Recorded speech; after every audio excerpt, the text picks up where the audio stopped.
Good morning, everybody. The committee meets today to consider the nomination of former Senator Chuck Hagel to be Secretary of Defense.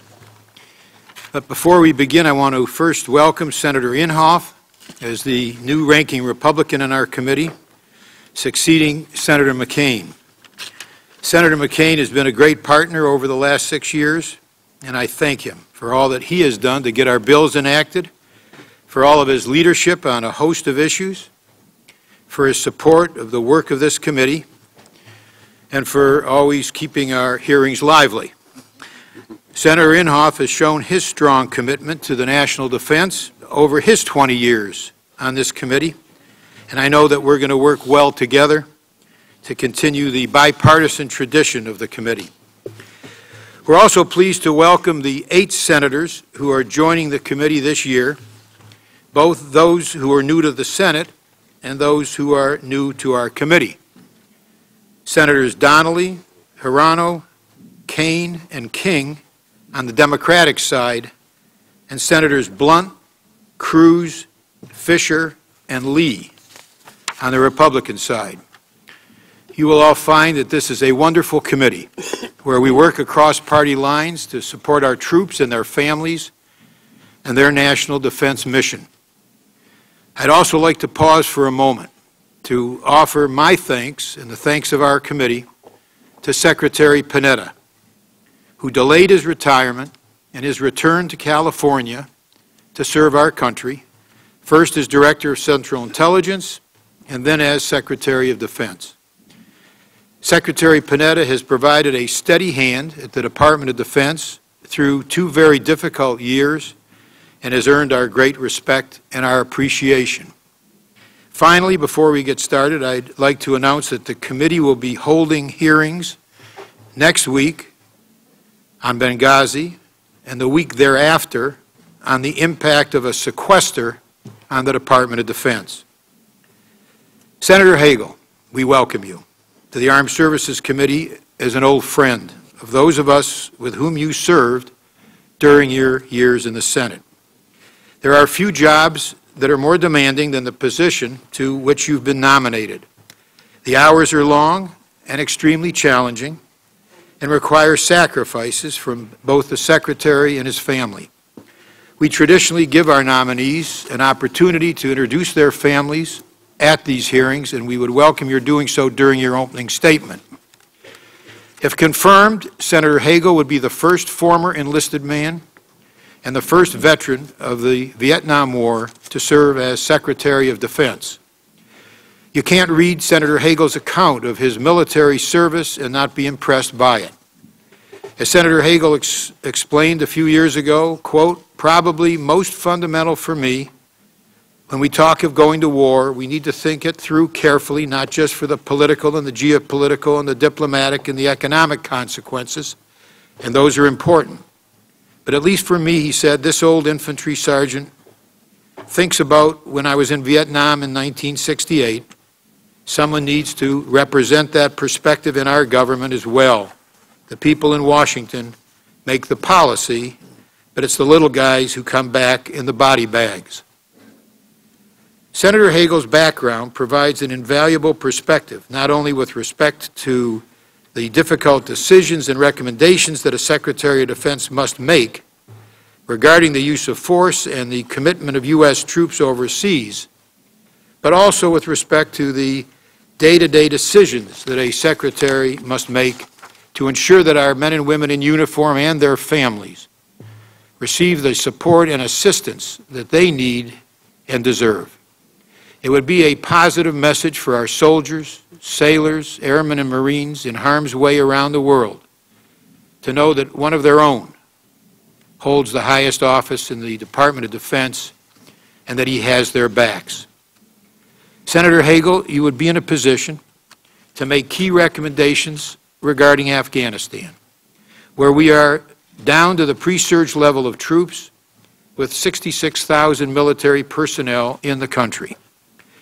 The Secretary of Defense is called upon to advise the President on the size and mission of a post-2014 so-called residual force and the pace of the drawdown between now and the end of 2014.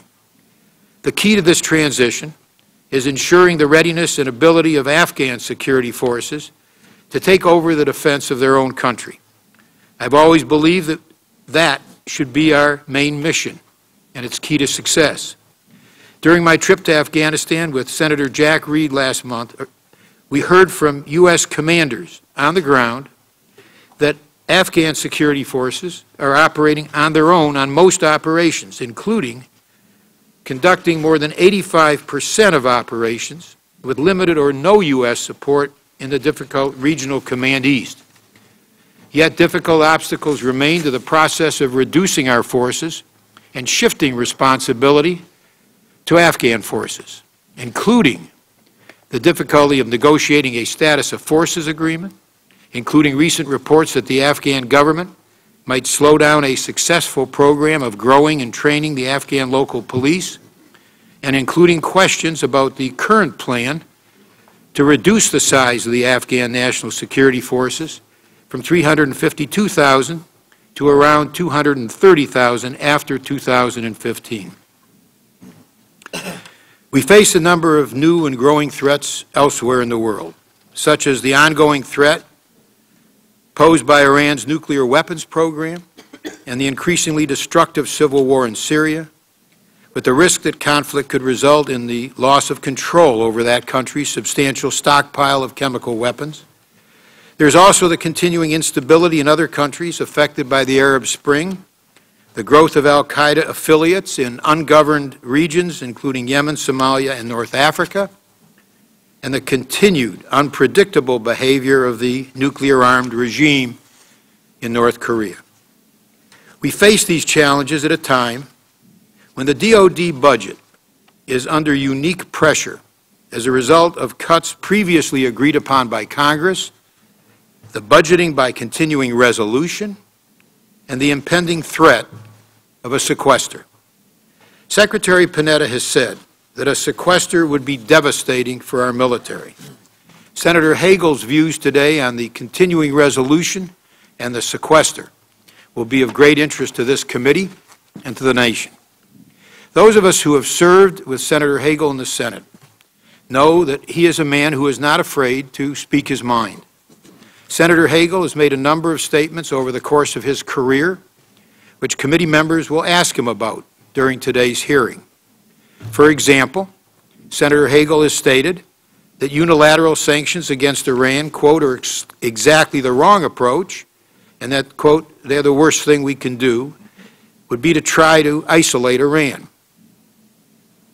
I believe that while effective multilateral sanctions are preferable, that unilateral sanctions are an important part of the approach that the Obama administration has followed and that Congress has supported, and it appears that sanctions are producing tremendous pressure on Iran. Another statement which has raised concern is Senator Hagel's recommendation that we conduct, quote, direct, unconditional, and comprehensive talks with the government of Iran. Now, while there's value in communicating with our adversaries, the formulation used by Senator Hagel seemed to imply a willingness to talk to Iran on some issues that I believe that most of us would view as non-negotiable, and therefore any willingness to talk to Iran would need to be highly conditional. Senator Hagel's reassurance to me and my office that he supports the Obama administration's strong stance against Iran is significant, and we look forward to hearing from Senator Hagel today in some depth on that subject.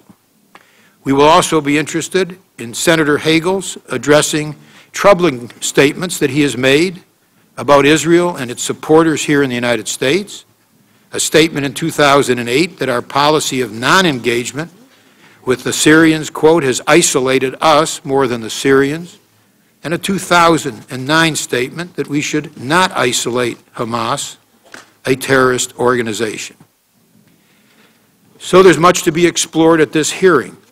But as we struggle with the difficult security challenges facing our nation, the President needs to have a Secretary of Defense in whom he has trust, who will give him unvarnished advice, a person of integrity, and one who has a personal understanding of the consequences of decisions relative to the use of military force.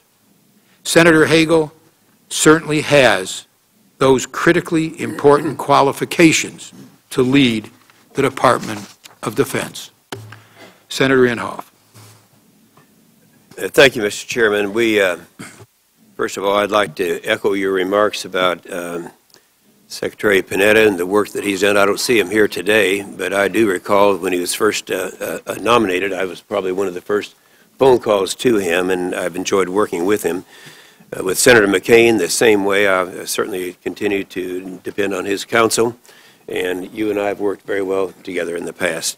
Mr. Chairman, before I continue the opening statement, I'd like to raise a concern about the sufficiency of materials provided to this committee by our nominee. Senator Hagel was requested to provide the speeches he's delivered over the last 5 years, yet his initial submission was for only 4 speeches, even though, as was noticed by Senator Cruz, that he had honoraria for 12 speeches but submitted 4 speeches. Well, we received some more, but only late last night, and so I think it would have been a lot more helpful if we'd received them before that, and I'm hoping that we'll be able to get that information before we have to cast votes on this nominee. Thank you, Mr. Chairman. The President's nomination of Senator Hagel to serve as the next Secretary of Defense comes at a critical junction in our military and national security interests. Senator Hagel is a good man who has a record of service. I first learned of that when he was first elected, and I have been a great admirer of the time that he spent in Vietnam, with the sacrifices that he made.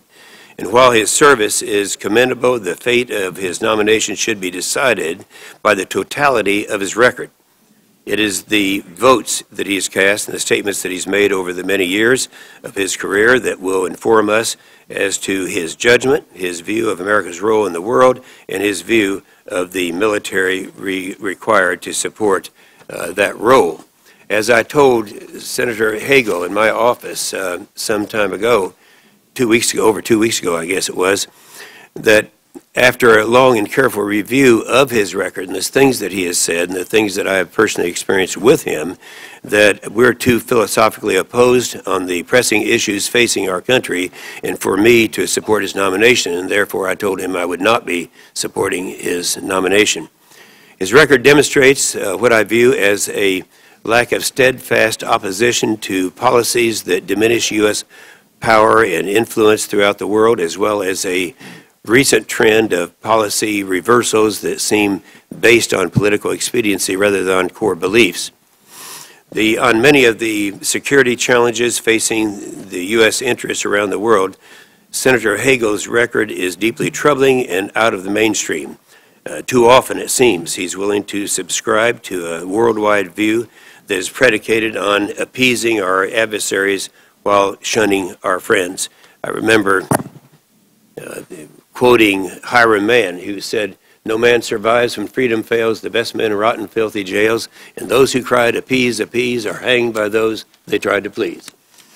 In 2000, and I'll mention a few of these things because they're going to come out in this hearing. In 2000, an overwhelming majority of senators sent a letter to President Clinton reaffirming our solidarity with Israel.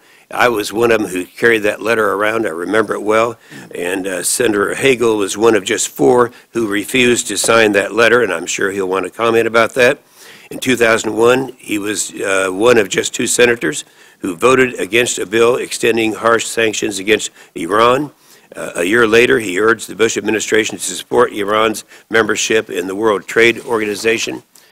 Senator Hagel voted against a resolution designating Iran's Revolutionary Guard Corps, a group responsible for killing American soldiers in Iraq and Afghanistan, as a terrorist organization.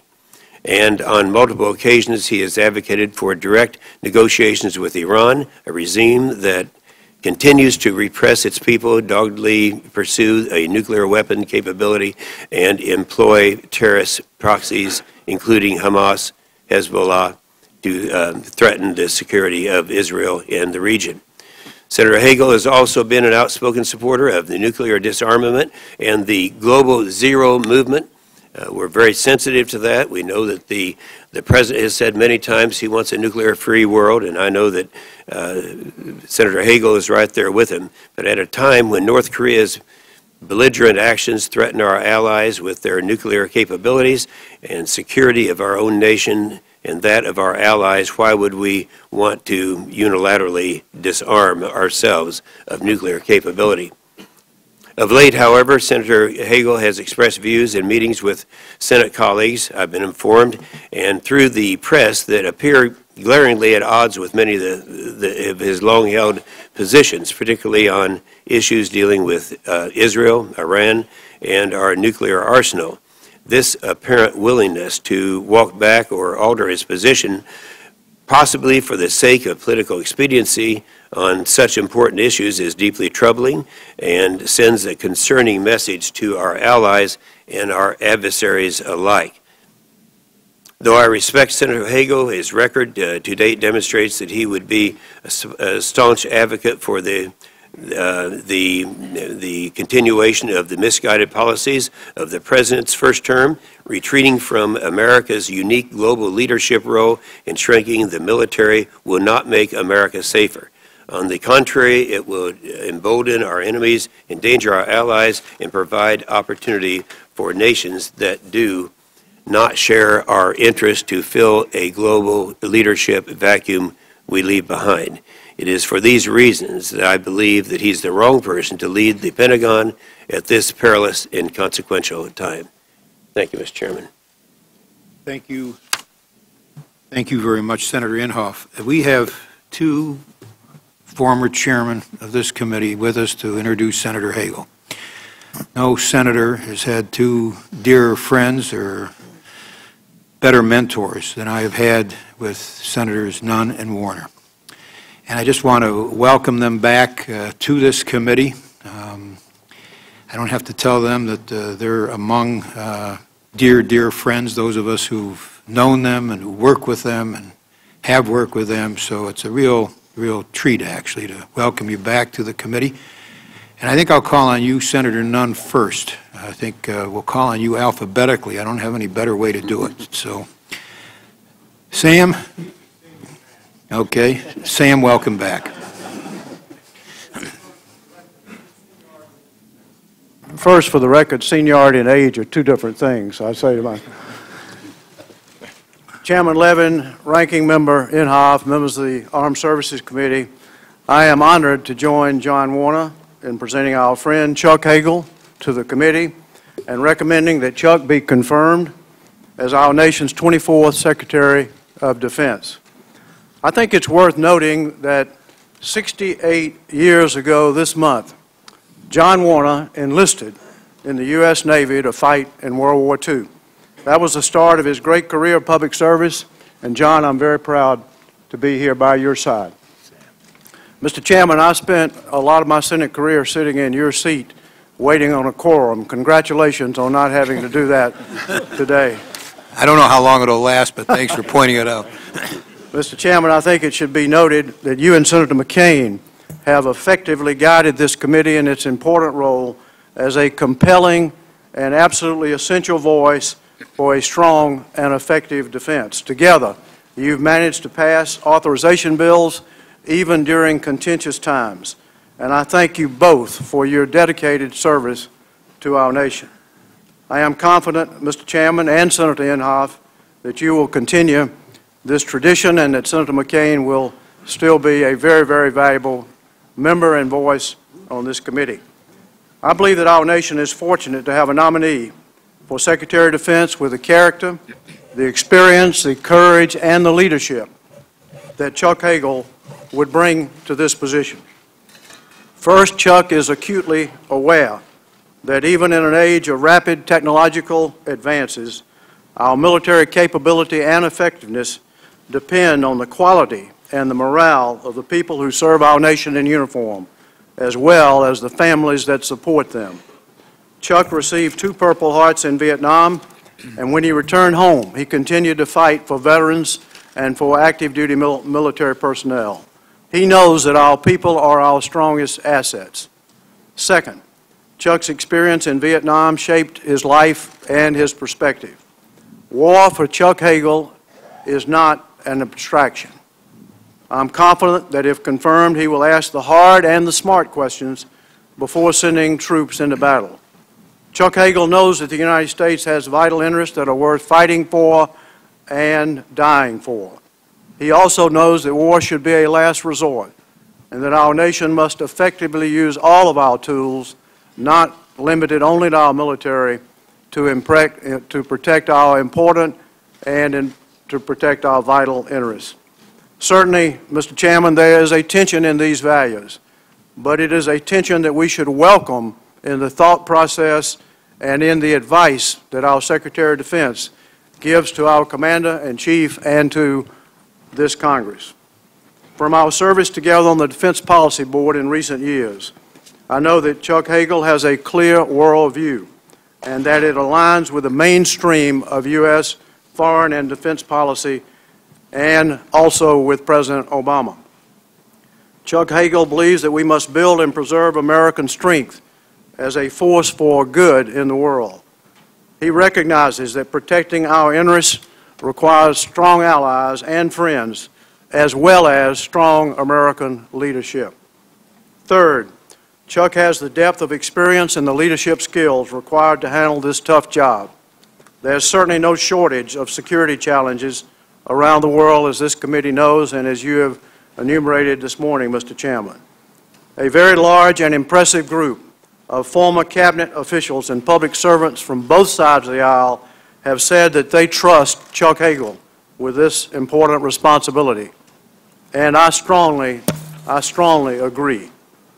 Fourth, on the fiscal side, I'm confident that Chuck will be a powerful advocate for a common sense approach, both within the administration and here on Capitol Hill, regarding fiscal challenges to the defense budget. He understands that our defense capabilities are being threatened on two budget fronts. First, sequestration, with its damaging across-the-board upfront budget cuts, and second, rapidly rising costs within the department's budget, including but not limited to health care, personnel, and retirement costs. Mr. Chairman, members of the committee, I believe that Chuck will work effectively with this committee and Congress in meeting these budget challenges while protecting our people, protecting our capabilities, and also while ensuring that the United States has the strongest military in the world. Chuck Hagel was a soldier and a senator, but he has been also a highly successful executive in both the public and private sectors. He built a successful company from the ground up. He is a man who knows how to prioritize, and he knows how to make tough decisions. He will listen to and carefully consider the views of our military and civilian leaders and guide them as necessary. Fifth, I believe that Chuck Hagel will be a balanced and responsible voice on nuclear weapons policy. President Reagan said it often and said it well. A nuclear war cannot be won and it must not be fought. Mr. Chairman, as this committee knows, the risk of a global nuclear war have thankfully substantially declined since the breakup of the Soviet Union. But with 9 nations possessing nuclear weapons, with nuclear weapons usable material and knowledge spread across the globe, and with terrorists ready to use a nuclear weapon if they manage to buy, steal, or make one, we face enormous risk that a nuclear weapon will be used. If proliferation continues in countries like Iran and North Korea, and if we do not secure nuclear materials and weapons globally, the odds of use will go up even more. 6 years ago, George Shultz, Bill Perry, Henry Kissinger, and I made the argument that we should reduce reliance on nuclear weapons as a vital contribution to preventing their proliferation, keeping them out of dangerous hands, and ultimately ending them as a threat to the world. 2/3 of living former Secretaries of State and Defense and National Security Advisors have agreed with the vision and the steps that we outlined, including substantial work on verification and enforcement. Mr. Chairman, I hope that all members of the committee and the Senate will read the recent statement by 4 credible and very experienced Americans, Ambassador Tom Pickering, Ambassador Richard Burt, General James Cartwright and General John Sheehan, about their work with Chuck Hagel on nuclear weapons. They made it abundantly clear that they oppose unilateral moves, they support bilateral negotiations, and they support verifiable U.S.-Russian arms reductions, to be followed by multilateral negotiations, bringing other nuclear weapons countries into a serious and verifiable process of reductions. In closing, Mr. Chairman, there are many essential characteristics and values that a Secretary of Defense should possess in our dangerous and challenging world. Let me name just two or three that I think are very important. First, someone who is well-informed, has an open mind, engages in critical thinking, who is capable of and who seeks out independent thought. Second, someone who sets aside fixed ideologies and biases to honestly evaluate all options and then provides his or her candid judgment to the President and to the Congress. Third, someone who pays attention to people with the best ideas, regardless of their party affiliation. No one is perfect, we all know that, but Chuck Hagel comes as close as anyone I know to having all of these qualities. Mr. Chairman, Senator Inhofe, and members of the committee, I served for 24 years on this important committee, and I recognize that much has changed since I retired 16 years ago. I continue to believe, however, that every major problem we face today requires the best input from both political parties if we are to arrive at a solution. I believe that Chuck Hagel will seek that input. I urge his support by this committee, and I urge the confirmation of his nomination by the U.S. Senate. I thank the Chairman. Thank you very much, Senator Nunn. Senator Warner. Thank you, Mr. Chairman. It's a very moving experience for me to re-enter this room. I served on this committee for 30 years. And in that period of time, Senator Nunn was the chairman and I was the ranking. But I want to say to you and Jim Inhofe, Jim and I have been good friends and we work together not only on this committee but other committees. And you will be a splendid ranking member. You follow in the steps of my dear and valued friend of so many years, John McCain. And the leadership of this committee throughout my 30 years of the Senate has been drawn from the ranks of the strongest and the best of its membership. And we have it today, and I have every reason we'll have it tomorrow. And I'd like to say a word to the new members of this committee. As I look back over a very fortunate record of public service for many years, no chapter of my career was more important than service on this committee. You will carry with you for the rest of your life the recollections of the work that you've done for one of America's most valued assets, the men and the women and their families of the armed services of the United States. I'd written out a nice long statement, and then last night late I got Sam Nunn's statement and Chuck Hagel's statement, and I said that I felt that another statement just wouldn't do. I'd rather say just a few words from the heart about the importance of what we have by way of decision before all of us today. I thank you, Senator Nunn, for that reference of 68 years ago in the Navy. I did no more than every other kid on my block. We all went. But I'd like to remind you that a half-century ago, you served in the Coast Guard. So, Grandpa, here's another Grandpa.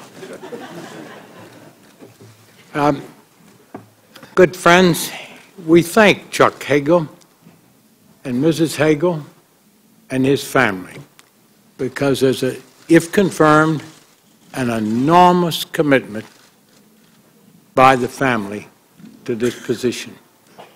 And having known a little bit and slightly your children, you have made that decision to offer yourself once again, offer yourself for continued public service. Public service is a privilege. I've always regarded it as such. And the second reason, I won't give a long statement. This statement by Senator Hagel will soon be shared with you. And I read it through not once, twice, but again this morning. And I say this very carefully. I have read the statements that have been placed before the members of this committee for those 30 years. I have never read a more carefully prepared statement, a more forthright statement, and one that has no hedges or deviations. He hits firm on those issues that will make the decision in your minds and that of your colleagues as to whether or not he is qualified to take on this very, very important assignment. I first entered the Pentagon in 1969 during the war in Vietnam under Melvin Laird. Jim Schlesinger followed, and I've worked with every Secretary of Defense since that period of time. All different, all with their strengths and indeed some of their weaknesses. But set forth in this is a series of commitments to you as a committee, to the members of the full Senate, and to the American public as precisely what his goals are and what he will do. How he will serve the President, how he will give the President his best advice. And I know Chuck to give it very strongly. So I'm going to talk a little bit about Chuck Hagel, the man that I served with for 12 years. My distinguished colleague and longtime friend Sam had gone when Chuck arrived at the Senate.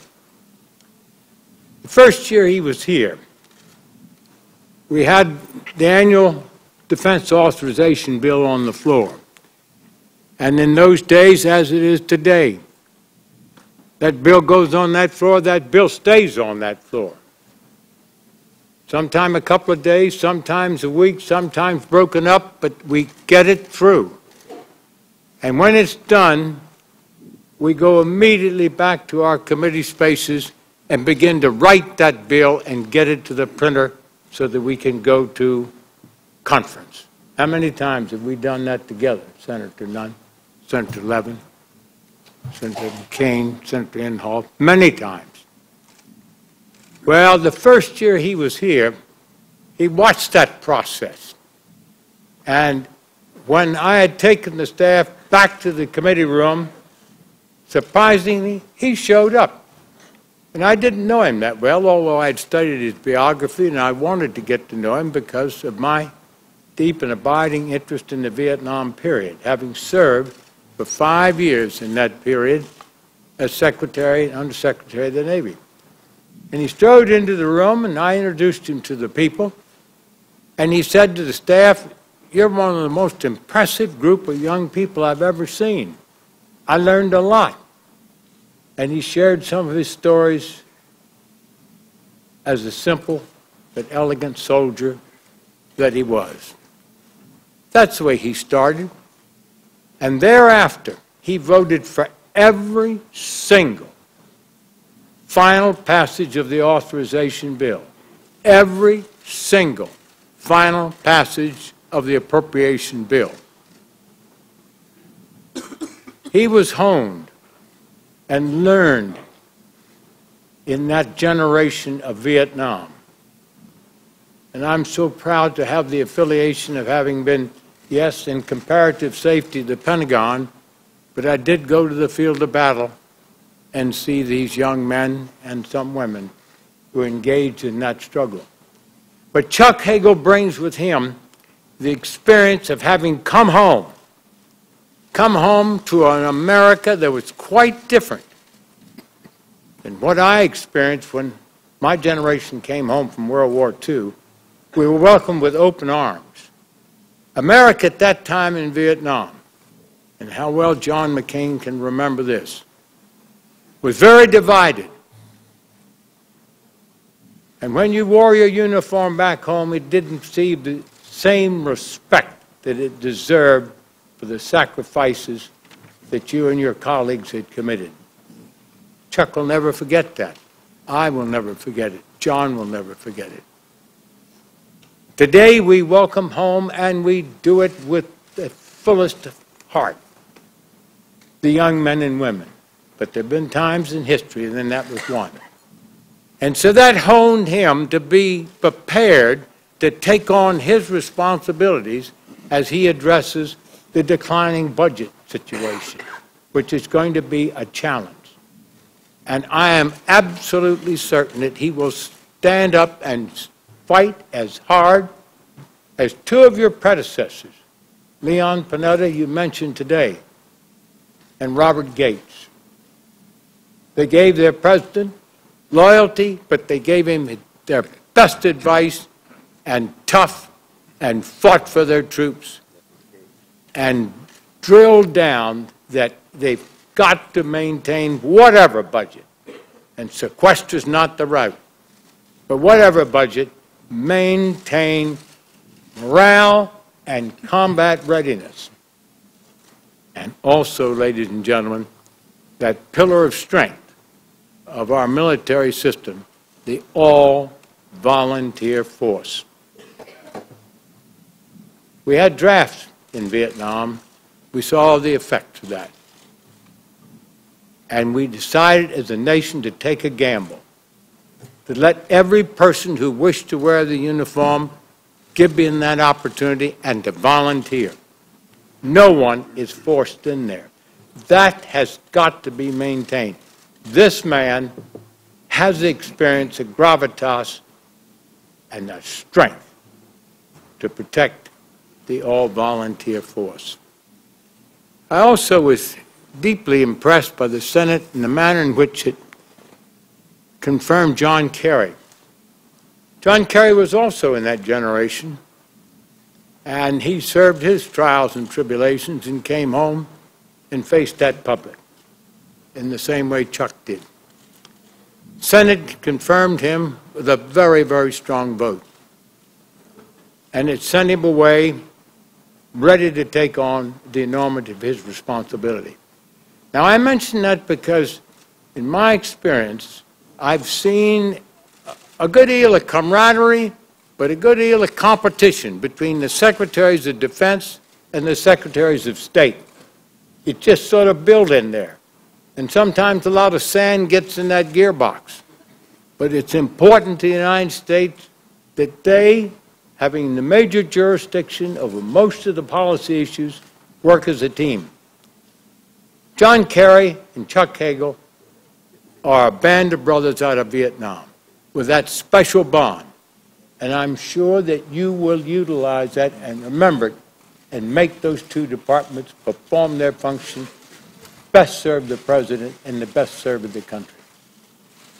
So I pretty well said everything I should say. I want to be brief because it's important that this committee pursue its work.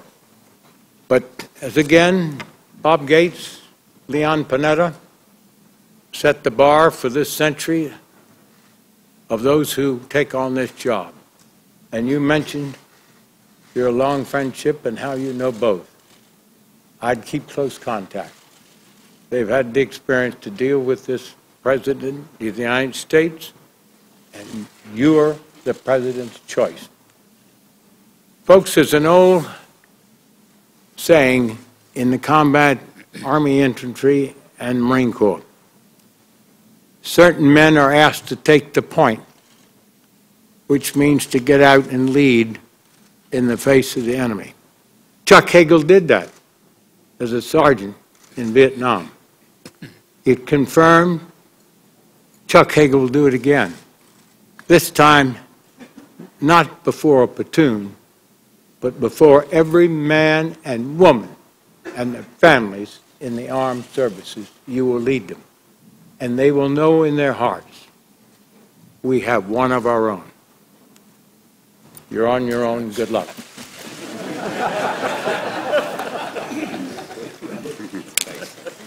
Thank you. Well, we thank you both, Senator Warner, Senator Nunn, for your extraordinarily powerful introductions. And I just wish every member of the Senate and every American could have heard, and I hope will hear and read about what you've said here today about Chuck Hagel. And I also notice there's another former senator who was a member of that band of brothers who's with us today. I just noticed in the audience Max Cleland is here, and I want to welcome you, Max, too, as an old friend of this committee and the Senate and of the nation. So let me now call on Senator Hagel and Senator Warner, Senator Nunn. Again, thank you for your introductions, and you're free to get back to your lives or to stay as you wish. Senator Hagel.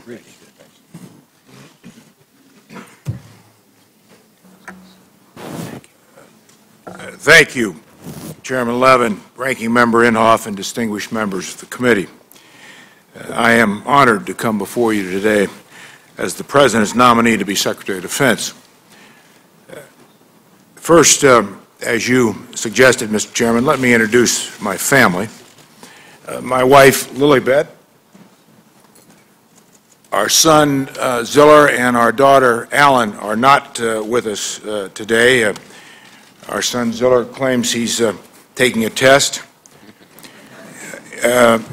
We'll confirm that later. But both our son and daughter that Lilibet and I are very proud of, and I think like any proud father and any proud mother, you all know how I feel about that, as you have the same feelings about your children. It's the same way Lilibet and I feel about ours.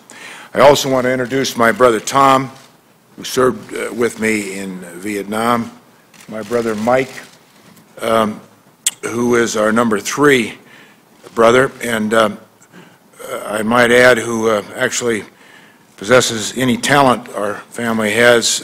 He has in the Pentagon 10 paintings as chairman of the Air Force Artists Guild over the years, and they're hanging in different locations in the Pentagon. So we have one brother of some acclaim, and one of us did make it, my brother Mike. Mike's son is sitting behind him, Josh. He is one of 3 children that Mike has. We have here also cousins, many friends, people I owe money to, and who knows who else, since I have received some publicity over the weeks. I want to also thank my friends Sam Nunn and John Warner. I want to thank them for their support, their encouragement, and their friendship over many years. And as each of you who had the privilege of serving with those 2 senators, I too add my thanks for their tremendous service to our country. These 2 distinguished Americans represent what's best about American public service and responsible bipartisanship. They have embodied both in their careers, long distinguished careers, and are models for each of us.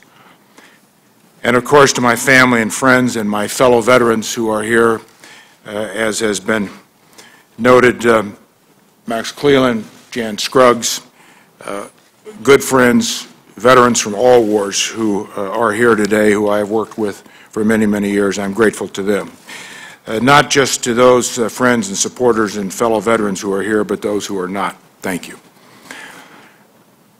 A life is only as good as the family and the friends you have and the people you surround yourself with. I also want to thank my friend Leon Panetta for his tremendous service to our country over so many years. If I'm given the privilege of succeeding him, it will be a high honor. President Obama, for his confidence and trust in me, I thank him. I'm humbled by the opportunity and the possibility he has given me to serve our country once again. And I fully recognize the immense responsibilities of the Secretary of Defense. I assured the President that if I am confirmed by the United States Senate, I will always do my best I will always do my best for our nation and for the men and women and their families who are called on to make the enormous sacrifices of military service. Their safety, success, and welfare will always be at the forefront of the decisions I make. I also assured the President that I would always provide him with my most honest and informed advice. I make that same commitment to this committee and to the Congress. If confirmed, I will reach out to the members of this committee for advice and collaboration. It will be a partnership because the national security challenges America faces require it. Our nation's security is the highest priority of our leaders and our government. We cannot allow the work of confronting the great threats we face today to be held hostage to partisanship on either side of the aisle, or by differences between the bodies represented in Articles 1 and 2 of our Constitution. The stakes are too high. Men and women of all political philosophies and parties and ideas die and fight for our country. As this committee knows so well, protecting our national security or committing a nation to war can never become political litmus tests. I know Secretary Panetta has put a strong emphasis on reaching out to the Congress. I, like Leon, come from the Congress and respect and understand this institution's indispensable role in setting policy and helping govern our country. We are all products of the forces that shape us. For me, there has been nothing more important in my life or a more defining influence on my life than my family. Whether it was helping my mother raise 4 boys after my father, a World War II veteran, died suddenly at age 39 on Christmas Day, or serving side by side my brother Tom in Vietnam, or the wonderful miracle of my wife Lilibet and me being blessed with 2 beautiful children. That is who I am. We each bring to our responsibilities frames of reference. These frames of reference are formed by our life's experiences. They help instruct our judgments. We build out from those personal foundations by continually informing ourselves, listening, and learning. Like each of you, I have a record that I'm proud of. I'm proud of my record not because of any accomplishments I may have achieved, or certainly because of an absence of mistakes, but rather because I've tried to build that record based on living my life and fulfilling my responsibilities as honestly as I knew how and with hard work. Underpinning everything I've done in my life was the belief that we must always be striving to make our nation a better and more secure place for all our people. During the 12 years I had the privilege of serving the people of Nebraska in the United States Senate, I cast over 3,000 votes and hundreds of committee votes. I've also given hundreds of interviews and speeches and written a book. So as you all know, I'm on the record. I'm on the record on many issues. But no one individual vote, no one individual quote, no one individual statement defines me, my beliefs or my record. My overall worldview has never changed. That America has and must maintain the strongest military in the world, that we must lead in the international community to confront threats and challenges together and take advantage of opportunities together, that we must use all our tools of American power to protect our citizens and our interests. I believe, and I always have believed, that America must engage in the world, not retreat from the world, but engage from the world. My record is consistent on these points. It's clear that we are living at a defining time. Our nation is emerging from over a decade of war. We have brought our men and women in uniform home from Iraq and have started to bring them home from Afghanistan. That does not mean that the threats we face and will continue to face are any less dangerous or complicated. In fact, it is quite the opposite.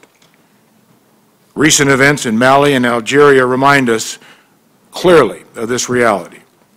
21st century complexities, technologies, economies, threats are bringing the 7 billion global citizens closer together than ever before. And as our planet adds another 2 billion people over the next 25 years, The dangers, complications, and human demands will not be lessened, but rather heightened. Despite these challenges, I believe we also have historic opportunities to help build a safer, more prosperous, more secure, more hopeful and just world than maybe at any time in the history of man, for all people. Yes, the curse of intolerance, hatred, and danger exists around the world, and we must continue to be clear-eyed about this danger. And we will be. We will not hesitate to use the full force of the United States military in defense of our security. But we must also be smart and, more importantly, wise. Wise in how we employ all of our nation's great power. America's continued leadership and strength at home and abroad will be critically important for our country and the world. While we will not hesitate to act unilaterally when necessary, it is essential that we work closely with our allies and partners to enhance America's interest and security, as well as global security. If confirmed, I will continue to build on the efforts of this administration and of former Secretaries Gates, Secretary Panetta, and Secretary Clinton to strengthen our alliances and partnerships around the world. I will also look forward to working with my former Senate colleague, your colleague, and our friend John Kerry in this pursuit. As I told the President, I am committed to his positions on all issues of national security, specifically decisions that the Department of Defense is in the process of implementing now. This includes the defense strategic guidance the President outlined in January 2012. Allow me to very briefly address a few of those specific issues now. First, we have a plan in place to transition out of Afghanistan, continue bringing our troops home and end the war, which has been the longest war, as we all know, in America's history. As you also know, discussions are ongoing about what the U.S. presence in Afghanistan will look like after 2014.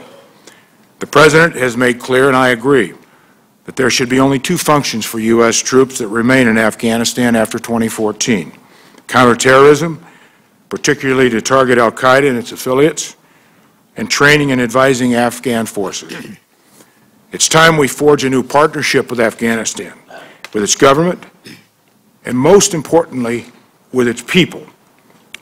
Second, as Secretary of Defense, I will ensure we stay vigilant and keep up the pressure on terrorist organizations as they try to expand their affiliates around the world in places like Yemen, Somalia, and North Africa.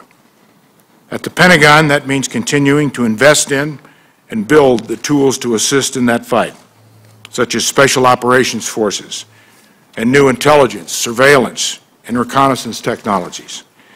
And it will mean working hand in hand with our partners here at home across the national security intelligence communities to confront these and other threats, especially the emerging threat, the very dangerous and real threat of cyber warfare. Third, as I have made clear, I am fully committed to the President's goal of preventing Iran from obtaining a nuclear weapon. And as I've been on record on that issue, and as I've said in the past many times, all options must be on the table to achieve that goal. My policy has always been the same as the President's, one of prevention, not of containment. And the President has made clear that is the policy of our government. As Secretary of Defense, I will make sure the Department is prepared for any contingency. That's my job. That's my responsibility. I will ensure our friend and ally Israel maintains its qualitative military edge in the region and will continue to support systems like Iron Dome, which is today saving Israeli lives from terrorist rocket attacks. That support I have always made clear and been on the record for. Fourth, while we pursue the reductions in our deployed stockpiles and launchers consistent with the New START Treaty, I am committed to maintaining a modern, strong, safe, ready, and effective nuclear arsenal. America's nuclear deterrent over the last 35 years has played a central role in ensuring global security and the avoidance of a World War III. I have been committed to that. My record is clear on that. I am committed. to modernizing our nuclear arsenal. As we emerge from this decade of war, we must also broaden our nation's focus overseas as we look at future threats and challenges. As this committee knows, that's why DoD is rebalancing its resources toward the Asia-Pacific region. We are in the process of modernizing our defense posture across the entire region to defend and deepen our partnerships with traditional allies, especially Japan, South Korea, and Australia, to continue to defer and defend against provocations from states like North Korea, as well as non-state actors, and to expand our networks of security cooperation throughout the region to combat terrorism, counter proliferation, provide disaster relief, fight piracy, and ensure maritime security. I will continue this rebalancing even as we continue to work closely with our longtime allies of NATO and our friends, and with allies and partners and friends in other regions of the world. At the same time, we will continue to focus on challenges in the Middle East and North Africa, where we have clear national interests. Rather, it is a recognition that the United States has been and always will be a Pacific power, and the Asian-Pacific area is increasingly vital to America's security and economic interests. That's why we must become even more engaged in the region over the coming years. Doing all this and much more will require smart and strategic budget decisions. I have made it clear I share Leon Panetta's and our service chief's serious concerns about the impact sequestration would have on our armed forces. And as someone who has run businesses, I know that the uncertainty and turbulence of the current budget climate makes it much more difficult to manage the Pentagon's resources and our national security. If confirmed, I'm committed to effectively and efficiently using every single taxpayer's dollar the right way, to maintaining the strongest military in the world, and to working with Congress to ensure the Department has the resources it needs and that the disposition of those resources is accountable. Even as we deal with difficult budget decisions, I will never break America's commitment to our troops, our veterans, and our military families. We will continue to invest in the well-being of our all-volunteer force, and working with the VA and other institutions, we will make sure our troops and their families get the health care, job opportunities, and education they have earned and deserve, just as I did when I co-authored the post-9/11 GI Bill with Senators Jim Webb, Frank Lautenberg, and John Warner. This includes focusing on the mental health of our fighting force, because no one who volunteers to fight and die for this country should ever feel like that they have nowhere to turn. That's unacceptable for this country. In my 12 years in the Senate, my one guiding principle on every security decision I made and every vote I cast was always this, simply this: is our policy worthy of our troops and their families and the sacrifices that we ask them to make? That same question will guide me if I am confirmed as Secretary of Defense. Our men and women in uniform and their families must never doubt that their leader's first priority is them. I believe my record of leadership on veterans issues over the years, going back to my service in the Veterans Administration under President Reagan, demonstrates my rock-solid commitment to our veterans and their families. We must always take care of our people. That's why I will work to ensure that everyone who volunteers to fight for this country has the same rights and same opportunities. As I've discussed with many of you in our meetings, I am fully committed to implementing the repeal of Don't Ask, Don't Tell, and doing everything possible under current law to provide equal benefits to the families of all our service members and their families. I will work with the service chiefs as we officially open combat positions to women, a decision I strongly support. And I will continue the important work that Leon Panetta has done to combat sexual assault in the military, maintaining the health and well-being of those who serve is critical to maintaining a strong and capable military, because an institution's people must always come first. As we look ahead to the coming years, we have an extraordinary opportunity now, at this moment, to define what's next for America's military and our country.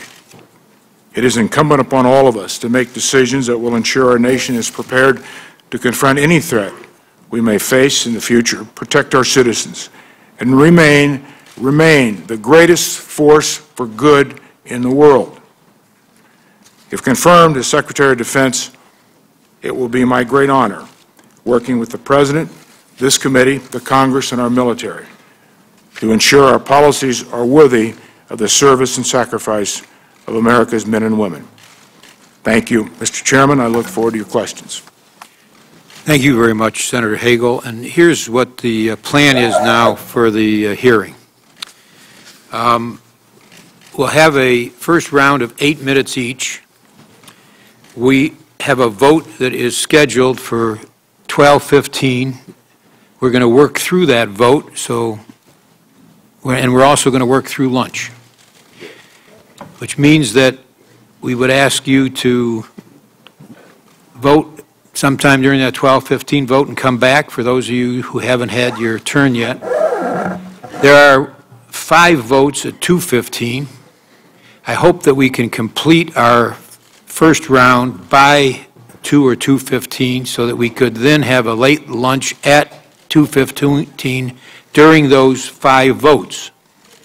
We would then come back perhaps an hour later. We would ask those who have not had a turn, if that's the case, or during our second round, that to begin our second round, that you, on the final vote, vote early and then come back so we can start as quickly as possible around 3:15 or 3:30, I would assume, to either complete the first round if it hasn't been completed or to begin our second round. Because of the time crunch, we have standard questions which we ask of all nominees. I'm going to ask those at a later time during this hearing, but we will ask them. Again, I think that we hope to finish today. We will leave the record open for questions, but our goal would be to finish today, no matter how long it takes today, then to have the record open for questions. So let us now begin our first round of 8 minutes. Senator Hagel, you made reference to the looming sequester. We received a letter signed by the Joint Chiefs of Staff relative to sequester, which says that we're on the brink of creating a hollow force due to an unprecedented convergence of budget conditions and legislation. They have talked about the readiness crisis which would result, grounding aircraft, returning ships to port, stop driving combat vehicles and training and so forth. Can you, and you've spoken very briefly about your agreeing with, in general, with the impact, would you expand on the impact of that sequester from your perspective? Well, Mr. Chairman, I think the chiefs have laid it out rather directly, plainly, as Secretary Panetta has. As recently as 2 or 3 days ago, the Deputy Secretary of Defense, Ash Carter, in an interview, went into some detail.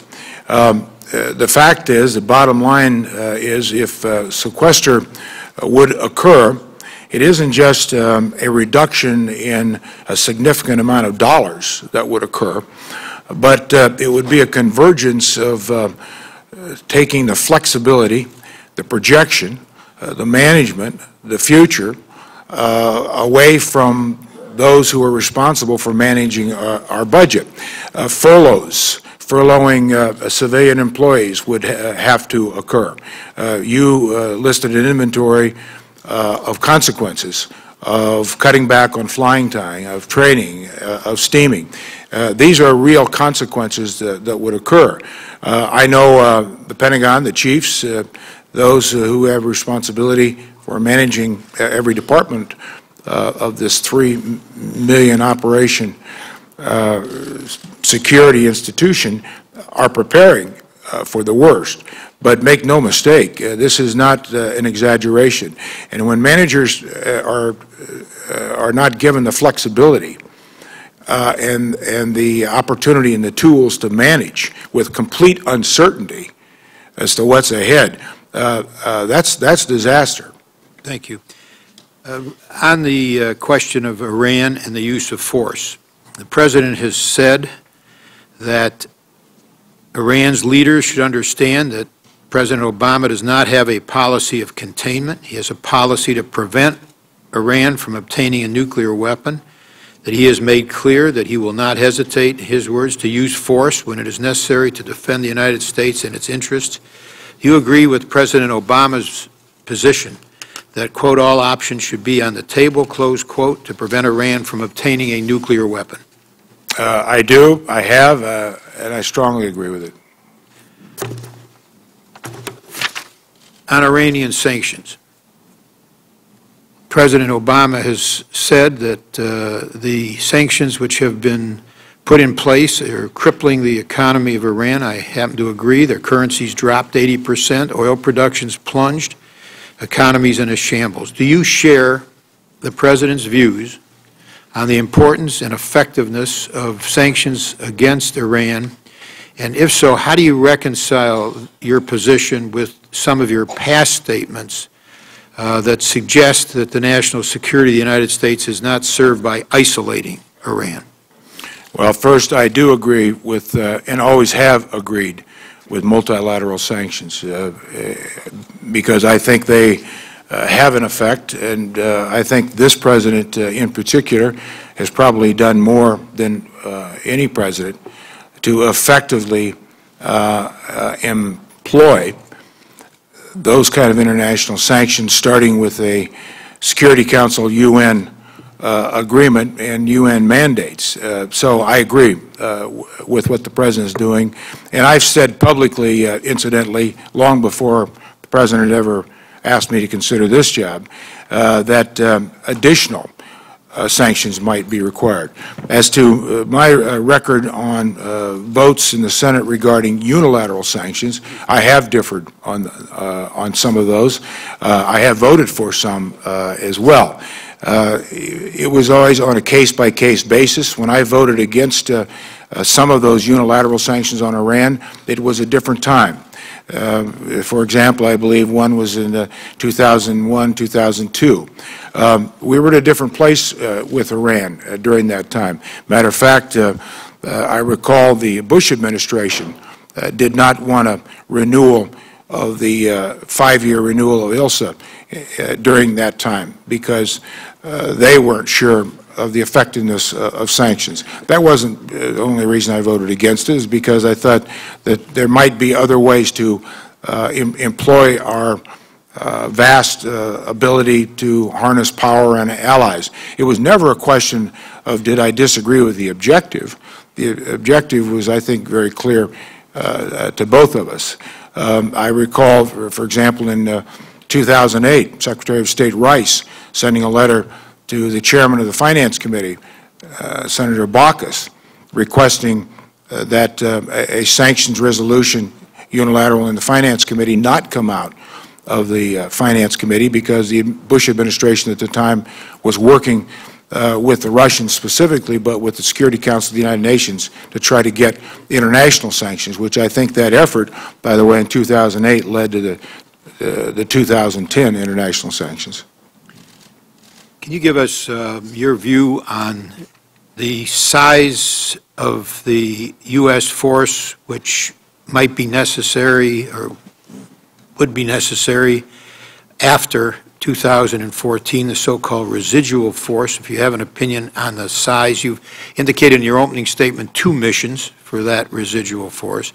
Can you also give us your opinion about the size of the Afghan national security force after 2014, and whether you agree with me and Senator Graham on this committee and others that we ought to reconsider the position that the Afghan national security force should be reduced by 1/3 starting in 2014 to about 230,000 from what its current goal is, which is about 350,000. As you all know, General Allen has presented his options to the President for the President's consideration. As far as I know, as of this morning, the President had not made a decision on what a residual force numbers-wise would look like. I have not been included in those discussions, so I don't know, other than knowing that he's got a range of options as you do. But I would say that from what the President has told me, what Secretary Panetta has told me, that that decision will be made to assure resourcing the mission and the capability of that mission. As to what kind of a force structure should eventually be in place by the Afghans, I don't know enough about the specifics to give you a good answer, other than to say that I think that has to be a decision that is made certainly with the President of Afghanistan, what we can do to continue to support and train and protect our interests within the scope of our ability to do that. Obviously, the immunity for our troops is an issue, which was an issue in Iraq. All those considerations will be important and will be made. If I'm confirmed in a position to give the President advice on that, I will, with consultation of our commanders on the ground and our chiefs, give him the best options that we can provide. Will you review that question of the size of the Afghan force with an open mind if you're confirmed? I will, because I think we have to. Thank you. Senator Inhofe. Thank you, Mr. Chairman. Senator Hagel, my first question's not to be responded as to explaining the position, but I want to state the position or restate the position on 5 things that I mentioned in my opening statement, merely to ask you if these are accurate reflections of things that happened in the past. The first one is, in 2007, you voted against the designating Iran's Islamic Revolutionary Guard Corps as a terrorist organization. The second thing, in 2006, you were one of 12 senators who refused to petition the EU to identify Hezbollah as a terrorist group. Third, in November of 2003, you failed to vote on a Syria Accountability Act authorizing sanctions on Syria for its support of terrorism and occupation of Lebanon. 4, in 2001, you were one of only 2 senators that year to vote against renewal of the Iran-Libya Sanctions Act. And lastly, in 2001, you were one of 4 senators who refused to sign the letter supporting Israel. Are those accurate? Well, let's start with the Well, no, I just want to know if the statement, these are votes that took place. Do you agree those votes took place? Well, I want to ask the letter that you just noted in your 5th point. What was the date in the letter? The date? You said I refused to sign a letter. It was October of 2001. A letter to... Okay, skip that one. The other one's true? Well, it is fairly important, as you know. Well, it's very important Senator, because I was holding the letter at the time that we were gathering signatures. I see. On the 2008 question regarding designating the Revolutionary Guard as a terrorist organization, I did vote against it, and no, okay, I'm sorry, and I don't want to be rude. You and I are very good friends, but I know that my time is going to expire. Others are going to ask as to why you did this. I was asking for the accuracy, and if you don't want to answer that, that's fine. No, I just said I did vote against it, and I was going to explain why I voted against it. I know, and they'll be asking you for your explanation. I want to get to 3 other things, and that's why it's critical that we kind of keep moving along here. One of the criticisms I've had of this administration is the lack of priority in funding for the military. While they've increased the deficit by $5.3 trillion in 4 years, the only major part of the budget has decreased has been the military. Now, that's something that is pretty well known. A lot of people don't like that idea. The thing that bothers me just as much is putting the agenda, another agenda, under the military budget. For example, you have heard Senator McCain and me and others talk about the fact that the Navy paid for 450,000 gallons of fuel, some $26 a gallon. You can get it on the market for $3. The Air Force, the same thing, except it's $59 a gallon. And so the question I would have of you is just a commitment that if you are confirmed, will you confine the dollars that we are going to spend in the defense budget for defense purposes, for warfighting purposes?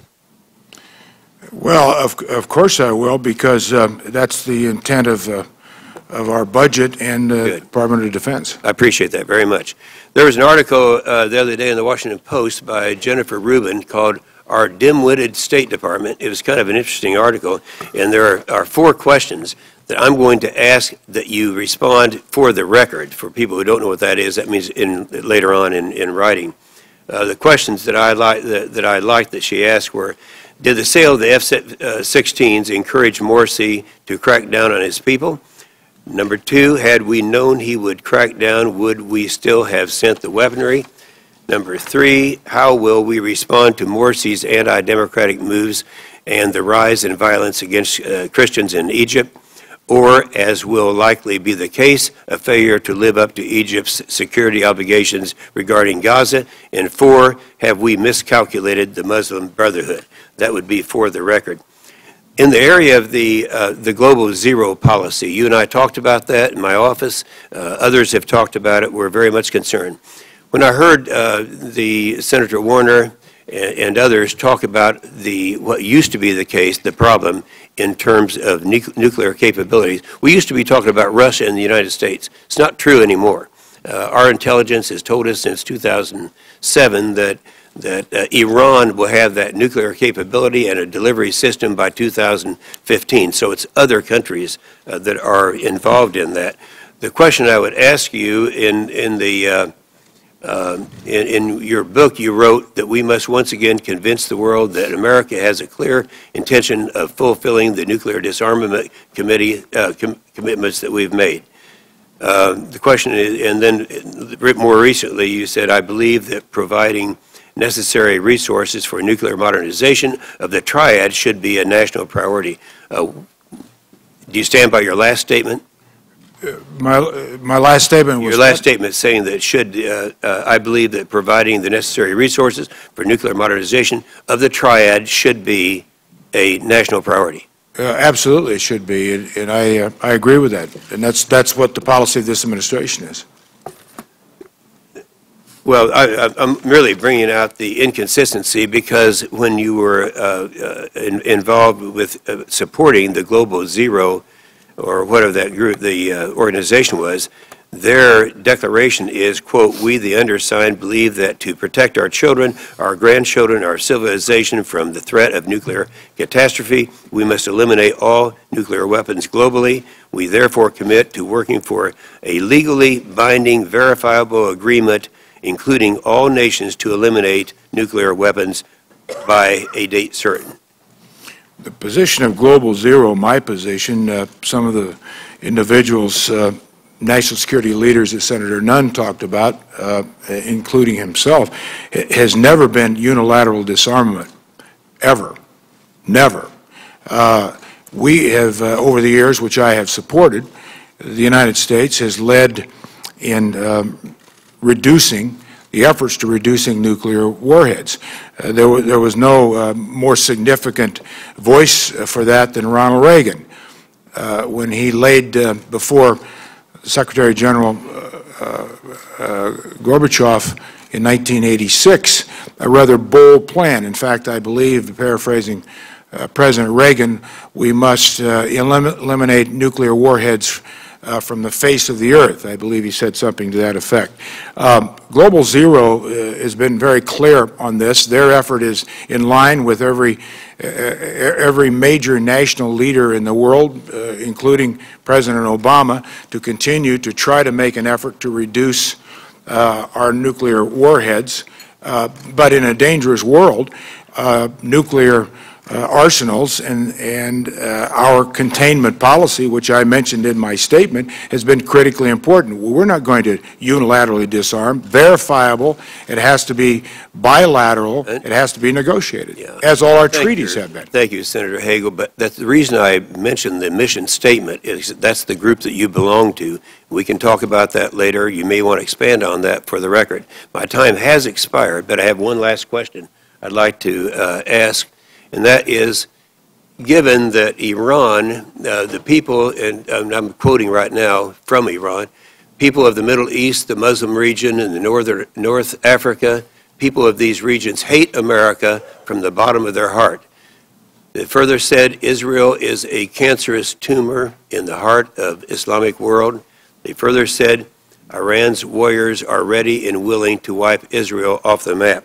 The question I'd like to ask you, and you can answer for the record if you'd like, is why do you think that the Iranian Foreign Ministry so strongly supports your nomination to be the Secretary of Defense? I have a difficult enough time with American politics, Senator. I have no idea, but thank you. And I'll be glad to respond further for the record. Thank you, Mr. Chairman. Thank you, Senator Inhofe. Senator Reed. Thank you very much, Mr. Chairman. First, I would ask unanimous consent that several letters of support, including one from 13 former Secretaries of Defense, Secretaries of State, and National Security Advisors, strongly endorsing Senator Hagel's nomination, be placed in the record. It will be placed in the record. Mr. Chairman, I think the President chose wisely. There are very few people in this country with the experience as a combat infantryman, decorated and wounded, as a business leader, as the second leader of the Veterans Administration, as a United States Senator, as someone who every day understands that the decisions we make will be carried out by young Americans, who's actually looked in the face of young Americans, who's seen them suffer and die for this country. And I think that quality is, if not unique, extraordinarily part of the nominee before us. So again, I think the President made a wise choice. I think Senator Inhofe's discussions of the zero growth is an opportunity for a quote, and let me quote. There is only one way safely and legitimately to reduce the cost of national security, and that is to reduce the need for it. And this is why we are trying to do in negotiations with the Soviet Union. We are not just discussing limits on a further increase of nuclear weapons. We seek instead to reduce the number. We seek the total elimination one day of nuclear weapons from the face of the earth. President Ronald Reagan in his second inaugural address. So the notion of global zero is not something unique. I'd also point out that as signatories to the Nuclear Disarmament Treaty, the National Non-Proliferation Treaty, Article 11 undertakes to commit at least to a treaty ultimately on general and complete disarmament under strict and effective control. So this is an aspiration that the United States has embraced for a very long time under presidents of both parties. And I think, as Senator Hagel pointed out, this is not unilateral disarmament. This is a long process of making sure we have the nuclear weapons in place to deal with appropriate challenges, some of them very different than the Cold War. But the aspiration is important, and it's been a bipartisan and constant for decades. Is that a rough summary of what you might agree to, Senator? Yes, it is, Senator. Thank you.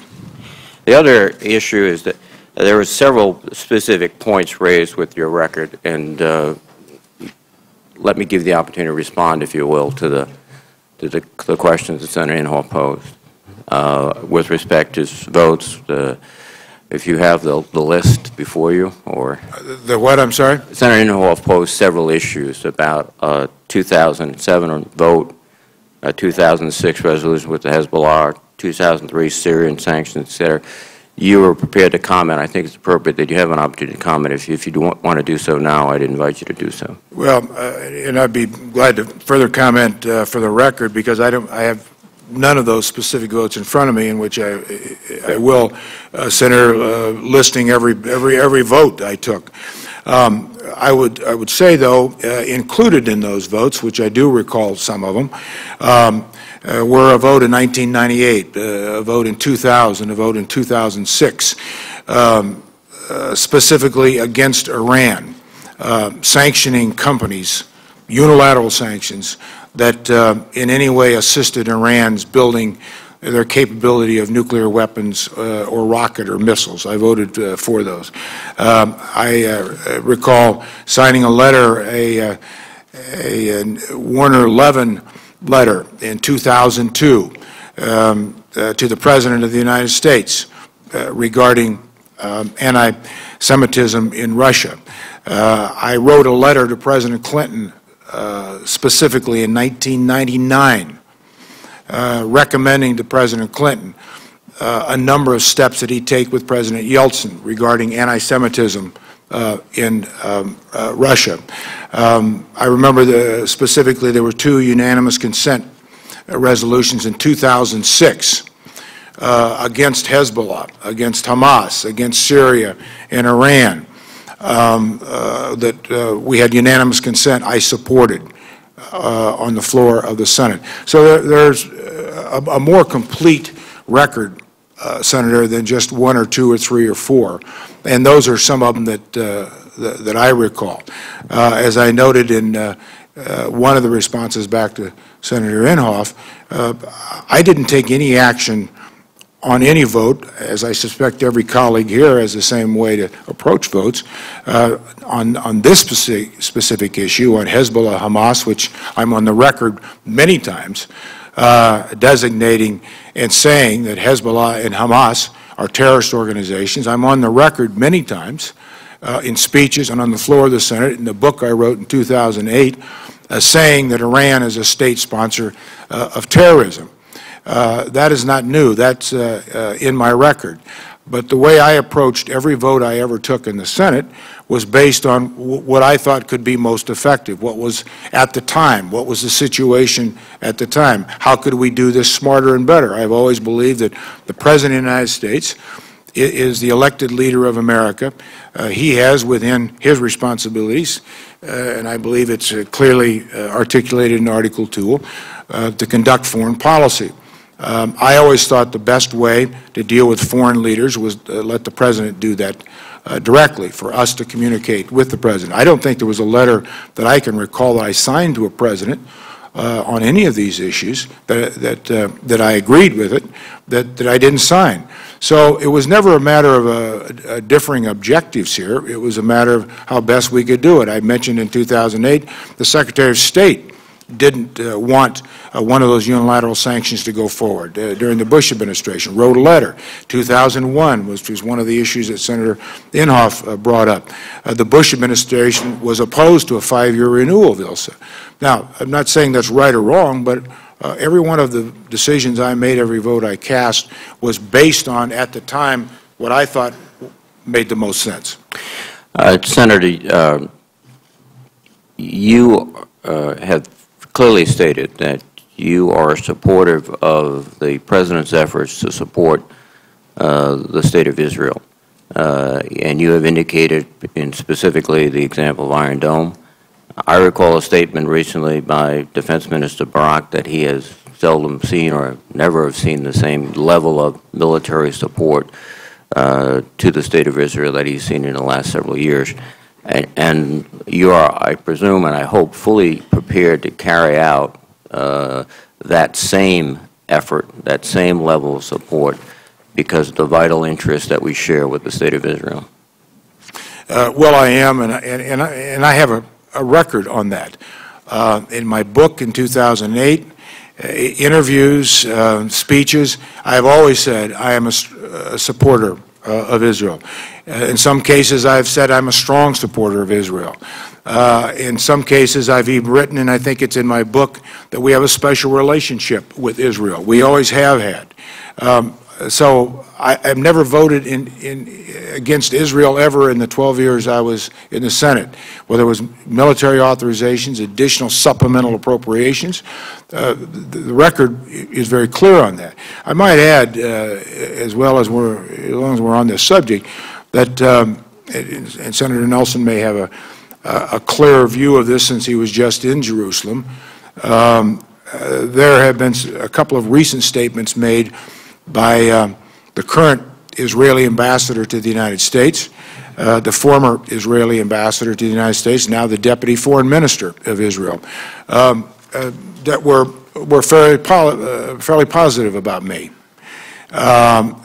So I think all the Israeli leaders I have dealt with over the years and met with, and I've been to Israel many times. First two times I was in Israel was when I was the head of the USO. I kept the Haifa USO open. We didn't close it. There was a lot of pressure when I took over the World USO to close USOs around the world, and we did. There was a lot of pressure to close the Haifa USO.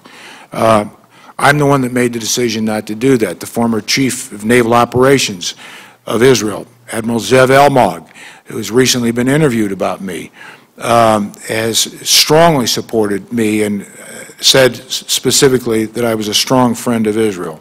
The current, now the USO is closed, but the current then director of the USO, a lady by the name of Gila Gerson, who lives in Haifa, said that I was a strong supporter and friend of Israel. So I think my record's pretty clear on my support of Israel, and I would, of course, continue to support the President's policies, and I think he's been as strong a supporter of Israel as maybe any president since 1948, when Harry Truman helped give birth to Israel.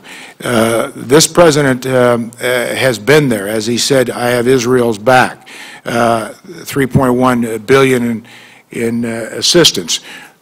Almost $300 additional million out of the Defense Department for Iron Dome. What we're doing with David Sling, Arrow. I'm a strong supporter of all of those programs and will continue to support them. Thank you. Thank you. Before I call on Senator McCain, there's a quorum that's now present, and I now ask the committee to consider a list of 952 pending military nominations. They've all been before the committee the required length of time. Is there a motion to favorably report those nominations? So moved. Is there a second? Second. All in favor say aye. Aye. Opposed, nay. The motion carries. Thank you all very much. Senator McCain. Well, thank you, Mr. Chairman, and I'm pleased to see an old friend here before the committee, and especially pleased to see Senator Warner and Senator Nunn, two of the great members of this committee who have contributed so much to our nation's defense. Senator Hagel, members of this committee will raise questions reflecting concerns with your policy positions. They're not reasonable people disagreeing. They are fundamental disagreements.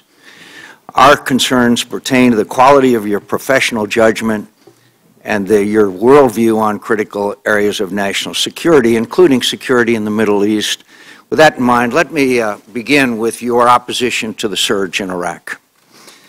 2006, Republicans lost the election, and we began the surge, and you wrote a piece in the Washington Post, quote, "Leaving Iraq honorably." 2007, you committed, you said it's not in the national interest to deepen its military involvement. In January of 2007, in a rather bizarre exchange with Secretary Rice in the Foreign Relations Committee, after some nonsense about Syria and crossing the border into Iran and Syria because of the surge, then and a reference to Cambodia in 1970, you said, quote, "When you set in motion the kind of policy the President is talking about here, it's very, very dangerous." Quote, "Matter of fact, I have to say, Madam Secretary, I think this speech given last night by this President represents the most dangerous foreign policy blunder in this country since Vietnam. If it's carried out, I will resist it." And then, of course, you continued on and on for months afterwards talking about what a disaster the surge would be, even to the point where it was clear the surge was succeeding. In March 2008, you said, quote, "Here the term quagmire could apply. Some reject that term, but if that's not a quagmire, then what is?" Even as late as August 29th, 2011, in an interview, 2011, in an interview with the Financial Times, you said, "I disagreed with the President Obama, his decision to surge in Iraq, as I did with President Bush on the surge in Iraq." Do you stand by those comments, Senator Hagel? Well, Senator, I stand by them because I made them. And, But were you right? Were you well, correct in your assessment? well, I would defer to the judgment of history to I sort think that out, but the committee deserves your judgment as to whether you were right or wrong about the surge. I'll explain why I made those comments and I the want to belief know I if had, you were but right or wrong. That's a direct question. I expect a direct answer. the surge assisted in the objective, but if we review the record a little Will bit, you please answer the question? Were you correct or incorrect when you said that the surge would be the most dangerous foreign policy blunder in this country since Vietnam? Were you correct or incorrect? Yes or no? my reference to the Are you going to surge answer being the the most question, Senator dangerous. Hagel? The question is, were you right or wrong? That's a pretty straightforward question. Well, I would like to answer whether you were right or wrong, and then you are free to elaborate. Well, I'm not going to give you a yes or no answer Well, on let a lot the of record things show that today. you refused to answer that question. Now, please go ahead. Well, if you would like me to explain why I actually would like an answer, yes or no. Well, I'm not going to give you a yes or no. I think it's Okay. far more complicated than that. As I've already said, my answer is I'll defer that judgment to history. As to the comment I made about the most dangerous foreign policy decision since Vietnam was about not just the surge, but the overall war of choice going into Iraq. That particular decision that was made on the surge, but more to the point, our war in Iraq, I think was the most fundamentally bad, dangerous decision since Vietnam. Aside from the costs that occurred in this country to blood and treasure, aside what that did to take our focus off of Afghanistan, which in fact was the original and real focus of a national threat to this country. Iraq was not.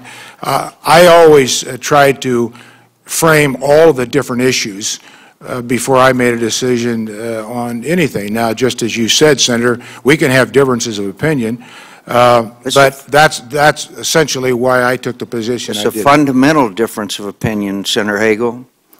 And Senator Graham and I and Senator Lieberman, when there were 59 votes in the United States Senate, spent our time trying to prevent that 60th. Thank God for Senator Lieberman.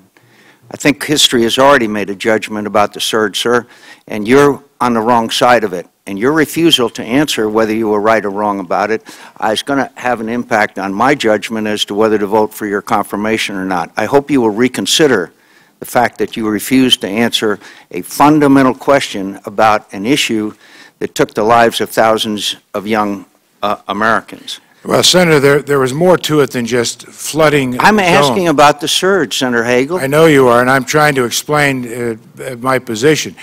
The beginning of the surge also factored in what General Allen had put into place in Anbar Province, the Sunni Awakening. We put over, as you know, 100,000 young Sunnis. Senator Hagel, I'm very aware of the history of the surge and the Anbar Awakening, and I also am aware that a casual observer will know that the surge was the fundamental factor led by two great leaders, General Petraeus and Ambassador Well, I don't know if that would have been required and cost us over 1,000 American lives and thousands of wounded. So you don't know if the surge would have been required. Okay.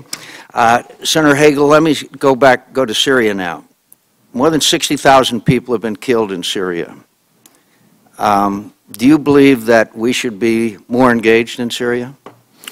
I know this administration is very engaged in working with its partners. So you don't think we should do more? Well, when you say do more, do you mean... You think we should make sure that the Syrians get the weapons they need and perhaps establish a no-fly zone? Do you think we do? I believe that part of our review is looking at those options. It's been 22 months, Senator Hagel. Well, I wasn't there. I don't know the details. I'm not there now. I'm sure you've read in the newspapers that 60,000 people have been killed and that it's in danger of spilling over into neighboring countries. My question, I guess, is how many more would have to die before you would support a arming the resistance and establishing a new fly zone, no-fly zone. Well, I don't think anyone questions the terrible tragedy that is occurring there every day. It's a matter of how best do we work our way through this so that we can stop it to begin with, and then what comes next. I think the President's been pretty clear on this. Did you disagree with President Obama on his decision for the surge in Afghanistan? I didn't think that we should get ourselves into, first of all, I had no original position as far as no formal position, Well, but I didn't think we were... You were quoted in August 29, 2011 saying, "I disagreed with President Obama and his decision to surge in Afghanistan." That was my personal opinion, yes. I thank you, Mr. Chairman. Thank you. Thank you, Senator McCain. Senator Nelson. Since the issue of Iraq has come up here, I just want to state for the record and lay the predicate that this senator was one of many that voted for the authorization to go into Iraq. And as it turns out, the lessons of history, we were given incorrect information as a justification for going into Iraq. We were told by the Secretary of Defense, by the Secretary of State, by the National Security Advisor, and the Director of the CIA that there were weapons of mass destruction in Iraq. And so, for a lot of the decisions that were made at the outset, they were decisions that were informed with incorrect information. So as the committee is judging Senator Hagel on that decision as well as others, I want to tell the committee what was the experience of this senator. Now, what I would like to do with my time here is that since there are a few of us in this room that served in the military during the Vietnam era, and you clearly had that experience in combat. Senator Hagel, I would, and by the way, a lot of people don't know anything about Vietnam and don't know how difficult it was, as Senator Warner has so eloquently stated in his comments, how the nation was divided. But I would like for you, as the committee is getting to know you, know something about your service in Vietnam and your combat experience. Were you wounded, Senator Hagel? Well, Senator Nelson, thank you.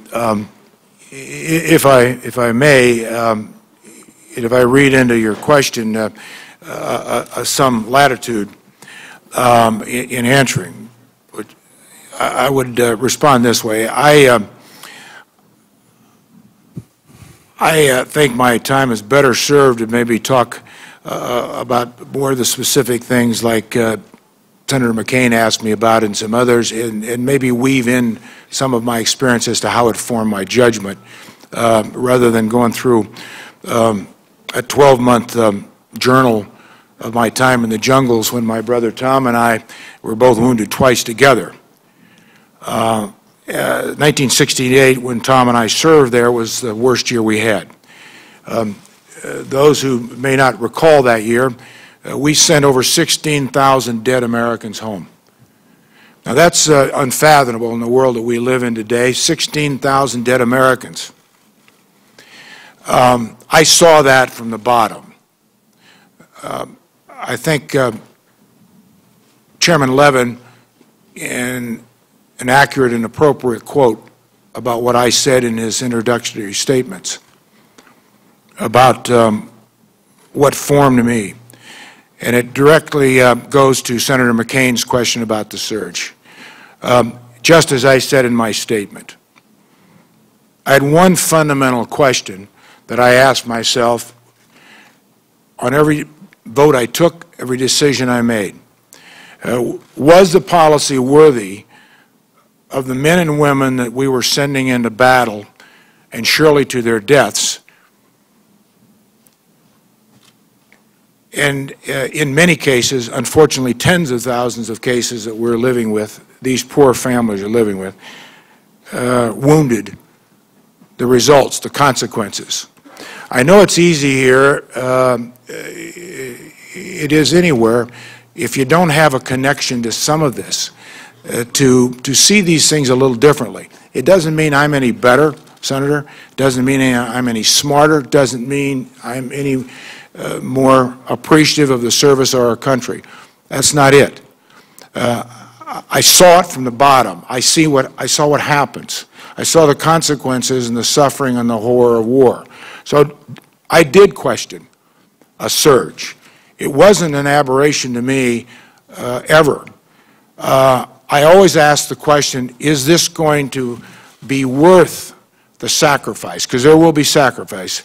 In the surge case in Iraq, we lost almost 1,200 dead Americans during that surge and thousands of wounded. Now, was it required? Was it necessary? Senator McCain has his own opinion on that, shared by others. I'm not sure. I'm not that certain that it was required. Now, it doesn't mean I'm right. Doesn't mean I didn't make wrong votes. But that's what guides me. When you asked me the question about my time in Vietnam and was I wounded, well, I was a very insignificant part of this. We were just doing our job, Senator, as every military person knows that. Some of this committee has rather distinguished members who served, starting with Senator McCain and the sacrifices he's made to this country. But it does condition you. I'm not shaped, framed, molded, consumed by that experience. Of course not. But it's part of me. I tried to explain that in my opening statement. We're all shaped by those experiences. I hope that experience that I've had is for the better. I hope, if I have the privilege of serving as Secretary of Defense, it will put someone in charge at the Pentagon, and not questioning past Secretaries of Defense. I can only speak for myself, who understands the realities of consequences of war. It doesn't mean I'm better, but that's who I am. I don't walk away from that. I acknowledge that, but it doesn't consume me, Senator. I don't see the lens of every world event and whether we should use American power through the lens of Vietnam. But it is part of me. It is part of that lens. I think that's for the better. I think we need to be cautious with our power. I think we need to be wise with our power. We have great power. We have awesome power. No nation in the world is even in our league. We have done so much good with that power. I don't think there's a nation in the history of man who has ever been as judicious and careful with its power as we have. And I want to make sure we continue to do that, as you all do. We'll have differences, Senator, on policies. But all I can do is my best based on my own experiences, and as I also said in my statement, reaching out, listening, learning, never knowing enough, understand circumstances change. Thank you, Mr. Chairman. Thank you, Senator Nelson. Senator Sessions. Thank you. Senator Hagel, it's great to have you with us and to have this hearing and an opportunity to discuss important issues. I admire your service to your country, and your combat experience is something we all honor and respect. I've been, for the most part, chairman, ranking member, a member of the strategic subcommittee of this Senate, Armed Services Committee, for the time I've been in the Senate, and we came together. And so I've had some experience and knowledge about the great debates involving nuclear weapons and national security. I believe the Secretary of Defense should be the core, the rock-solid person for defense of America. I believe he should project an image of solidity and steadfastness that the whole world and American people can depend on.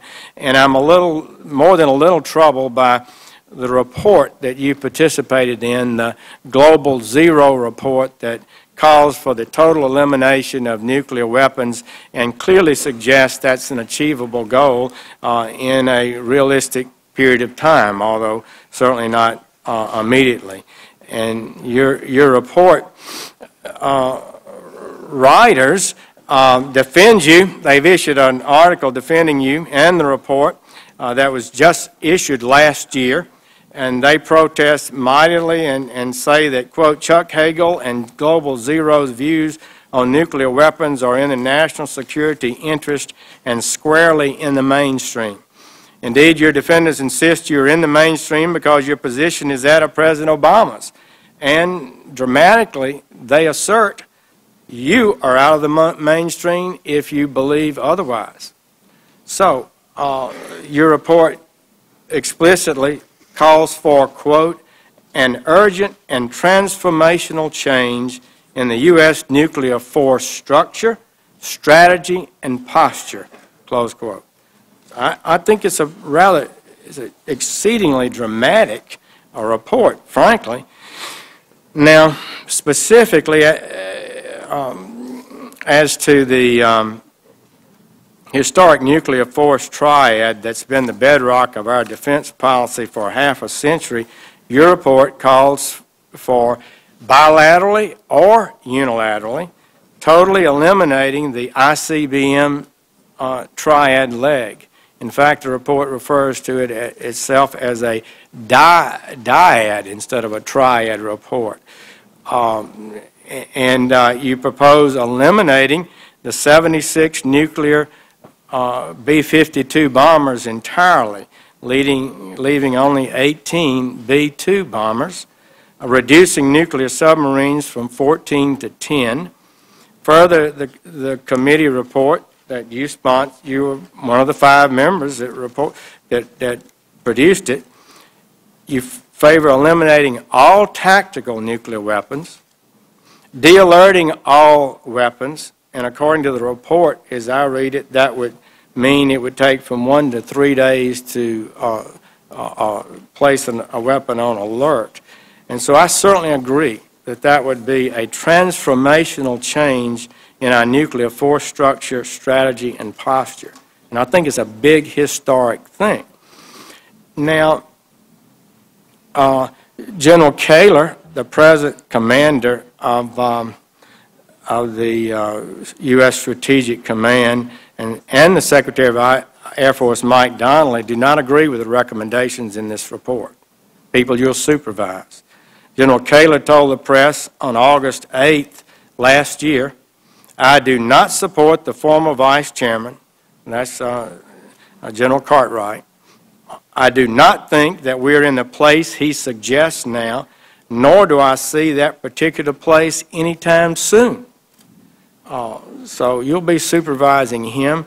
Would you share with us where you are today on that issue? Do you support the view of General Kaler, or do you support the view of the commission report that you signed? Thank you, Senator. Well, let me first correct some of your interpretation of what the Global Zero report was and is, and what it actually said. First, it didn't propose or call for anything. It was, in fact, the word specifically used at the front end of that report was illustrative, proposing nothing, but laying out different scenarios and possibilities and schedules. But here's the key part of all this. And by the way, this was summarized in a letter to President Obama in 2009. Bilateral, never unilateral. Nothing was ever suggested on a unilateral basis to take down our arsenal. Negotiated, verifiable. These are all terms that were in the report. As Senator Nunn said in his opening statement, and I have alluded generally to this, the mainstream thinking of most presidents we've had the last 65 years, and I go back to Ronald Reagan's comments, as Senator Nunn quoted, was reduction of nuclear weapons for the obvious reasons. That's why we have engaged in treaties to reduce nuclear weapons. Those weren't unilateral arrangements. Those were bilateral arrangements. The U.S. and the Russians, as you know, have about 90% of the nuclear weapons in the world today. Now, there are others who have them. There are 9 nuclear powers, dangerous. Obviously, the so-called loose nukes or non-state actors, terrorist groups getting a hold of these are threats. But Senator Hagel, I just want to make sure that's clear. I know, but it's not clear in your report. The report says, quote, on page 1, these steps could be taken with Russia in unison through reciprocal presidential directives negotiated in another round of bilateral arms reductions or implemented unilaterally. Well, that's not proposing, it says it 2 more times in this report that these ideas could be, a less good approach would be to adopt this agenda unilaterally. It suggests it should be adopted. That wouldn't be as good, but you would do so. And there's another reference to that. And it does call for these reductions. In your conclusion, you say the United States should seek to achieve such reductions in 10 years and plan to base its arsenal on a dyad of nuclear delivery vehicles. You go on to say Trident missile submarines, the optimal mix would consist of 10 Trident submarines and 18 B-2 bombers. The normal conditions of 1/2 of the warhead stockpile would be deployed on these carriers. The other half would be kept in reserve. All land-based intercontinental missiles armed with nuclear payloads would be retired, along with carriers of non-strategic nuclear warheads. That's all of which would be eliminated. That's the tactical nuclear weapons, all of which would be eliminated from the stockpile. B-52 bombers would be completely dismantled or converted to carry only conventional weapons. I don't believe that's consistent with the policy of the country as a whole. I supported legislation to create a bipartisan commission several years ago to help us. Senator Levin and others supported that. The House supported it, and it passed, to help us determine how much further we can continue to draw down our nuclear weapons. It was chaired by William Perry, the Secretary of Defense under Carter. James Schlesinger served in the Carter and Nixon cabinets. It had John Glenn on it, Martin Halperin, Lee Hamilton, James Woolsey. They had Keith Payne and others. They had access to the Defense Department, secret documents and information, and they came out with quite a different view. Let me just point out some of the things that they came up with. They said maintain the triad. They said maintain tactical nuclear weapons. They recommended no change in the alert status. And in fact, the Defense Department's nuclear posture review under President Obama and Secretary Gates explicitly found the alert status should not be altered in their review of nuclear weapons. And they fundamentally found a need for nuclear weapons. That's the point. And your commission basically said there's undermines the request for nuclear weapons. And I'll give you a chance to respond.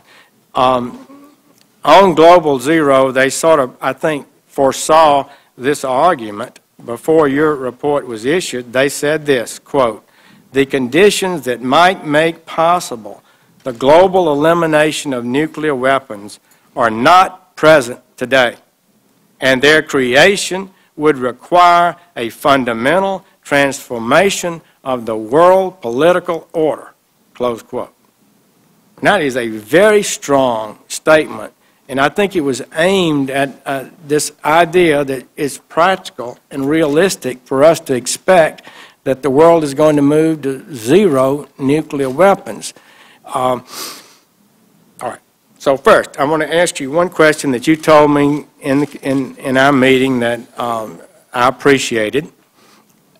President Obama stated when we did the New START Treaty discussion and vote and debate, quote, "I intend to modernize or replace the triad of strategic nuclear systems, a heavy bomber and air-launched cruise missile and ICBM and nuclear-powered ballistic missile submarine," close quote. And he committed to, quote, "accelerate the design of the CMRR and the UPF," those are the two buildings where our modernizations would take place, "and request full funding for those projects." So first, let me ask you, would you support that vision and commitment the President made? Well, absolutely I do, and then you're free to respond to what I was saying, but I really do feel that I'm uneasy about this vision expressed in that committee report of yours. Well, let me just briefly come back to what you said, Senator, and I appreciate you giving me a chance to respond. First, my record has always been very clear. Everything I've voted on in my career in the Senate and where I've been, a strong, agile, safe, secure, effective nuclear arsenal for the United States is not debatable. I've voted that way. I believe that. You know that the home of the Strategic Command is now in Senator Fisher's state, which used to be in the state I represented, or I used to be in that state as a senator. It hasn't changed. I know a little something about it. Not as much as you and others on the committee, but I've been to that facility many times. I know General Keeler very well. I've known all the STRATCOM commanders very well. And you know what the motto of STRATCOM is. It's a pretty significant motto. Peace is our business. And what has kept the peace, as I noted in my opening statement, as much as anything else in the world since World War II, is that strong nuclear deterrent. This prospective Secretary of Defense would never do anything or in any way take any action that would minimize or harm or downgrade that reality. But again, I go back to, not to get caught up in this report, this report was about illustrative possibilities. What could things, how could things be done? Always, always bilateral, always verifiable, always negotiable, just as we've always done in all our treaties. So I'll stop there. That's a commitment I make to you. I made it to the President. My record's clear on that. Thank you. I think we have to move on. Well, just thank you, and I would just say the vision stated in your Global Zero report, I believe is likely to create instability rather than confidence and stability, create uncertainty in the world among our allies and our potential adversaries, and I do not believe it would meet the goal that you said, not to weaken our ability. So I'm troubled that I appreciate your comments today, but I am troubled by the language in that report. Thank you very much, Senator Sessions. Senator McCaskill. Thank you, Mr. Chairman. In the 6 years I've served on this committee, I have served under Senator Warner as a ranking Republican member and Senator McCain as a ranking Republican member. And I've got to tell you that there has never been a time that I didn't sense that we all agreed that our work on behalf of our nation in terms of protecting our country and defending our country, that it was a bipartisan effort. I believe very strongly that this committee needs to be bipartisan. And I hope that the new ranking member holds the same regard for that as Senator McCain and Senator Warner did, because at all times I felt that they were respectful and were willing to listen to our disagreements. And I'm hopeful that that will continue, and I will be optimistic that it will. I'm going to ask a series of questions, and then at the end of them, if you need more time, just say so. Do you believe that all options should be on the table when we confront Iran? Absolutely. Do you believe Iran is currently a state sponsor of terrorism and provides material support to Hezbollah and to Hamas? Yes, and I'm on the record a number of times saying that. Do you support sanctions against Iran? Yes. Do you believe that the United States should unilaterally eliminate its nuclear arsenal? No. Do you agree with 4 national security leaders, including Mr. Perry, Henry Kissinger, Sam Nunn, William Perry, and George Shultz, President Reagan's Secretary of State, when they said, and I quote, "The 4 of us have come together in a nonpartisan effort deeply committed to building support for a global effort to reduce reliance on nuclear weapons, to prevent their spread into potentially dangerous hands, and to ultimately to end them as a threat to the world.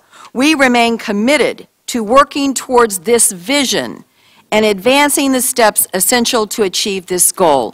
Do you agree with those 4 bipartisan national leaders in the area of national security and foreign policy? Yes. I wanted to take a few minutes to talk about some of the things we talked about in my office, and some people on the committee are going, oh, here she goes on contracting, but auditability of the Defense Department.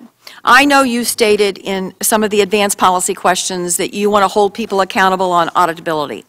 I don't think most Americans realize that as we face shrinking budgets and as we want to secure the preeminence of our military and not hollow out the spending at the Defense Department, that auditability is a crucial ingredient to us being able to figure out whether all the money that's being spent there is being spent like Americans would want it to be spent. Can you reassure me that auditability, as prescribed by law, coming through this committee, that it needs to happen no later than 2017. Can you make a commitment to me today on the record that that will be a priority of yours, making sure, as Secretary Panetta did and Secretary Gates before him, that auditability will be an essential priority of your time as Secretary of Defense? As I told you, Senator, I will. I make that commitment to this committee. And then turning to contracting. I have yet to have provided to me, other than raw numbers that we spent, any data that would indicate that major infrastructure rebuilding as part of a counterinsurgency strategy works. There are many things that work in a counterinsurgency strategy, and one of them, as it was originally posed to me back some 6 years ago on this committee by General Petraeus, was that the SERP funds, the Commander's Emergency Response Program, that walking around money to fix plate glass windows in neighborhoods, that was an essential part of the COIN strategy. That morphed into our military building major infrastructure projects, without really any data ever to indicate that the billions of dollars that we were spending was in fact advancing our mission, our military mission. In addition to that, it is clear, if you want to look at Iraq and the failures that Iraq represents in some ways, one of the failures is the crumbling investments that this country made in Iraq. The health centers that never opened, the water parks that sit crumbling, the power facilities that were blown up before they even had an opportunity to operate. I can go down billions of dollars of waste because we didn't do the analysis on sustainability after we left. I am convinced that we have made the same mistakes in Afghanistan. And I would like your response to this issue of major infrastructure building while we are in a conflict being conducted by our military, not by AID, not by the State Department, and whether or not you would make a commitment to come back to this committee with a report analyzing whether or not there is data to support that aspect of the COIN strategy. Well, I will make that commitment, and it is part of the larger series of questions and factors always involved when a nation gets clearly committed, as we were and still are in Afghanistan and were in Iraq for 8 years. When you were at war, the highest first priority is to take care of your people. As a result of that, all the rest of the normal latitude and guidance and theory, policy is secondary. And so I think in both of those wars, because we got ourselves in so deep with so many people, and the welfare of our men and women was paramount. We tried a lot of things.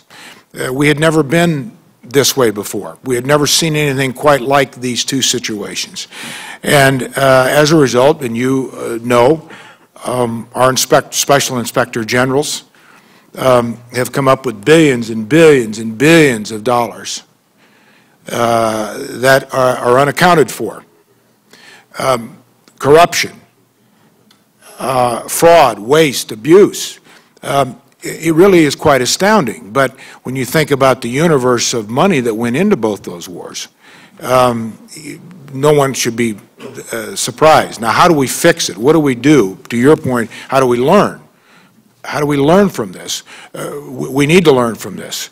And it wasn't the fault of the military. The military was asked to do everything. We overloaded the circuits of our military. We said, you do it. You've got the money. You've got the structure. You've got the organization. You've got the people. Now go do it. And so we put these people, these young captains, you talk about surf funds, in very difficult spots. These young captains were given $100,000 in cash, essentially walking around money to take care of tribal chiefs and so on and so on. It wasn't their fault. That they were told to do this. This is what was part of the strategy. I don't question necessarily any particular strategy or part of it, but I do think it's part of the whole that you're talking about. And if I'm confirmed and go over there, I will take a look at this, and we'll go deeper and wider into this, because we owe it to our people. We owe it to the people of this country who pay the bills. And for future, what did we learn? For future challenges. Thank you. Thank you, Mr. Chairman. Thank you, Senator McCaskill. Senator Chambliss. Thanks, Mr. Chairman. Chuck, again, congratulations on your nomination. As we talked the other day, you and I have been good friends since I came to the Senate in 2002. Sat next to each other for 6 years on the Intel Committee, and during that process, you cast some votes that I questioned, but we were always able to dialogue and never impacted our friendship, and I'm very appreciative of that. You're also introduced by two of my dearest friends, Senator Nunn and Senator Warner, which certainly is a credit to you. I want to drill down, Chuck, on the issue that I think is going to be very much at the forefront, probably the number one issue you're going to have to deal with, assuming that you're confirmed, and that's the issue of our relationship with Iran and where we go in the future, short term as well as long term. Now, you wrote in your book, and I quote, "We blundered into Iraq because of flawed intelligence, flawed assumptions, flawed judgments, and ideologically driven motives. We must not repeat these errors with Iran, and the best way to avoid them is to maintain an effective dialogue." You then go on to advocate, again, and I quote, "for a direct and strategic diplomatic initiative."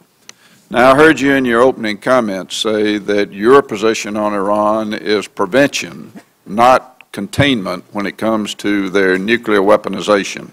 Now, I want you to expand on that, and I want to go back to Senator Inhofe and Senator Reid's question or comment relative to why you did not vote to designate the IRGC as a terrorist organization. Iran is the #1 terrorist sponsoring state in the world. I don't think there's any disagreement about that. I want you to expand on your position on a nuclear weaponized Iran and talk about red lines. If your position is truly prevention and not containment, Chuck, what is the red line? What is the point? We know there's some things happening over there right now that are very serious. So how far do we go? Do you still advocate direct negotiations with Iran, as you said, and you made clear that all options were on the table, and you've stated again that military options is one of those? If you will, talk about direct negotiation. We've never negotiated with a terrorist state. Why do you feel like that we ought to dialogue with them even on this issue today? And lastly, what alterations, if any, do you think are necessary to our military force posture in the Gulf region to deter Iranian regional ambitions and support international diplomatic efforts to stop Iran from acquiring nuclear weapons capability? It's a broad statement on my part, broad question, but this is the issue from a national security standpoint, Chuck, and I'd like to be pretty specific. Well, let's start with a specific question on a vote regarding designating the Revolutionary Guard as a terrorist organization. You recall, because you were there were 22 senators who voted against that. The effort against it, the main point made on the floor of the Senate came from Senator Jim Webb. And his point was, we have never, ever designated a part of a legitimate government, a state. And when I say legitimate, it doesn't mean that we agree with Iran, but it is a member of the United Nations. Almost all of our allies have embassies in Iran. So that's why I note an elected legitimate government, whether we agree or not. But we have never made any part of a legitimate independent government, designated them or made them part of a terrorist organization. We've never done that. And so you say, well, so what? What's the big problem? The problem was that at least 22 of us believed, and there were both Republicans and Democrats, by the way, in that vote, but it was Jim Webb who was on the floor most of the time on it, said that if you do that, that's tantamount to giving the President of the United States authority to use military force against Iran without having to come back to get a resolution from or partner with or cooperate with the Congress of the United States. Essentially, if we vote for this, we're giving a president, in a sense, that authority. Now, you can agree or disagree with that, but I listened to that debate, and there was some pretty thoughtful debate, and that debate I thought was pretty powerful with me. We were already in 2 wars at the time, and I thought that this made sense. And so I voted against it. That's why I voted against that. You might also remember that Secretary-designate, almost Secretary of State Kerry voted against it. Then President Obama, or Senator Obama, he gave speeches against it. He didn't vote that day. Vice President Biden voted against it. Dick Lugar voted against it. There were some other Republicans. As to the Iranian red line, Persian Gulf, some of the Iranian questions you ask, I support the President's strong position on containment, as I've said, and I'll speak more specifically to a couple of the examples you used from my book. But his position, I think, is right. And when you ask the question about red line, well, a red line, I think the President has gone as far as he should go publicly on that. And he said clearly that, in his words, he has Israel's back. He said that his policy is not to allow the Iranians to get a nuclear weapon. What constitutes when action would be taken, I think that's always something that should not be discussed publicly or debated publicly or out in the public domain. Your quotations from my book, which you acknowledge as well, that I always said the military option should be on the table. And I had said that consistently, as well as engaging with Iran. I've always thought it's far smarter to approach these very serious threats, including Iran, probably as significant a threat as we have out there today, although North Korea is beyond a threat. It's a real nuclear power and quite unpredictable. I think Pakistan is another very complicated reality. But staying on Iran, I think we're far smarter to do what the President's been doing, which I laid out, by the way, in my book. I have a chapter on Iran. I have 2 chapters on Iraq. I have a chapter on the Middle East.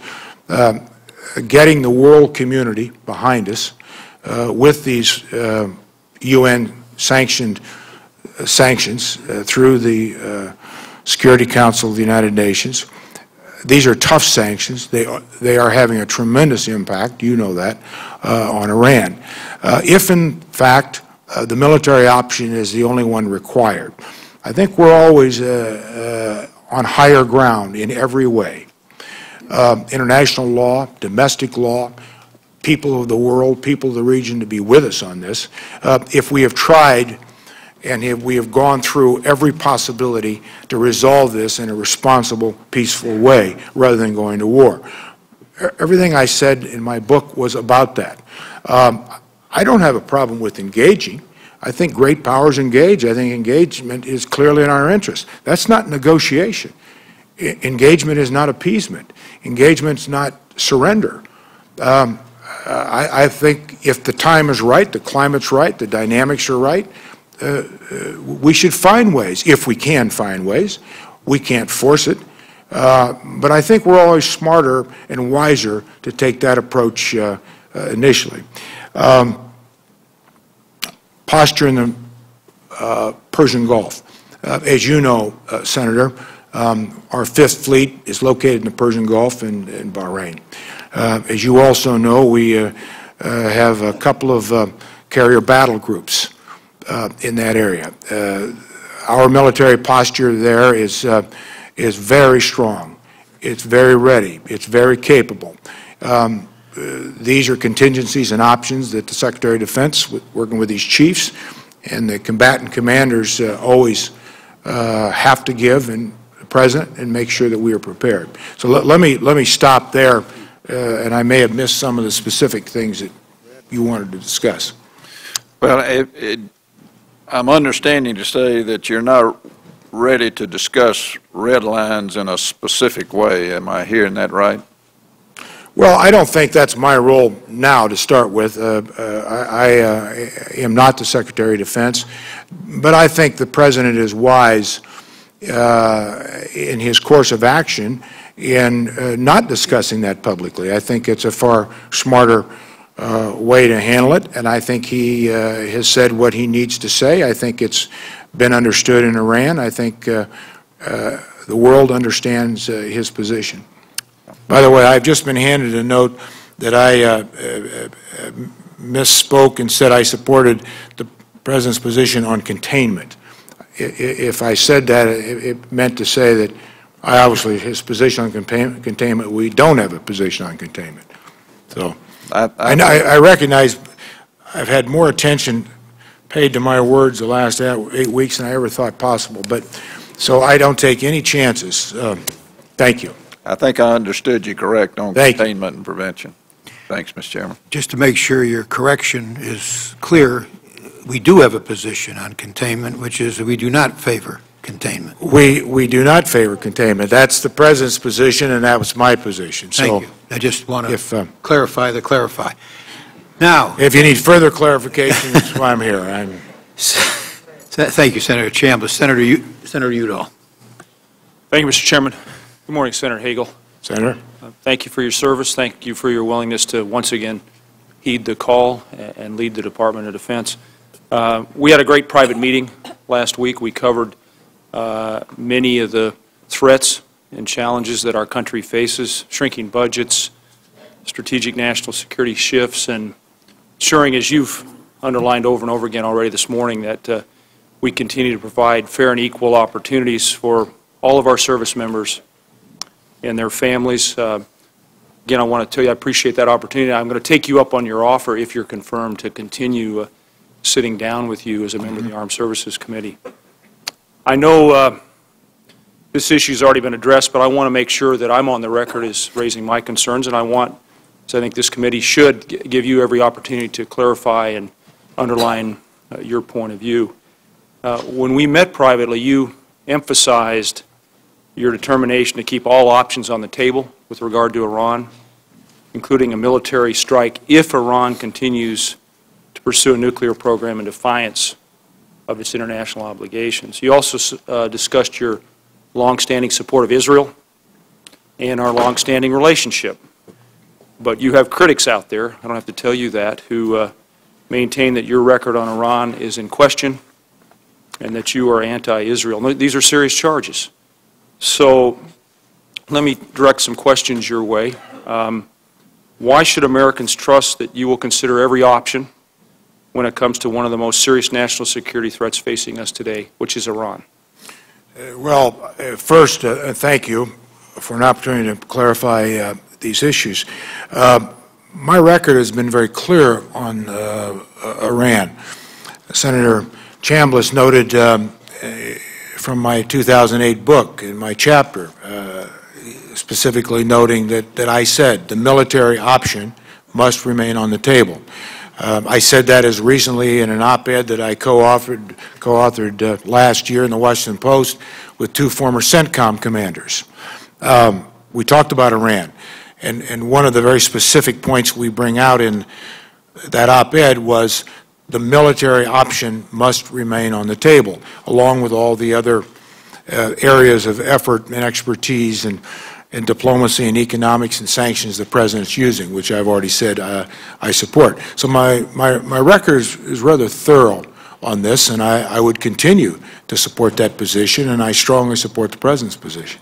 Senator, talk about your view on Israel, our relationship with Israel. How can we continue to have a special alliance with a country with whom we share more than an economic or political philosophy, but with a broader a moral connection that we have to Israel? Well, I've said many times, just as I've said regarding the military option on Iran, many times in my book, speeches on the floor, interviews I've given, I'm a strong supporter of Israel. I have been. I will continue to be. I've also said specifically, and I believe this is in my book, that we have a special relationship with Israel. So again, my record is pretty clear. I voted in the 12 years in the United States Senate for every authorization, every appropriation that I had an opportunity to vote on for Israel. I've been to Israel many times. I've met with their leaders many times. So again, if you look at my record, I think my record is pretty clear in my strong support for Israel. Senator, I heard you say when you discussed your vote against the resolution applying to the IRG, the Iranian Revolutionary Guards, that in the end you were protecting the Congress's prerogative when it comes to declaring war. Is that correct? That's exactly right. That's exactly what I was saying, and I didn't say it, I guess, that way, but that was the point. And again, I say, like I have in answering some of the other questions, it wasn't a question of the objective. I mean, I shared the objective, and I suspect all 22 members in the Senate who voted against that resolution supported the objective. But as Jim Webb made the case, I think, pretty effectively, and Senator Webb was an individual who had rather considerable experience in this business. He'd been Secretary of Navy under Ronald Reagan. He had been Assistant Secretary of Defense under Ronald Reagan. One of the most decorated veterans of Vietnam, United States Senator, celebrated author, lawyer, and I thought he made a pretty strong, persuasive case, so did many of us. Let's turn to cybersecurity. I was pleased that you mentioned cybersecurity early in your initial remarks. The Pentagon's moved to significantly expand its cybersecurity assets and knowledge. I have to talk about Colorado, since I represent Colorado. The Air Force Academy is well positioned to train those new cybersecurity experts. We're also the home of Space Command and Northern Command. Would you talk a little bit more about your take on cybersecurity, what we ought to be doing, what sorts of resources we need? Well, Senator, you may know that I've been to those facilities in Colorado a few times and don't know as much about them as you do, but I'm pretty familiar with them. They are essential to our national security. Cyber, I believe, represents as big a threat to the security of this country as any one specific threat. For all the reasons this committee understands. It's an insidious, quiet kind of a threat that we've never quite seen before. It can paralyze a nation in a second. Not just a power grid or a banking system, but it can knock out satellites. It can take down computers on all of our carrier battleships. It can do tremendous damage to our national security apparatus. That is the larger threat. But when you start defining it down, this body, I know, I watched it, went through a pretty agonizing 3 months at the end of 2012 trying to find a bill that they could agree on cyber.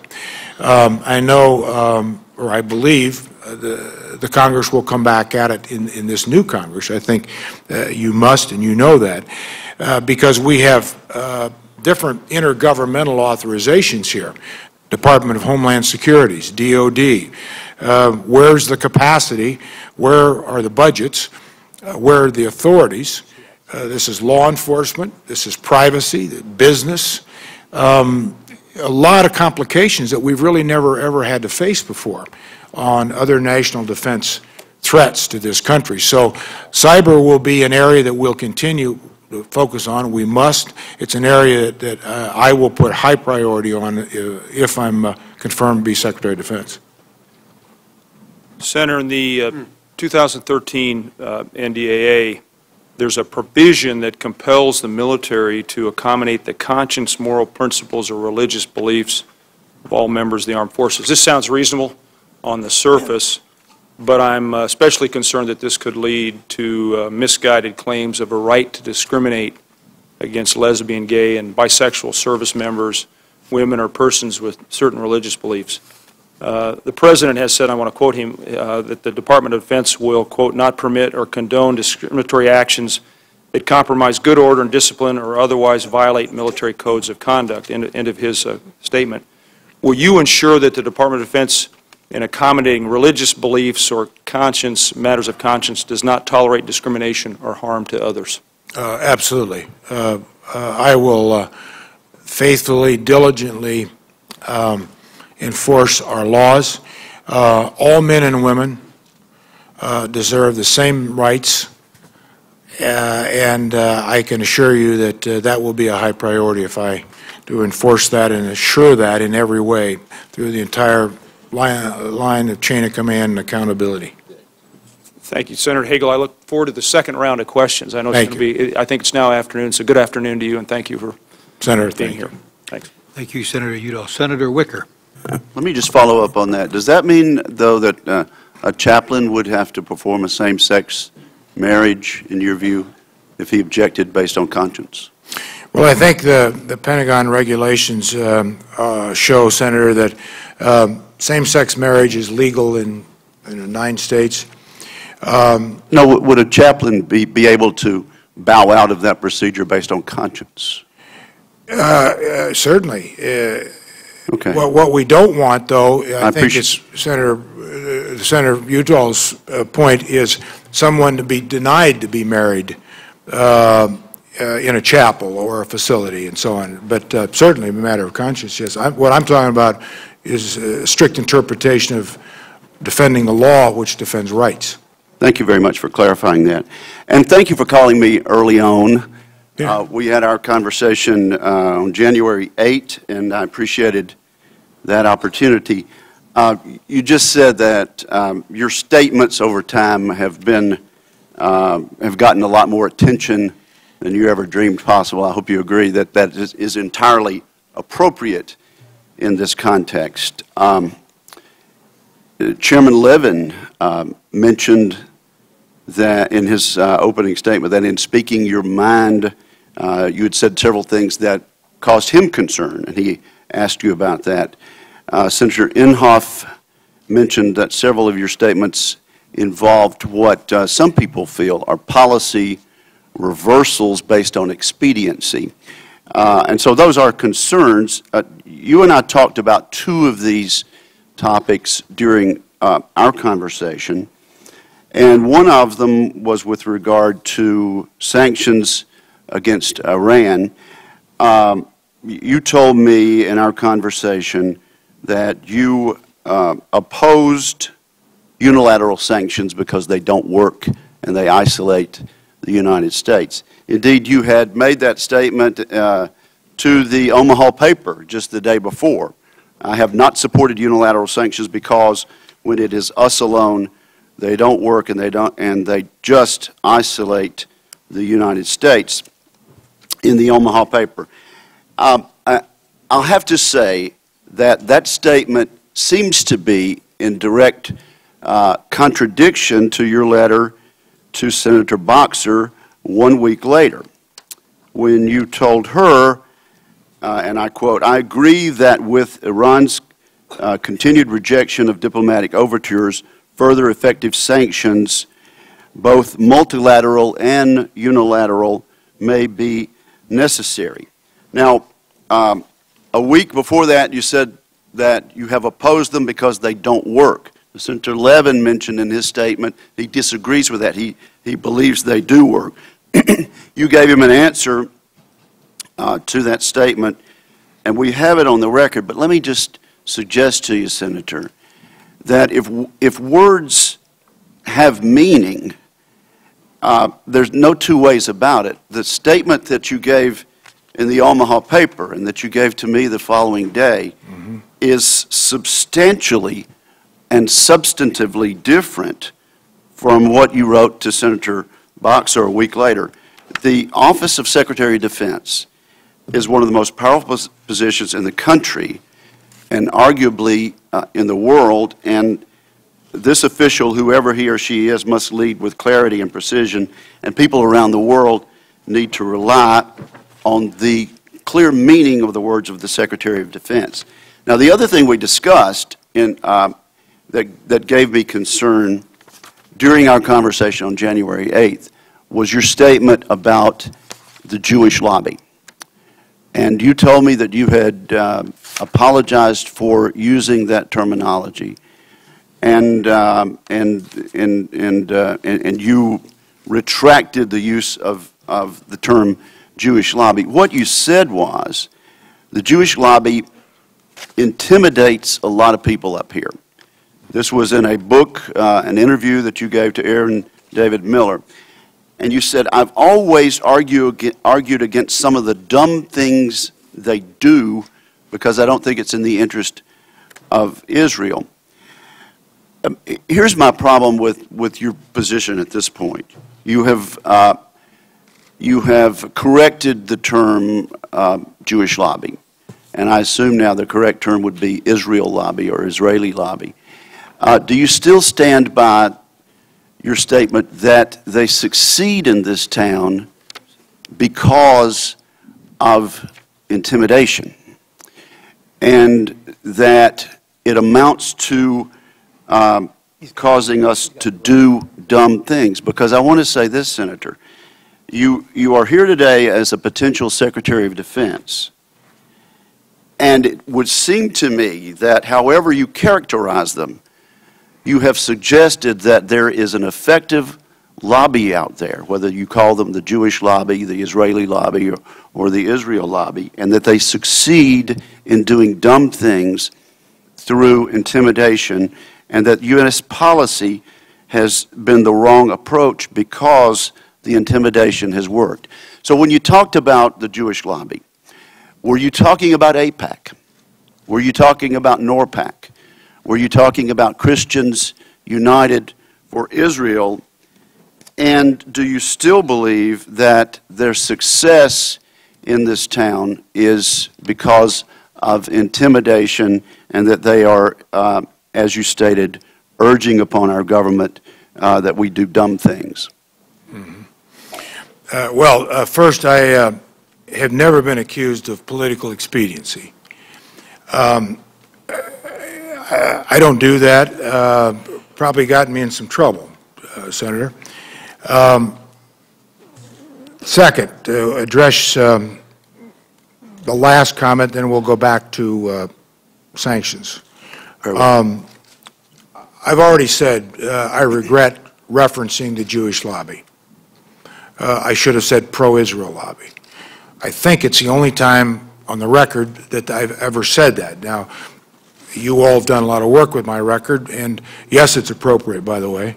Any nominee's record, what he or she thinks, says, done, absolutely. I was on your side of the dais for 12 years, so I understand that and that responsibility. So I don't have any problem with that. So I've already noted that I should have used another term, and I'm sorry, and I regret it. On the use of intimidation, I should have used influence. I think would have been more appropriate. We were talking about in that book, and you've evidently read it, Aaron David Miller's book, and by the way, it's a book, The Much Too Promised Land. He has spoken out directly over the last few weeks, written an op-ed about my position because it's gotten some attention, as you've noted, and been quite favorable to me, and said much of that was taken out of context, and he was offended by it. Those were his words.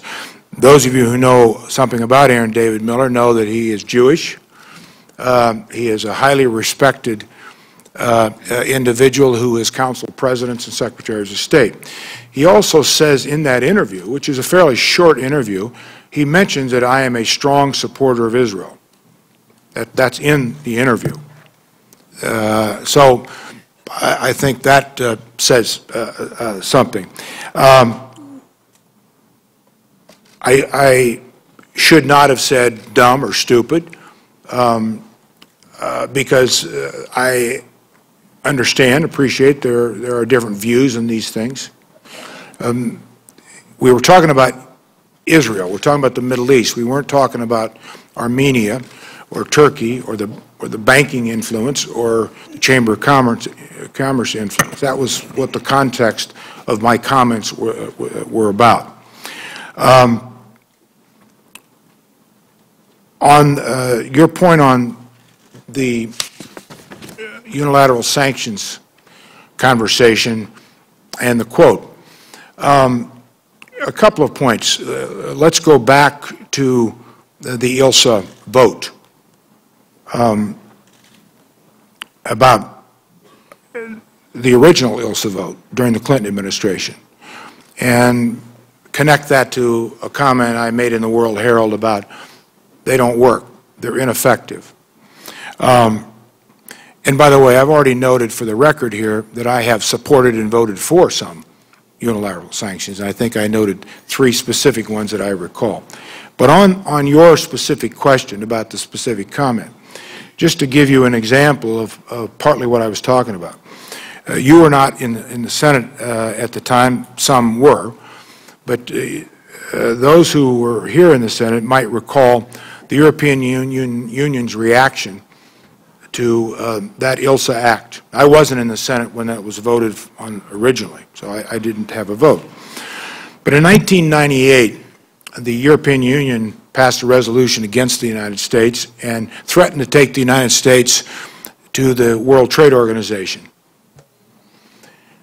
As a consequence, Secretary Albright had to get into this, and as a consequence of that, President Clinton had to sign a waiver to allow a French oil company not to be part of that U.S. unilateral waiver. Now, I'm not suggesting the United States action should be hostage to the European Union or any other country. But what I am suggesting is, many times there are consequences to these actions. Now, every senator has their own position on these, exercise their own judgment as they should, and cast their own vote. So I don't think necessarily that there was a disconnect from what I said in the World Herald to where I've been on international sanctions. As your specific point about supporting unilateral sanctions as well as international sanctions in the letter to Senator Boxer, it is a different situation to start with. We already have very effective international sanctions on Iran. Are you saying that those two statements don't contradict each other? No. The one to the Omaha paper and the one to Senator Boxer? No, that's right. There are 2 points to it. Let me finish, if I could, Senator. Thank you. My second point.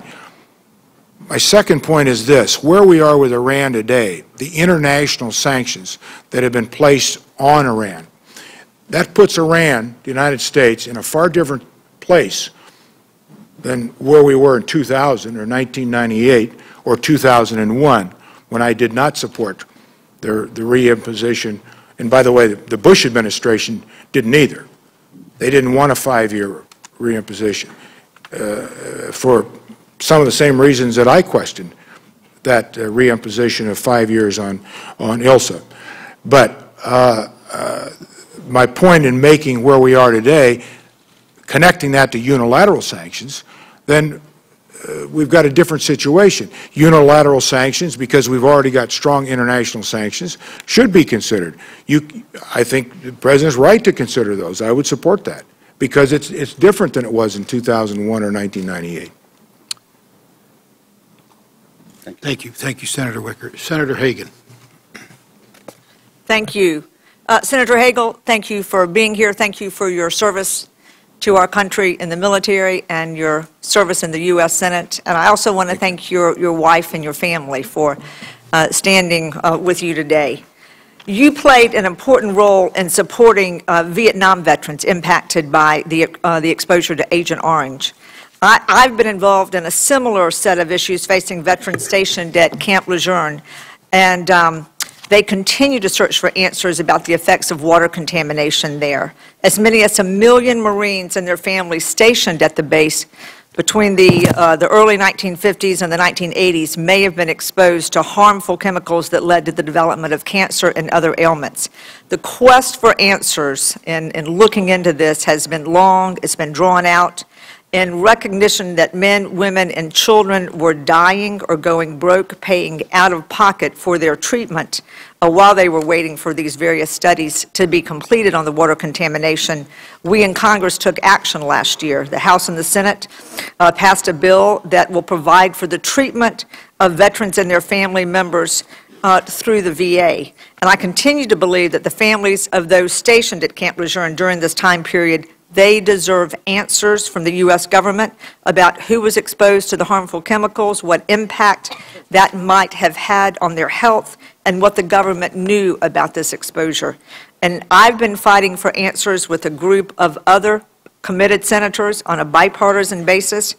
And along the way, progress has been slowed by endless bureaucratic delays and obstacles. My question to you is, do you agree that these Marines and the families deserve complete answers about the water contamination that occurred at Camp Lejeune?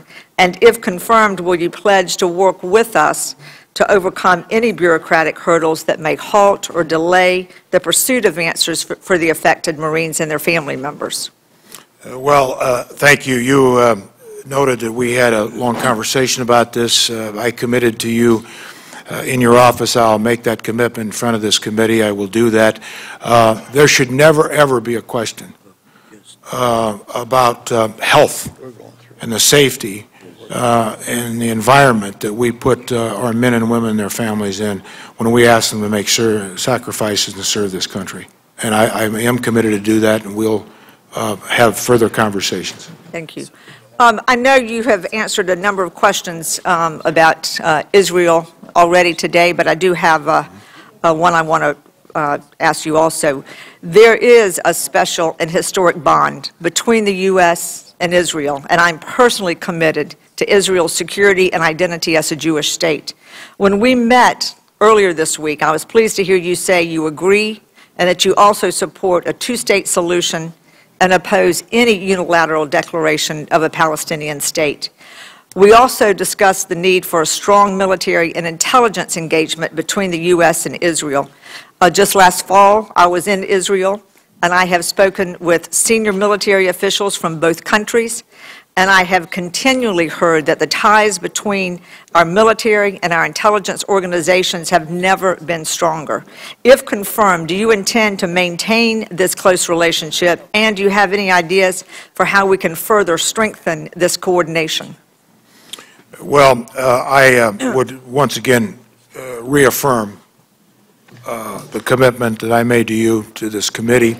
I absolutely support the continuation and the strengthening of our relationship with Israel. As has been noted before, in my book, a chapter I have on Israel, I talk about the special and historic relationship between the United States and Israel. It is critically important that the qualitative military edge that we have assured Israel since 1948 be maintained and be enhanced. The Iron Dome is, I think, but one example. The latest military exercise we had with the Israelis last fall, austere challenge. It was the largest military exercise between our two countries in the history of our two countries. I think our intelligence agencies are working closer and are stronger and more coordinated than ever before. I think this president has done as much to support Israel as any president, as I mentioned earlier, since Harry Truman. And I would look forward to continuing to follow those policies and enhance those policies. Thank you. I wanted to ask a question on sequestration. Stopping sequestration from occurring is very important to me. North Carolina, we have 7 military installations, and we have over 100,000 active duty service members in my state. And I believe that these cuts are going to harm our national security, will impair our readiness, will defer necessary maintenance that will help keep our troops safe, and delay important investments in research and procurement, as well as stunt our economic recovery at this time. I don't believe we can allow these cuts to move forward. Congress needs to work on a bipartisan basis, on a balanced plan that will help eliminate this threat of sequestration. Also, we have to reduce our deficit and protect the critical investments in the areas in our national defense. When we spoke earlier this week, I was pleased to hear you say that you did not support these indiscriminate, unprioritized cuts that sequestration would cause. If allowed to take effect, how will sequestration impact the Department's ability to meet the future threats and challenges? As I shared with you, I chair the subcommittee of this committee on emerging threats and capabilities. So I'm particularly interested in your thoughts. We were commenting earlier to Senator Udall's question on cybersecurity issues, obviously being considered in the Emerging Threats and Capabilities Subcommittee. So my question is, what impact do you believe that these cuts would have on our service members and their families at home and abroad, and in particular, the cuts and the sequestration? How would this impact areas such as cybersecurity and the other areas? Well, first, as we have said this morning, and you know, the chiefs have made very clear, as Secretary Panetta, there will be consequences, significant consequences to the management of our Defense Department and our ability to have the flexibility to make the decisions, not just for the immediate, but for the future. When you hang that kind of uncertainty over any institution, but especially the institution charged with national security in our country, is very dangerous. Readiness is obviously the #1 priority, and we'll continue to do that. The chiefs have already started to work through this, and I think in some of the public statements they've made, we're preparing for that. They will be prepared. If, in the event that sequestration does take effect, we'll be ready to deal with it. But this is going to be very difficult. And we talked a little earlier here this morning about we're going to have to reduce training, steaming time, flying time. But I think the American people do need to be reassured, as I think Secretary Panetta and the chiefs have, that the security of this country is not going to be in jeopardy. But it's going to be difficult, and it's going to affect longer-term kinds of planning. But make no mistake, if this happens, this is going to be a severe problem. My time is up. Thank you for your comments. Senator Hagel, thank you so much. Now, we're going to work right through the vote that's going on now, but we're going to take a 10-minute recess right now and come right back, and then we're going to call on Senator Ayotte and then Senator Manchin. They're next in line, and I urge them to go vote and come right back. So we will now recess for 10 minutes. Thank you. We're going to take you right to the entry and use the restroom. Yeah, good. Okay.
Come back to order. Senator Ayotte.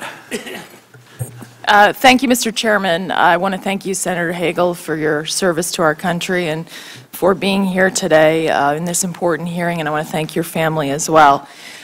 Senator Hagel, I think we've established, as I understand it from the prior questions you've been asked, in July of 2001, you were one of only 2 senators to vote against extending the Iran Sanctions Act, the sanctions in that act.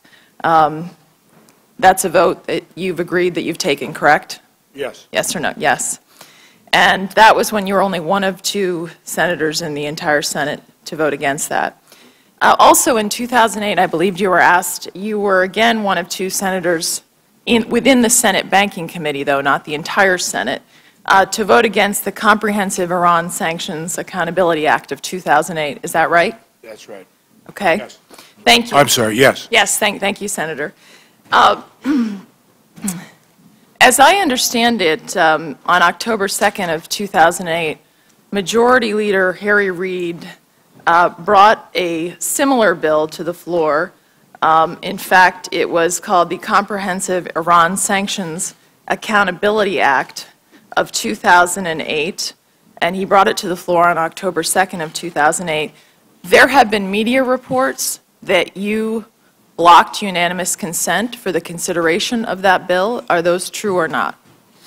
I was one of some Republican senators who did not want that vote to go forward. I voted against it in the subcommittee, and the reason I did was because the Bush administration did not want that bill to go forward. The reason that they didn't is because they were involved in negotiations with the Russians in the UN and Security Council members to put multilateral sanctions on Iran. Thank you. But just to be clear, you did block unanimous consent of that bill. I was part of an effort to, yes, okay. That's right. Thank you. And also, you know, would it surprise you that an earlier version of that sanctions bill was actually co-sponsored by Secretary Kerry, Secretary Clinton, and President Obama at the time?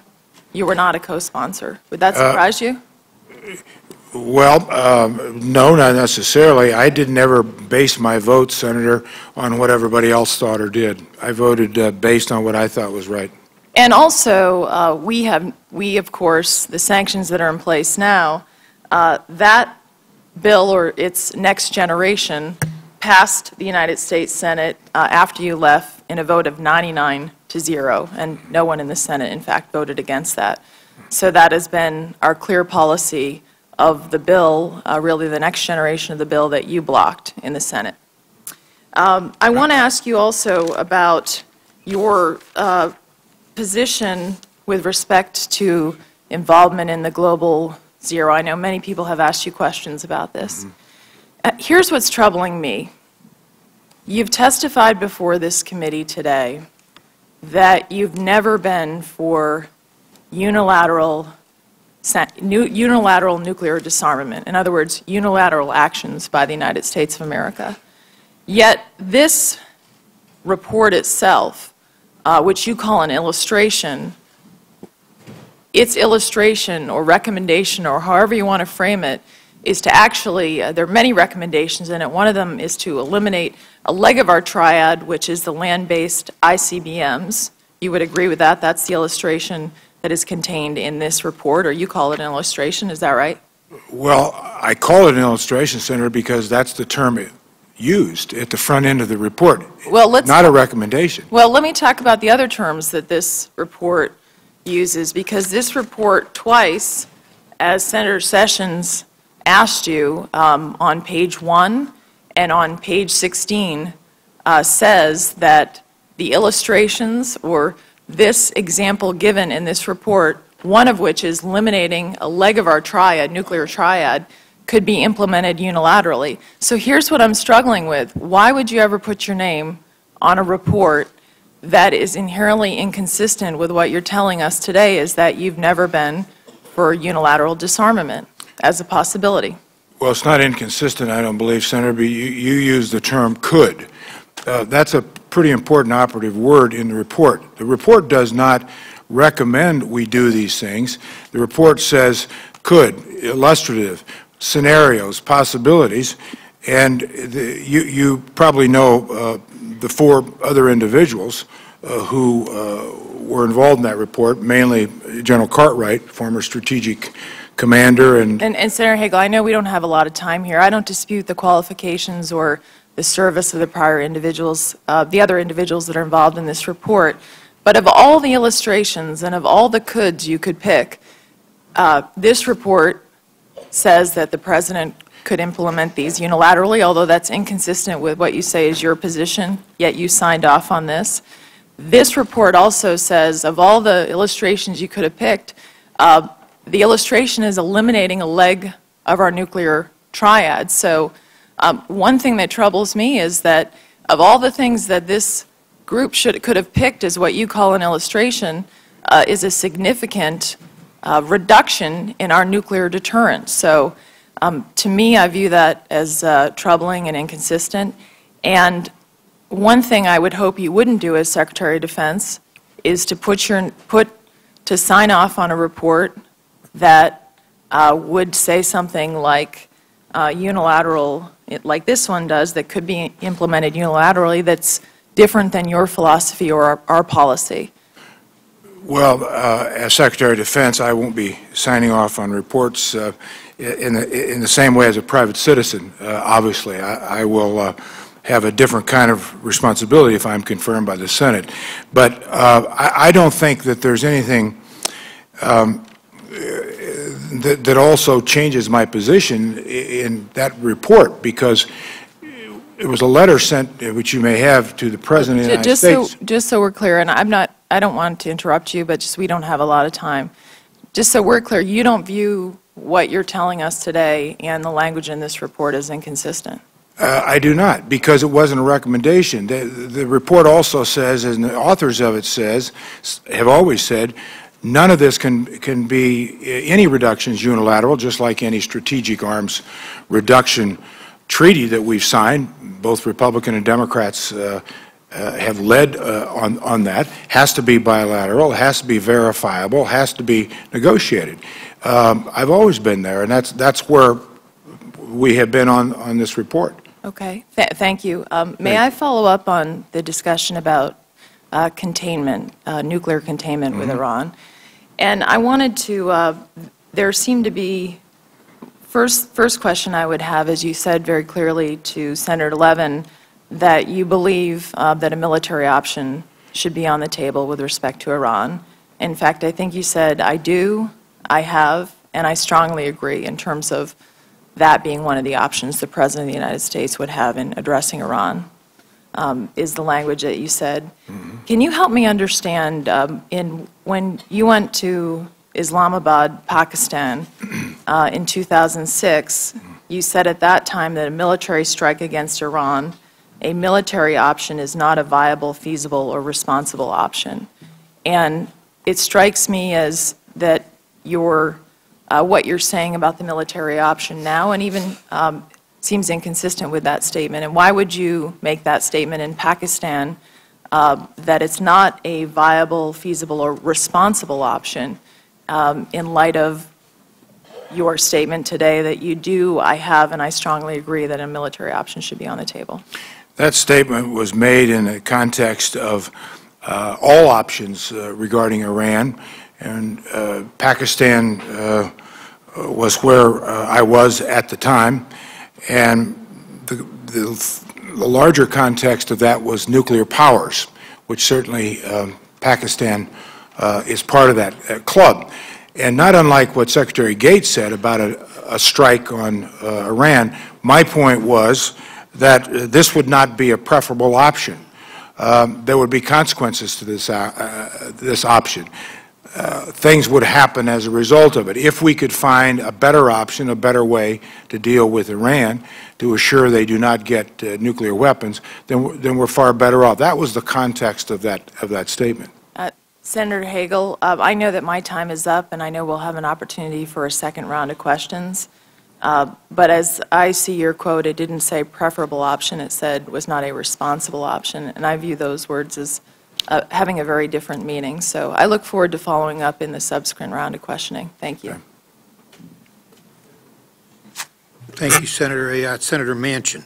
Thank you, Mr. Chairman. And Senator Hagel, thank you so much and your family for your service and for putting your services on the line for us. I appreciate it very much. And I'd like to say this. You and I have not known each other before. I never had the pleasure of serving with you, which I wish I would have. And we had a great conversation. You bring a fresh breath of fresh air, truly a breath of fresh air to this process in a bipartisan way, having two great senators sitting by your side, one a Democrat, one a Republican, that basically supports you wholeheartedly, speaks volumes in the toxic process that we have today.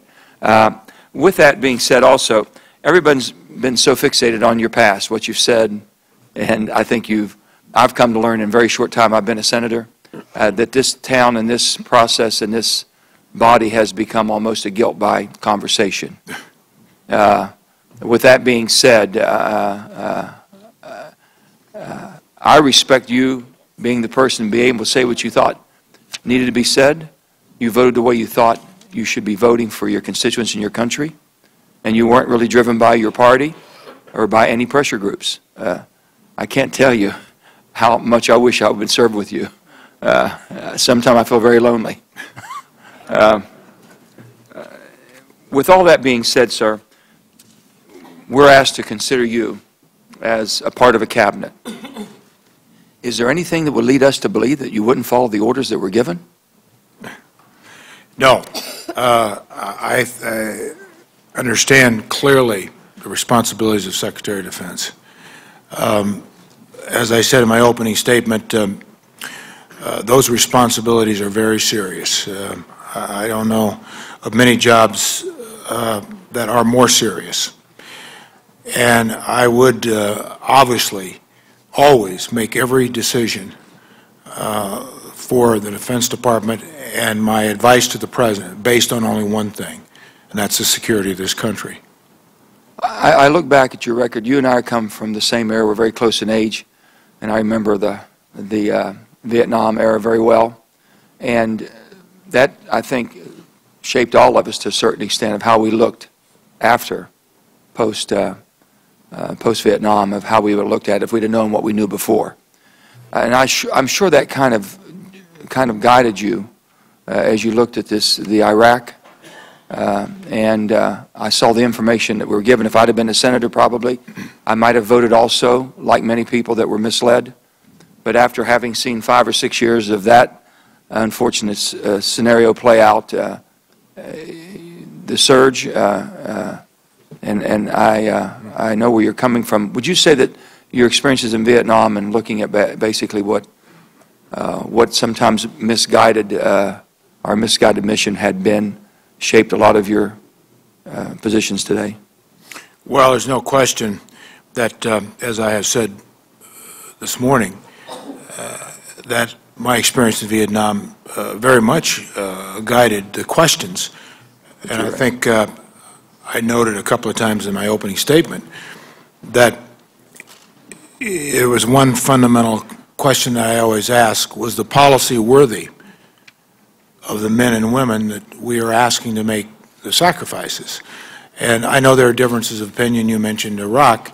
You mentioned the surge. My positions there were very much guided by, well, what is the political purpose of the surge? Where do we go from here? Yes, there'll be, you put 35,000 more American troops in an area for a sustained period of time or more, on top of more than 100,000 we already had there. You'll have a tactical victory, but there'll be a cost for that victory, and that's what always guided me. Do we understand the costs? Are we prepared to make those costs in lives? And then where was the bigger answer here? Where were we going with the surge? How was this going to take us, advance us to where we needed to go, and where did we think we needed to go? So yes, those experiences did shape my questions. And I appreciate that. Let me just say, as speaking of now, what we deal with and the concerns that people had with your nomination, the support of Israel, I have no doubt in my mind your support of Israel is our greatest ally and would always be there. I think you've answered that. I think we all feel very comfortable with that. Also, your commitment that Iran should not under any circumstance, have the ability to have a nuclear weapon. And I appreciate that position very much. Where we go with the strength of our Army, if we have our military might and Department of Defense, the National Guard, how does the National Guard play in your role of thinking at what they should be doing and what they could be doing? Well, the National Guard, as you know now, has a chair at the table with the Joint Chiefs. And General Grass represents the National Guard effectively, a new, as you know, chief.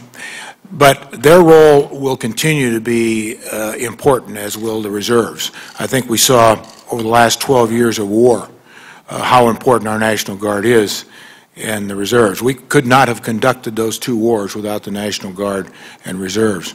I think that's professionalized both services. They're going to continue to be necessary. They're important. Their training, their credibility, their leadership. That's obviously why the decision was made to assure their representation with the Joint Chiefs. And I strongly support the National Guard and Reserves. Personnel, I think that Senator McCaskill touched on things I'm very concerned about. Every time I hear about sequestering, and people tell me that if we do a sequestering, it could destroy our ability to defend ourselves and have the military might that we do. Now, I don't see that whatsoever, and I followed the statistics. I followed all the post-war eras from starting with Korea, Vietnam, Cold War, and where we are today. This will be the least amount of money that we've asked to draw down under any post-war time. But yet everyone's hollering that it'll be devastating. And I know there's a way to do that, but the contracting, we're having a hard time getting our hands around the contracting, the cost of contracting, the ability for people in the contracting world to be reimbursed by over $700,000, almost twice what the President gets paid. Some of these things, would you embrace working with us and sitting down and looking and embracing an audit? Myself and Tom Coburn have had legislation asking for a complete audit, Department of Defense. Your thoughts on those two things, sir? Well, of course, I will. And as I have noted this morning, I'm committed to do that. I will do it. Accountability is a primary responsibility of any institution or organization. That's clearly in the purview of the Congress.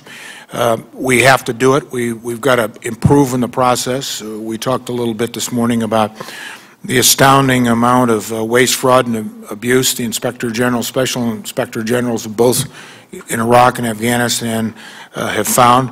I am committed, as I have said, to assure that we make that deadline of 2017 on the audits, and I will work with you closely on that. And my time is up, and one thing I want to state that we talked about in my office is that the commitment to help our returning veterans get jobs. The Jobs Caucus, I hire a vet. It's so important. I appreciate your support for that. I look forward to working with you that we can put more of our vets back to work when they come home and get them back into mainstream America. Thank you, sir, and I look forward to voting for you. Thank you. Thank you, Senator Manchin. Senator Fisher. Thank you, Mr. Chairman and Mr. Inhofe. Good afternoon, Senator. It's good to see you again. Thank you. I want to begin by thanking you for your service to our country and to the state of Nebraska. And I do appreciate your continued willingness to serve the United States. But I need to be honest with you. After our meeting last week, I still have some concerns about your nomination. Many of my colleagues are concerned that you've changed your views. And I share that concern, but I must admit that I'm more worried that your views have not changed. From your meeting with me last week, it was clear that you maintain the views that have led to so much scrutiny of your nomination. Despite these recent claims to the contrary, you continue to hold, I believe, extreme views far to the left of even this administration. In particular, your clear statement to me during our meeting that if given the opportunity to recast your vote on the Iranian sanctions, you would still oppose those sanctions. I believe that that indicates that you hold these concerning views. Our nation faces many challenges, perhaps none greater or more immediate than Iran's continued progress towards obtaining nuclear weapons. At the same time, the Department of Defense is entering a period of transformation that will likely define its role for many decades to come. The future of our nuclear deterrent could depend on our choices made by the next Secretary of Defense. I'm going to bring up the report that we've heard about quite a bit. You're listed as a co-author of that May 2012 Global Zero report on our nuclear posture. I believe there is a recommendation in there, and I believe that the recommendation is to drastically reduce the United States nuclear forces. When we spoke last week, you described this report as being authored by General Cartwright, and I had the impression, and I believe you implied to me, that you weren't closely affiliated with it. But you are listed as a co-author of that report, as one of the 5 co-authors. Moreover, you told me at that time that this report discussed options. You've reiterated that stance today. But after I have re-examined it, once again, the only options that I have found in the report are related to how best achieve those drastic reductions that I believe it advises. There are no alternative views or dissenting opinions that are presented or discussed in the report. It states many controversial opinions. It states them as facts in support of its conclusion. And I believe it's important to determine whether or not you agree with those positions. As it's been said before, my time here is limited, and so I'd like to quickly go through and review some of those more concerning proclamations that it makes with you. I would appreciate if we could kind of go through this quickly. For example, the United States ICBM force has lost its central utility. That's stated in the report. Do you agree with that? Well, Senator, that report was not a recommendation. That report, as we have said, it's in the report, was a series of scenarios. And again, I use the term illustrative because that was the beginning of the report as possible ways we could continue to reduce our warheads, not unilaterally, but bilaterally. Every treaty we've ever signed to reduce warheads and the thrust capability with the Russians has been about reductions. So that's not new. That's where it's always been. But ICBMs, the specific questions, it's a 25-page report. I assume you've read it. Talked about one of the reasons ICBMs may well eventually be insignificant because of the overflight over Russia and so on. Now those aren't fictional analyses. Those are facts. Now, no one is recommending in that report, and you probably know General Cartwright. When he was in Omaha, you probably got acquainted with him. These are serious people who understand this business, and no one is recommending that we unilaterally do away with our ICBMs. What that report was about was looking at where this is all going. Again, the title of the report was Modernizing Our Nuclear Strategy, not eliminating it. Correct, but do you agree with the statement made in the report that the ICBMs, that force has lost its central utility? That's not what the report said. I have it cited, Senator, and with respect, I can enter that into the record, but it is cited in the report. The report, in the overall context, ICBMs and all of the parts of that report were about the utilities of our triad, where is this going, and the money that we're investing in it, and we have to look at it. I think those kinds of reports are valuable to assess our needs, to assess our nuclear capability, to assess our nuclear deterrent. I mean, we do studies all the time This was not an official report from an official government. Think tanks do this all the time. I think that's valuable. Now, whether policymakers...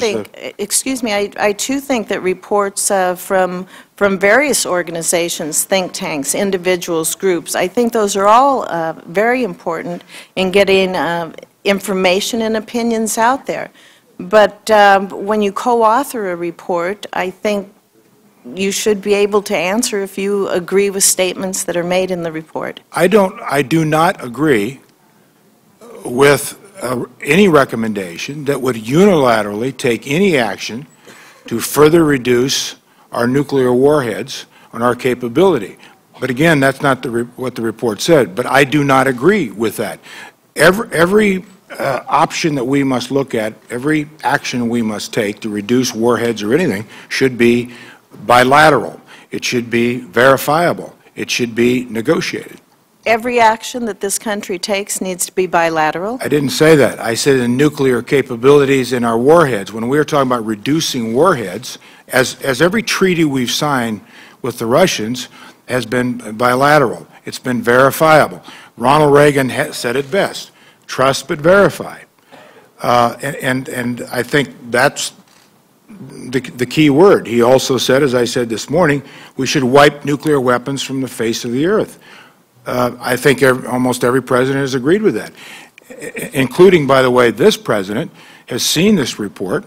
World leaders do agree with the continued reduction, and this is not a report that's out of the mainstream at all.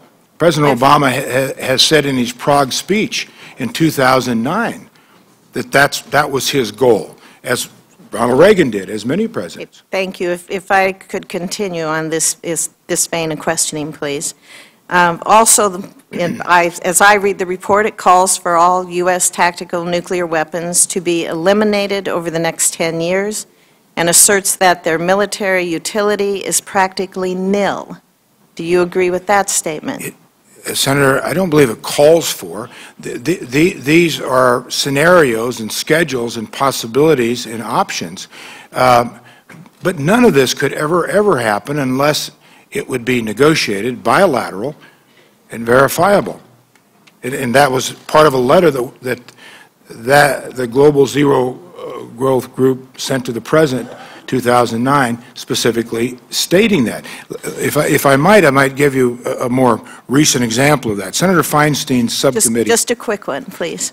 Had a hearing on this last year. And in that hearing, and the committee can get the transcript if it doesn't, General Cartwright and Admiral Pickering, Ambassador Pickering testified. And they went into this, that this is all, everything any action we would take would have to be negotiated, it would have to be bilateral, no unilateral action.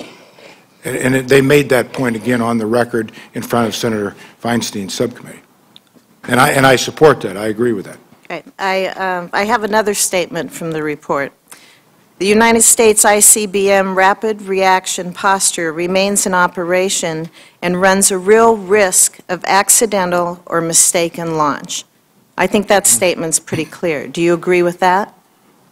Yes. I mean, I think accidental launches and those kinds of things are always to be concerned about, and we need to assure, as we have over the years, that doesn't happen, both on the Russian side. That we run a real risk of accidental or mistaken launch. Well, you take real out. You just put risk, but there's always a risk. When we're talking about nuclear weapons and the consequences, as you know, you don't get a lot of second chances, so we need to be very sure about these things, and I think that was the whole point.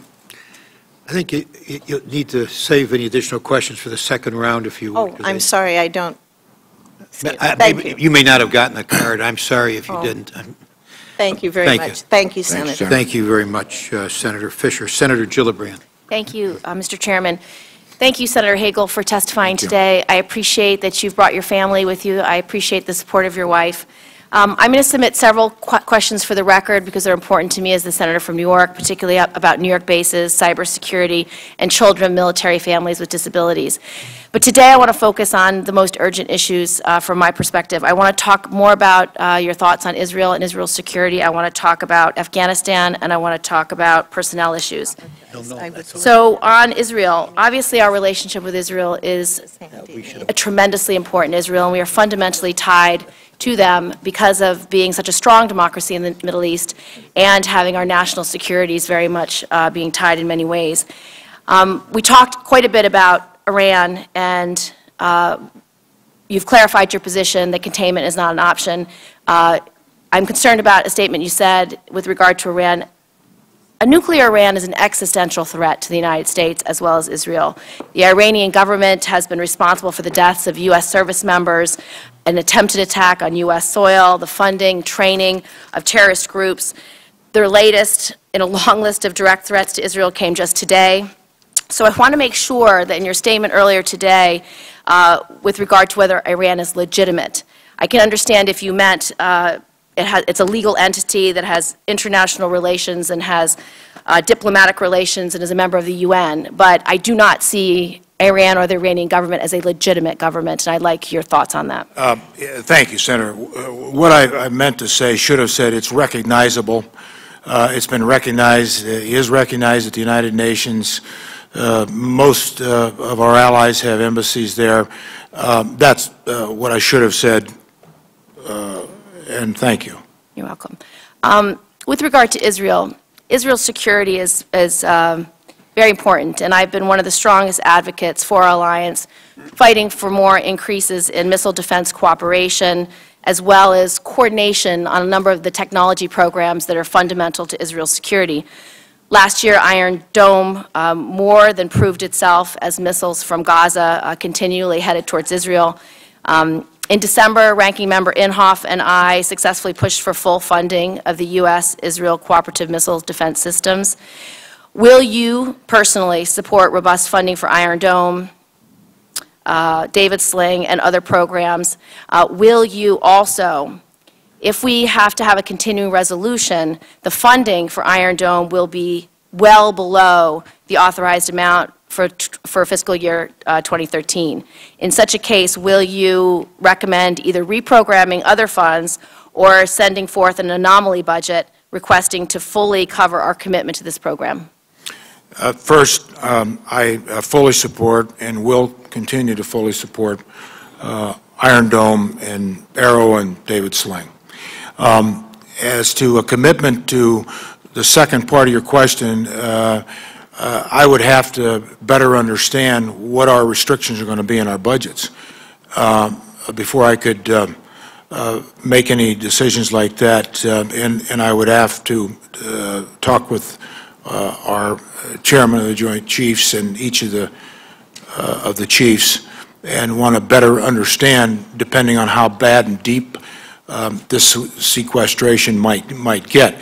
But make no mistake, it's clearly a priority program. I believe we will continue to fund it. We should. I'll support the continuing funding. Well, I hope you will also be a strong advocate, because our budget is, even under sequestration, significant, and this is a very high priority, certainly for me.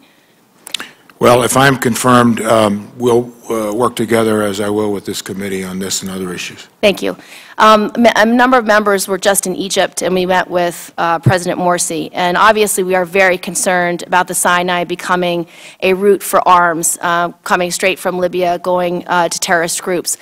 And we obviously are very concerned about, we give $1.5 billion or $1.2 billion to Egypt in aid, and we want to figure out if there's a way to put some of those funds towards more anti-terrorism missions as opposed to the typical technology. Do you have any thoughts on that and what we can do to really try to assist in cracking down on the weapons trade? Well, it's a huge challenge and part of, obviously, what allows terrorists and extremists to advance their cause.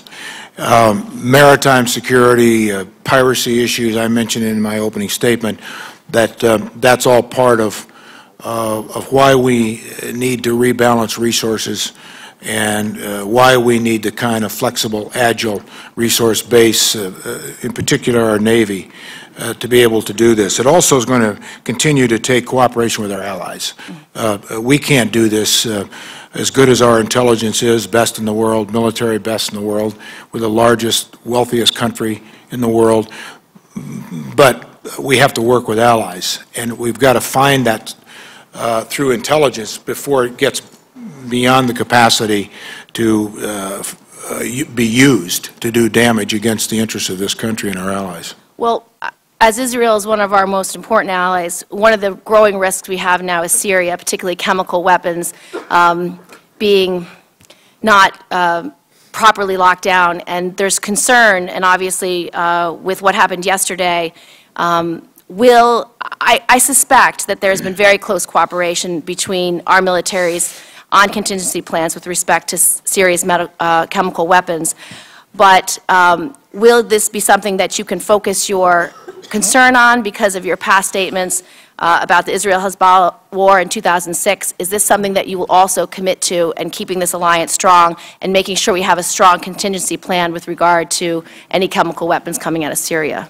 Yes, and by the way, I have said on the record many times that Hezbollah and Hamas are terrorist groups, and I've said many times on the record that Iran is a state sponsor of terrorism. So yes, I'm committed to do that and will do that. Okay, for my last minute, with regard to Afghanistan, we've heard your views, and you didn't give a specific statement about how many troops when, but will you, in your capacity as Secretary of Defense, advise the President that we should be drawing down troops sooner rather than later? Well, I think he's made that pretty clear, that he wants to do that, and if I am confirmed, I will need to better understand all the dimensions of this. I don't know all those dimensions, and I think that there's little question that, and I support completely, where the President wants to go in Afghanistan and hit his commitment to unwind that war. As we've said, there should be, there will be. He's noted that he will, in fact, enforce a new policy, a new relationship based on a limited objective for our troops there, and I support that. My last question that I'll submit for the record, but you and I talked at length about it. Obviously, the personnel of our military is our most important asset. And when we hear reports that there are upwards of 19,000 sexual assaults in the military against women, it's unacceptable. We also have finally repealed Don't Ask, Don't Tell, but it's difficult for a military spouse to even go to the commissary and be on base or be notified if a spouse is killed in action. I would need a strong commitment from you that you will treat our military families and look after them in the way you would look after your own. I want you to be concerned about every man and woman in the military, that their well-being is being looked after, and see real advocacy and leadership, not status quo, not implementing whatever we put forward, but actually fighting for them every single day. Well, you have my complete commitment on that. I have made that commitment to, I think, all members of the committee that I've spoken to directly and privately. Again, I mentioned that point in my opening statement, you will recall. I think I have a pretty clear record on that in my life. I will continue to do that, will do that, and I agree it's not good enough just to say zero tolerance. The whole chain of command needs to be accountable for this all the way down to the bottom, so I will. Thank you. Thank you. Thank you, Senator Gillibrand. Senator Graham. Thank you, Mr. Chairman. Senator Hagel, congratulations on your appointment. You're a good, honest man, and I really appreciate your willingness to serve the country in the past and be willing to do so in the future.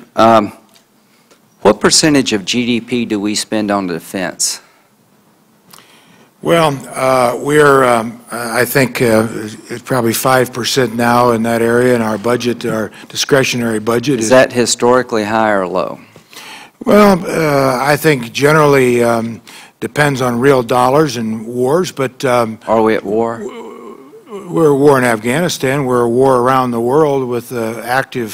So you agree with me? We're at war in Afghanistan. We're at war around the world. So when you look at spending on defense, every senator should be aware of the fact we're still at war. Do you agree with that? I'm sorry. What? Do you agree that every senator, every member of Congress should be wide-eyed in understanding that when you vote on a defense budget, we're at war? Yes, I do. Okay, thank you. Now, let's talk a little bit about statements you made. You've explained this a bit. You said the Jewish lobby intimidates a lot of people up here. I'm not an Israeli senator. I'm a United States senator. This pressure makes us do dumb things at times. You said the Jewish lobby should not have been, that term shouldn't have been used. It should have been some other term. Name one person, in your opinion, who's intimidated by the Israeli lobby in the United States Senate. Well, first... Name one. I don't know. Well, why would you say it? I didn't have in mind a specific person. Do you agree it's a provocative statement? That I can't think of a more provocative thing to say about the relationship between the United States and Israel and the Senate or the Congress than what you said. Name one dumb thing we've been goaded into doing because of the pressure from the Israeli or Jewish lobby. I have already stated that I regret the terminology. But you said back then it makes us do dumb things. You can't name one senator intimidated. Now give me one example of the dumb things that we're pressured to do up here. We were talking in that interview about the Middle East, about positions, about Israel. So give me an example of where we've been intimidated by the Israeli-Jewish lobby to do something dumb regarding the Mideast, Israel, or anywhere else. Well, I can't give you an example. Thank you. Do you agree with me you shouldn't have said something like that? Yes, I do. I've already said that. Now, do you agree with me that Hezbollah is a terrorist organization? Yes. Now, in 2006, you were one of 12 senators who refused to sign a letter to the European Union asking them to designate Hezbollah as a terrorist organization for the purposes of the EU sanctioning Hezbollah. Why were you one of 12 who refused to sign that letter? Because I have generally had a policy during my time in the Senate that I didn't think it was the right approach for the Congress of the United States to be sending leaders any instructions or any documents versus letting our president do that. And as I have already stated, why did you sign a letter to Bill Clinton urging him to deal with the Russians when it comes to their policy against Jewish people? Because I think that's the appropriate approach, because I think it's our president who conducts foreign policy. Well, all I could suggest to you is that when a letter is presented to the United States Senator about the times in which we live in, you can't write one letter and not write the other, in my view, be consistent. And the letter was urging the EU to impose sanctions on Hezbollah, and you've been a big believer that we shouldn't go it alone. We shouldn't do it unilaterally. Why in the world wouldn't you take this chance to urge the European Union to go ahead and sanction Hezbollah, because that may help the world at large deal with this terrorist organization? And your answer is you just don't think we should be writing letters. That wasn't my answer. My answer was, I think the President of the United States is the appropriate official. So Congress has no interest at all in whether or not the EU would designate Hezbollah as a terrorist organization? Do you think that's our role up here, that we should just stay out of those things? The Congress has an interest responsibility in all things. Okay, I got you. Now, let me, apparently not there. Now, let me ask you this about the Iranian Revolutionary Guard. You said just a minute ago you think they're a terrorist organization. You agree with that? Yes. Okay. And you voted against the amendment designating them a terrorist organization because you thought we'd be going down the wrong road by doing that because they're a recognized state. Iran. You wouldn't want to designate the army of a recognized state as a terrorist organization. I said that Iran is a state sponsor of terrorism. I also just clarified a statement on Iran being a recognized nation by the United Nations, by most world bodies. The reason, again, I'll explain it again, why I did not vote, as 22 other members did. Right. Because I think Jim Webb's argument was a strong argument, and that was, we have never, and this is what he said on the floor, designated part of a government as a terrorist organization, thereby what his concern was, as was mine, and other senators voted against it, would this be then tantamount to giving the President of the United States authority from the Congress to take military action against I got Iran? you. Now, let me just ask you this. Do you believe that the sum total of all your votes refusing to sign a letter to the EU asking Hezbollah to be designated a terrorist organization, being one of 22 to vote to designate the Iranian Revolutionary Guard a terrorist organization, being one of 2 on 2 occasions to vote against sanctions that this body was trying to impose on Iran, the statements you've made about Palestinians and about the Jewish lobby, all that together, that the image you've created is one of sending the worst possible signal to our enemies and friends at one of the most critical times in world history? No, I would not agree with that, because I have taken actions and made statements very clear as to what I believe Hezbollah and Hamas are as terrorist organizations. In fact, if there was a vote on the floor of the Senate this afternoon to label the Revolutionary Guard, the people who have killed our soldiers in Iraq, some of the most vicious people to the people of Iran themselves, there were a vote tomorrow or this afternoon or after lunch, would you still vote no? Well, I would want to know from the President what they were doing, but again... I mean, you read the paper, you watch TV, you got any doubt what they're doing? They're expanding terrorism. They're trying to intimidate their own people. They're the instrument of the theocracy to oppress their own people, and they're the biggest supporter of the regime, keeping them in power so they get a nuclear weapon. If you had a chance tomorrow, today, after lunch, to vote to say that the Iranian Revolutionary Guard was a terrorist organization, would you still vote no? Well, the reason I voted no to start with... Well, I know why. You told me that. My question is, would you reconsider, and would you vote yes this time, or would you still vote no? Times change. I recognize that, and yes, I would reconsider, but the whole theory... Well, thank you. That's encouraging. My time is up, but we'll have another round. Senator Inhofe said that you were one of 4 senators who refused to sign a letter in October. And the first paragraph says, we write to you to express our solidarity with the State of Israel at this moment of crisis and our profound disappointment and frustration with PLO Chairman Arafat and the Palestinian Authority. We're dismayed that they would allow violence by Palestinians to be carried out without restraint or comment. This was when the Intifada was raging, and Senator Inhofe, led by Daschle and Lott, wanted a letter from every member of this body to clearly put us on record that we believe Arafat and the Intifada is undercutting the agreements they had reached, and they had resorted to violence to intimidate the Israeli government and people in a way that was just absolutely unacceptable. If you had a chance to do it over, would you sign this letter now? And I'm going to give it to you during whatever break we have and ask you to reconsider.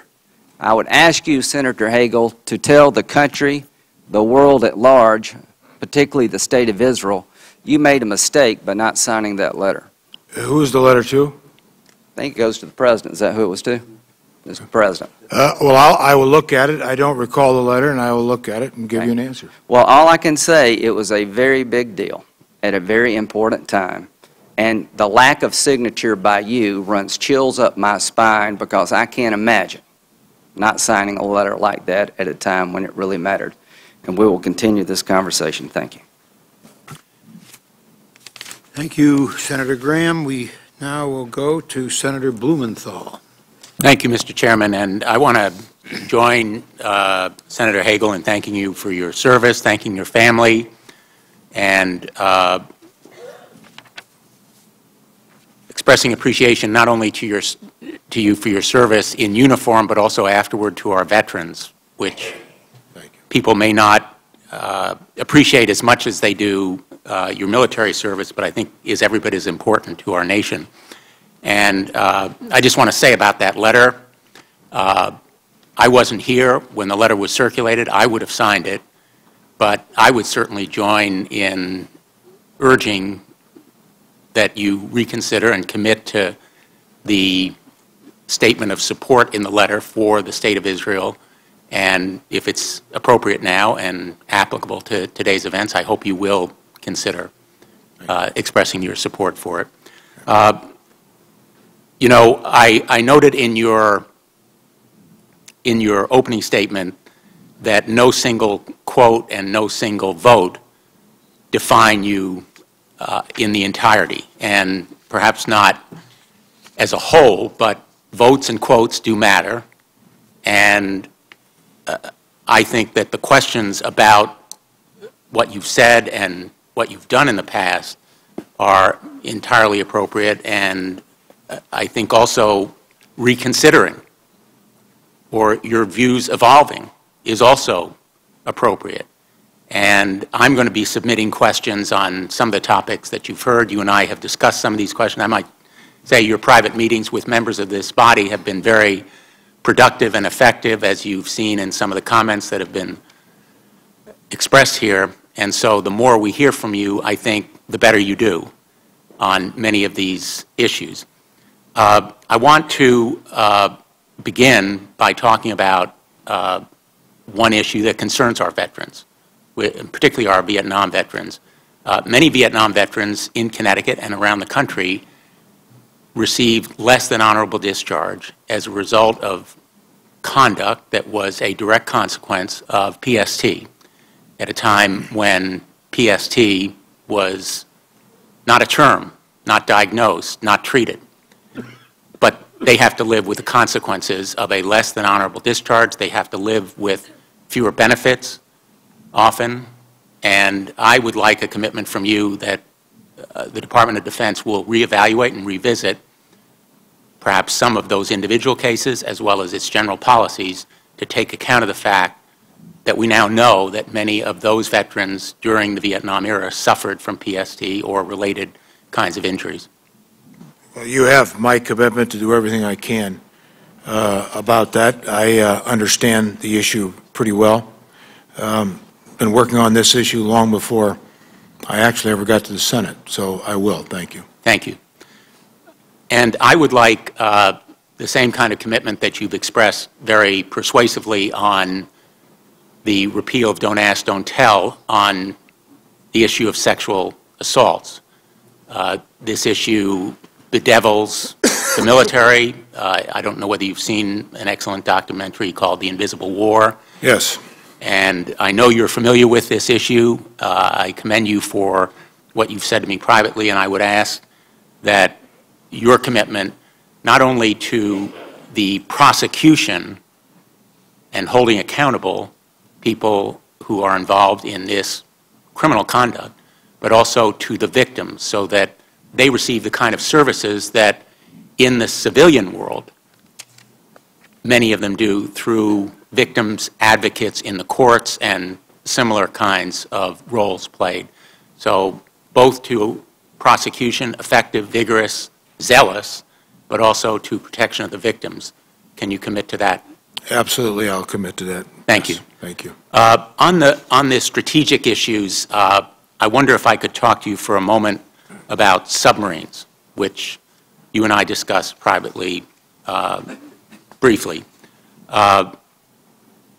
The Department of Defense, the Joint Chiefs, the President have all committed to an Ohio-class replacement program that consists of a fleet of 12, starting no later than 2031. Global Zero settled on a lower number, 10. I strongly believe that the cost will increase, the cost per submarine, and that we will be at severe risk for reasons that you may well understand, although we can't really discuss them in detail here because I think they may be classified. I would like a commitment that you are committed as well to a fleet of 12 Ohio-class replacement submarines. On that issue, I would want to talk with our chief, our Chief of Naval Operations, get better understanding of our budget. I can tell you this, I am committed completely to modernizing our Navy and everything it includes and will require. I'll give you that commitment. I'm sure you know that the Ohio-class replacement program is really the cornerstone of our nuclear deterrence. I do. Vital to our national security, but it requires clear leadership and support from the next Secretary of Defense. So I hope you will perhaps come back to us on that issue. I will. You and I will be discussing this, I'm sure, many times if I'm confirmed, so thank you. Thank you. Going to the Virginia-class submarines, the next multi-year purchase, known as Block 4, envisions 10 submarines. There's a threat that it could be reduced to 9 for reasons related to both cost and national security. I think that number should be 10. The intent and spirit of the last National Defense Authorization Act was that it should be 10. And I would like to ask you similarly for your commitment that there will be 2 submarines for 2014 and that the program continues to be viable at the level of 10. Senator, I will commit to what we have committed to carry out what we need to fund and develop and build in order to maintain the kind of modern Navy we're going to require.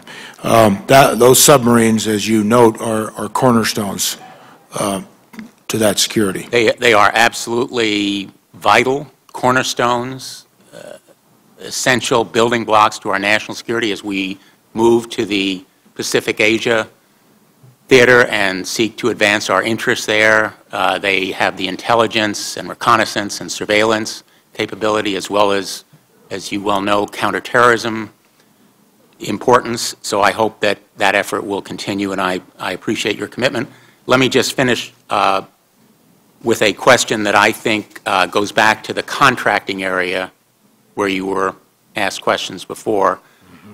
Senator Ayotte and I, in a trip led by Senator McCain, recently visited Afghanistan and were briefed, and I'm going to try to make this question brief, about the continuing corruption in the Afghanistan government, deeply troubling and even shocking.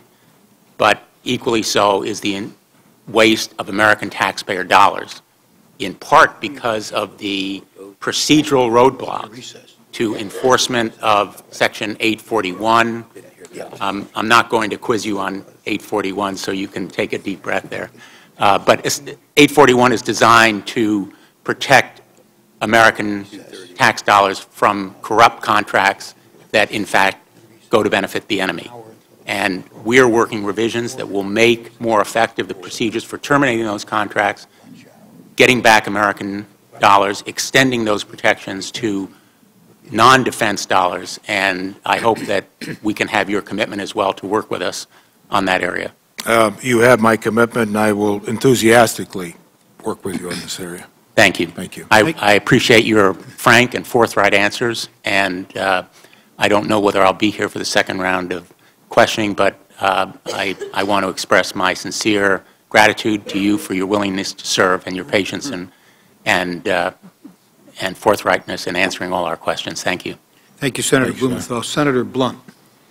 Thank you, Chairman. And Senator Hagel, thank you for being here today. Thank you for your service to the country in so many ways and your willingness to serve again. It's to see your wife and your brothers there behind you is an indication of the family commitment as well as your personal commitment.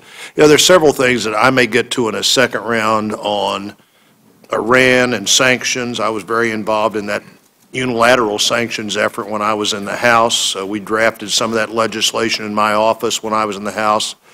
Our relationship with Israel is of great concern to me, and it's a priority to our efforts in the Middle East. And I think that is largely exhausted in this first round, at least from my point of view. I may want to come back to some of it later. I want to talk a little bit about the ongoing structure of the force. The Wall Street Journal, in an editorial today, said that the current American military was the smallest, least modern, and least battle-ready in recent memory. And I don't think that means we're not maybe more modern than anybody else in the world or more battle-ready than anybody else in the world. But I think that's a recognition that our investment and the way we've used those resources has gotten them in a position where we need to be more focused on rebuilding than we do building down. Secretary Panetta has been very forthcoming in his comments about the sort of across-the-board cutting approach of sequestration. What do we do to get our worn-out equipment and our worn-out personnel in a better position a year from now than they are right now? And of course, so your brief strategic view of that, because I don't have very much time here. Senator, you've just identified one of the priorities of the next few years at the Department of Defense, resetting equipment and essentially reshaping our force structure, but also renewing our force structure. I mean, the fact is we've been at war for 12 years. Every senator here knows, and you've got constituents, that we keep sending these kids back and back and back to 2 wars. Well, of course, there's going to be a consequence. Something's going to break down, not only your equipment, but your manpower. And you can't keep doing that. So that is going to be an overall challenge, Senator, that is going to take as much of my time, if I'm confirmed, as anything, as it will our chiefs. Our chiefs know this better than anyone. As we structure and rebalance and renew and re-outfit,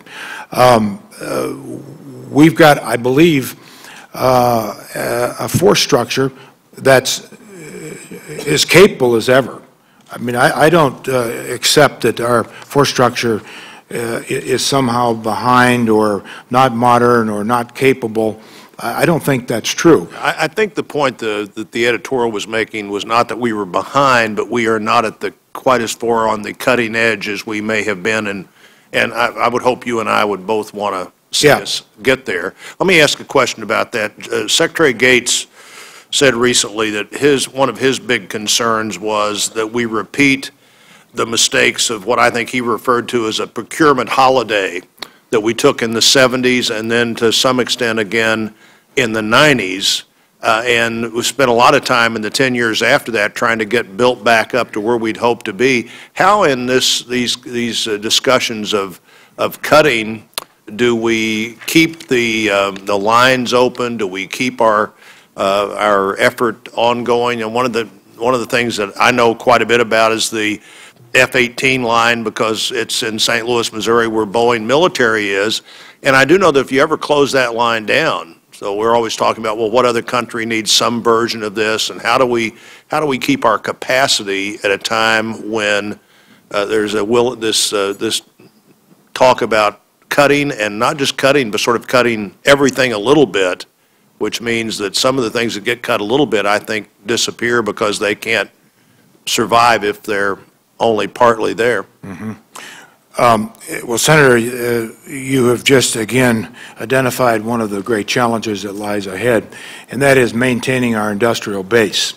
You use the F-18 and there are lots of other lines. It just happens to be the one I've been on the most times. I understand, but that's a good example of what we're going to have to continue to keep strong. But the reality is, we've, as you say, because we know what we've got to deal with, what our budgets are as a result of the Budget Act of 2011. What we don't know, it brings us back to the uncertainty of sequestration. And some of the examples you're using are good examples of areas that will and could be cut arbitrarily in order to fulfill budget requirements. So I think what you have just noted, again, is going to be a huge part of keeping our technological superiority, our edge. Senator Blumenthal mentioned submarines. I mean, that's another component of this. All the superior technical edge this country has possessed since World War II has kept us, along with other things and for other reasons, the strongest military power in the history of man. That must be maintained. Threats change. Cyber is a good example. I mean, 10 years ago, nobody had any idea what we're talking about, cyber. Even 5 years ago. We've got to adjust to that challenge, that reality. Let me but see if the core base, though, Senator, is exactly right, and we've got to protect that. Well, we do, and you know, we've made efforts with our allies and friends to give them some other version of equipment we had, maybe not quite as good as we had, but something that keeps our defense procurement lines in place so that when we do need them, they're still there, and that's critically important. Before you were designated Secretary of Defense as the potential nominee for this job, in talking about sequestration, you made a comment about there's lots of bloat. I'm sure you've talked about this comment quite a bit, and I'm very familiar with it, more than you were before you made it, probably. In the Pentagon, what do you have in mind there? What is being done at the Pentagon that could maybe better be done somewhere else, or is being duplicated somewhere else? I think in some of, maybe the follow-up of that, I saw you mention things that should be in the State Department have gotten over the Pentagon. Give me some, are there examples of that we can work on and you'll want to lead on? Two things. First, that comment came in a large, extended interview about budgets, about everything, and it was that interview was done in 2011, prior to the Budget Control Act, just to get the time frame right on that. I never supported sequestration, by the way. Now, to your question about what we could do. Well, obviously, much of the conversation here the last few hours has been about acquisition, about waste, fraud, and abuse, billions of dollars. Why aren't we auditing these programs? Where's the accountability? That's certainly an area that we're going to have to take a look at. My reference to State Department programs, some of the general areas, and I mentioned this this morning, where we have pushed down on the military the last 12 years to do things that usually are done out of the State Department, aid-type programs and exchange programs, helping civilian-type programs in areas. That was all given to the military, not all, but a great deal of it was given to the military at the time we were at war in Iraq and Afghanistan. So the military has taken on a tremendous volume of assignments and funding that goes with that. That needs to be sorted through. I think those are areas where I think we... And one of your commitments will be to help us sort through that? It has to be, Senator. It has to be. I'm out of time, Senator. I will be here for the second round. Thank you, Senator Blunt. Senator Donnelly. Thank you, Mr. Chairman and Mr. Ranking Member. It is an honor to be part of this committee. I look forward to working with my colleagues, and I'm proud to serve the people of Indiana. We are the heartland of America, and Senator Hagel, we have over 14,000 members of the National Guard. In our state, we have the fourth largest contingent of National Guard members in the entire country. And I want to thank you for your service to the country, you along with all Vietnam veterans and other veterans, for what you have done for our nation. And I appreciate your taking the time to meet with me. We had an extensive discussion, and your understanding of the complex challenges we face in the Middle East and the importance of our alliance with Israel. It is a special and historic relationship. I believe it is a special and historic relationship. The people of my state believe that as well. And I think it was important for you to let everyone know that there can be no nuclear Iran, that there are lines that cannot be crossed, and we will stand up and defend our friends and the entire world in that area. When we were together, I mentioned to you about my visit to Crane Naval Warfare Systems in Indiana. And what they do is they work to create the technologies to control the spectrum. In effect, try to win the battlefield before the battle ever starts on the ground.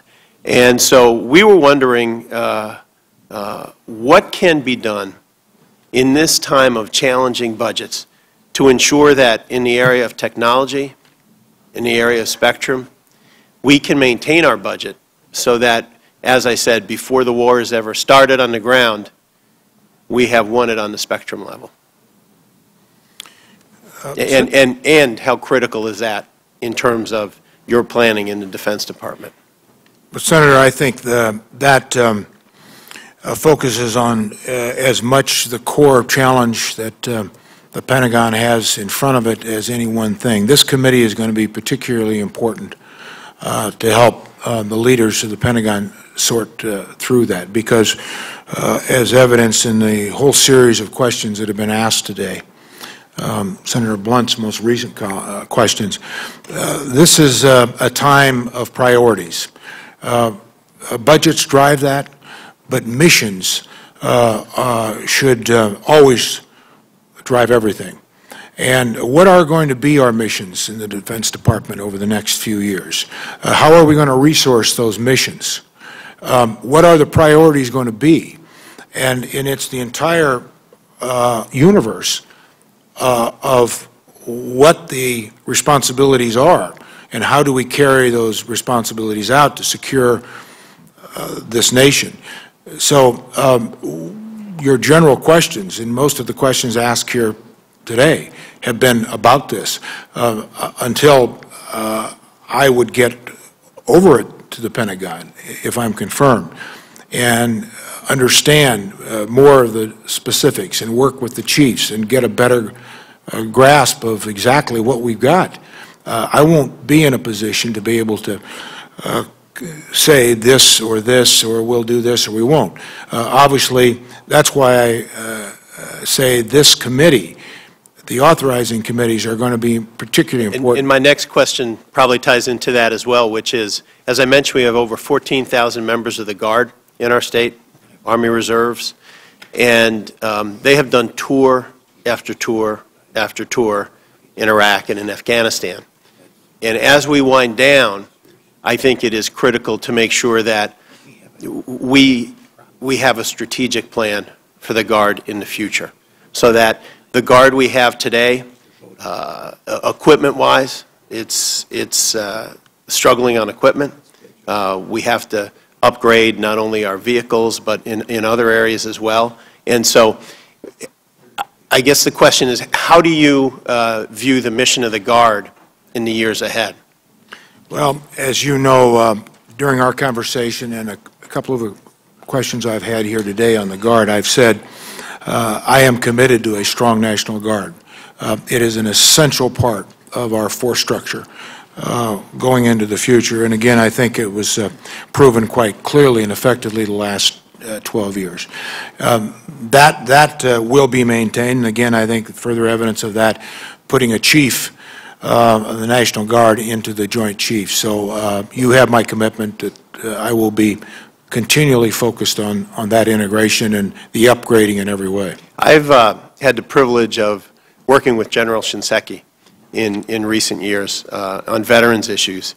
But I think back to when he testified regarding Iraq and talked about how many troops he thought were needed and all the repercussions that came out of that, not only for the general, but in so many ways. I think it's critical that the generals and the people in the Pentagon provide you with the most unvarnished information possible. They tell you exactly what they think, you tell them exactly what you think, and that nobody at any time has their career affected for telling you the truth. I want to make sure that that's the way that you're approaching this as well. That is the way I would approach it. I value that. There is no other way to assure that we are getting the best, the most honest advice from our most capable leaders than to say it like that. The General Shinseki episode was a very unfortunate episode in this country. what happened to him for telling the truth. I will assure this committee that if I am Secretary of Defense, that kind of thing will never happen for a general officer, a senior commander, to be handled and treated that way when he told the truth to the Congress of the United States. And I will say, and I know you know this, the job he has done for our veterans as the VA Secretary has been extraordinary. Another area in regards to not only our veterans, which we're challenged with right now, but also on active duty, is the suicide rate. That it has been heartbreaking. In 2012, we lost more active duty members to suicide than we did in fighting in Afghanistan. I know General Corelli has at this point basically dedicated his life to trying to solve this problem. I want to make sure that the Defense Department is going to lean all in to try to fix this and provide the care and help and answers so that that number goes to zero in the years ahead. Well, you have my complete commitment on this issue. It is something that our veterans then face as well. It's also a transition issue, that as much as you can work with the VA as our active duties transition out and a National Guard when they go home, that they have somebody to talk to, somebody to tell how they feel, and somebody who understands what they're going through, because if we can help with that, they have borne the burden of battle, and we owe them everything. Another question I want to ask you about is Pakistan. And as we know, the incredible challenges we have in Afghanistan, so much of it is caused by Pakistan. We spent about, or provided about $2.5 billion in aid.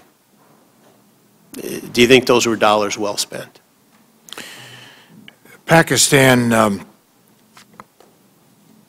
is a complicated relationship. It is a nuclear power. They cooperate with the United States on some things. We have difficulties with them on others. As to your question on investment in Pakistan, we condition that assistance, as you know. We must continue to condition that assistance. I think Pakistan is too dangerous, and that area of the world is so clearly in the national security interest of this country that we just can't walk away from it and not deal with them. It is complicated, it is imperfect, but this is where all the levers of influence and relationships and diplomacy and economics and power come into play. How we wisely use all of those resources is going to determine some of the outcomes. We have to be honest as well. We are dealing with factors there that we don't agree with, that we have difficulties with. But again, we have to continue to work at it, and I believe that we will and we should. Senator, thank you very much. Thank you. Thank you, Senator Donnelly. Senator Cruz. Thank you, Mr. Chairman. Yeah. Senator Hagel, I want to thank you for being here, and I want to begin by thanking you for your honorable service to our nation, for your personal sacrifice that you have put into standing and fighting for this country. Thank you. I would like to begin by addressing a question of process. In your prepared statements today, you described that you have given hundreds of speeches and interviews. Yes.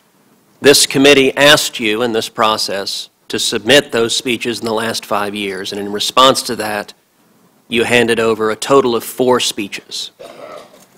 In my view, that submission was facially insufficient for this committee to assess your record. Indeed, your financial disclosure revealed you had received paid honoraria in the past year for 12 speeches, and yet you did not even hand over those speeches for which you were paid substantial sums of money.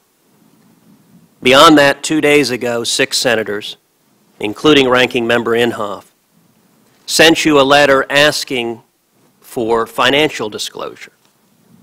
You have not chosen to respond to that letter.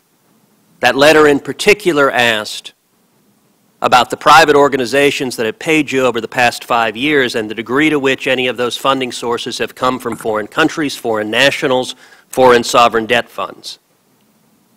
You chose not to respond to that letter.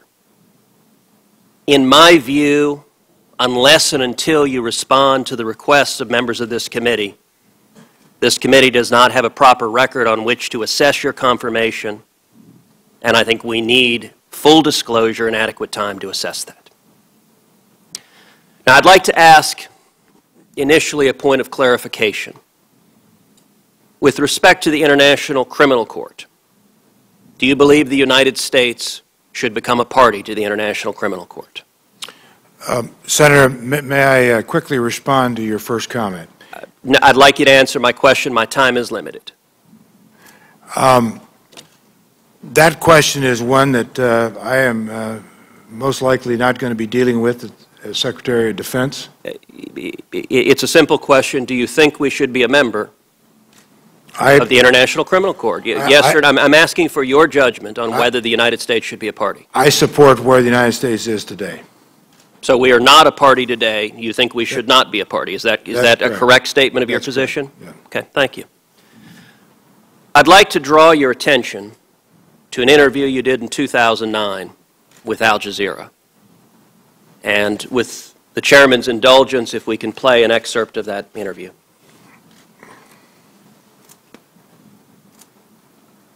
Leadership around the world, there is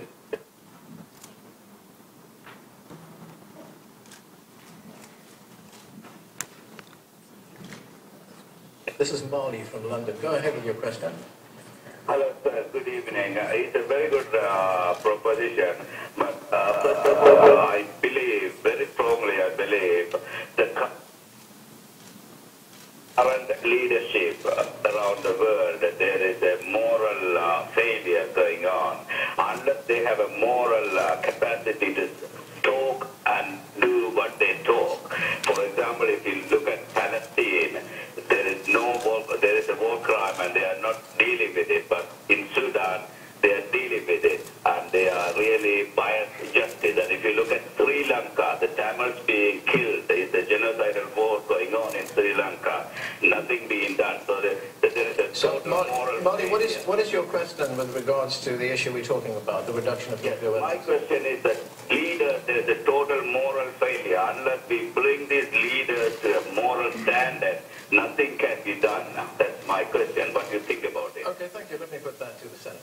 Well, I think you're exactly right, and I said in my opening statement that that leadership is critical because we know in life nothing is ever accomplished without leadership.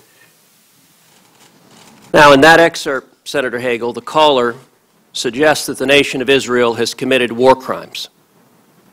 And your response to that was not to dispute that characterization, but indeed to describe what he said as, quote, well, I think that's exactly right. I'd like to ask you, do you think the nation of Israel has committed war crimes? No, I do not, Senator. I'd want to look at the full context of the interview, but to answer your question, no.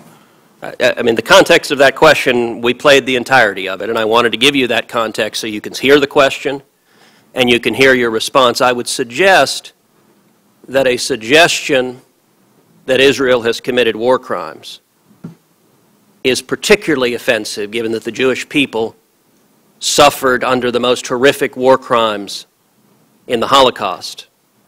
And I would also suggest that for the Secretary of Defense or a prospective Secretary of Defense not to take issue with that claim is highly troubling. I'd also point out in 2006, your characterization of the nation of Israel's action,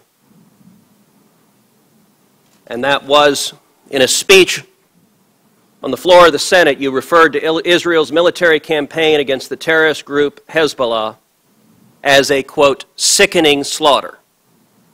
Now, I would suggest the characterizations.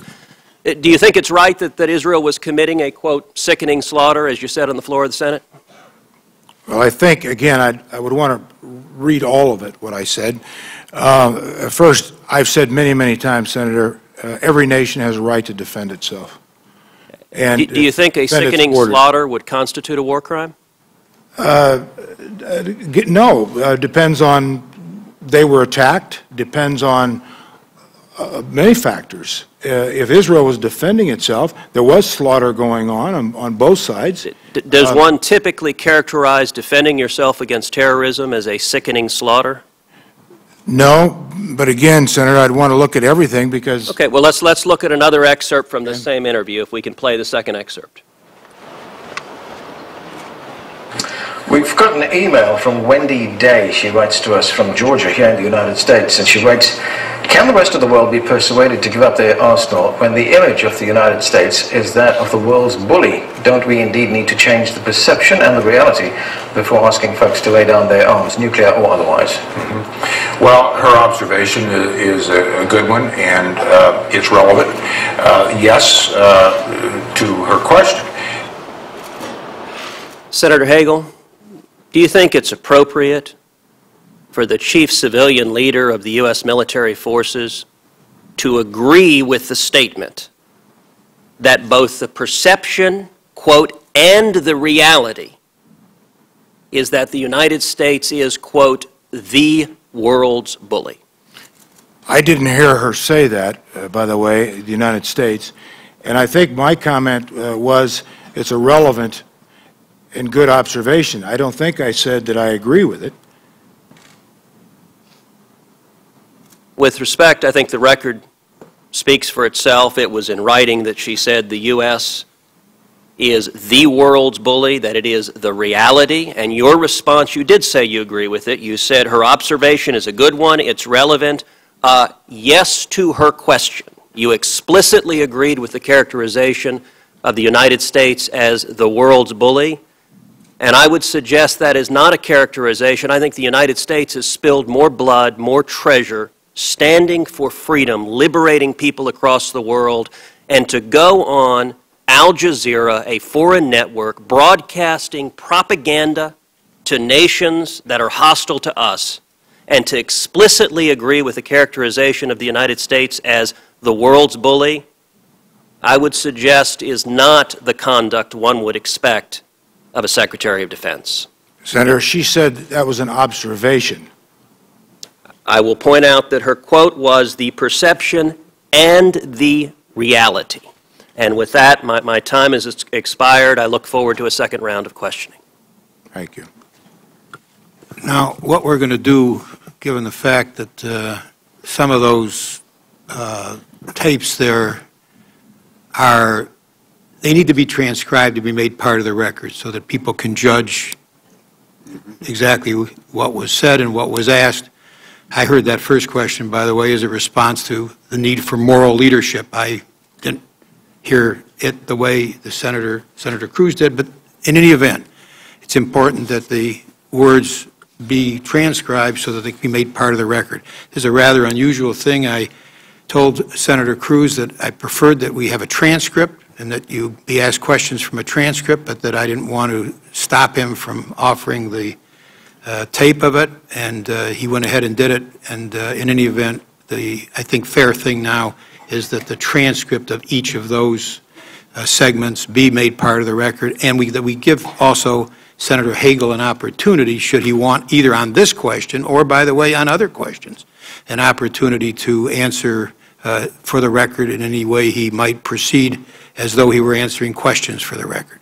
Thank you, Mr. Chairman. We'll be happy to provide a transcript, and we'll also be making public a link both to these excerpts and to the entire transcript so that anyone who wants can view it in its entirety and assess it in context. That'd be very helpful. Thank you, Senator Cruz.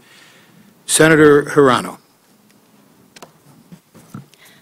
Thank you, Mr. Chairman and the Ranking Member Inhofe. I join my colleagues in welcoming you, Senator Hagel. We live in a complex world, and any Secretary of Defense should ask tough questions, maybe not particularly politically popular questions. And I see you, Senator Hagel, as that kind of person based on your service to our country, your conduct and responses to the questions asked of you today, and the conversation that you and I had. Turning to your statement this morning, you talked about looking at our future threats and challenges and why the Department of Defense is rebalancing its resources toward the Asia-Pacific region. And of course, this kind of rebalance is critically important to Hawaii in our forward position in the Pacific. Would you expand as to why and what particular economic or national security factors come into play as we rebalance to the Asia-Pacific region? Senator, you know better than most your region and its importance and why it will continue to be important to the world, but certainly to the United States. As I noted in my opening statement, and you know, we have always been a Pacific power. We have been a Pacific power because we have clear economic interests there. We have diplomatic security interests there. We have strong allies there. I mentioned some of them in my opening statement. When we look at the growth of economies, we look at trade growth, we look at population growth, the rise of China, but not just China, but that entire Asia-Pacific region. We need to stay relevant to opportunities as well as challenges in all areas, but in particular the areas that we see as emerging as to the largest, most significant economic security issues and challenges and opportunities. It's appropriate that any nation rebalance assets. You have to be relevant to the times, to the shifts, the changes. Our world today is totally different than it was 12 years ago. Our force structure is being refit, and we are looking at a far more agile, flexible force structure as our economies are becoming more agile and flexible. So for all those reasons and more, that's why we are doing what I think is exactly the right thing to do. It doesn't mean, as I said in my opening statement, that we are abandoning anybody or any part of the world. We can't. Senator, and as we live in times of budget constraints, will you commit to keeping me and this committee informed as you develop the strategies and contemplate force posture adjustments that go along with this kind of rebalancing? Yes, and I look forward to it.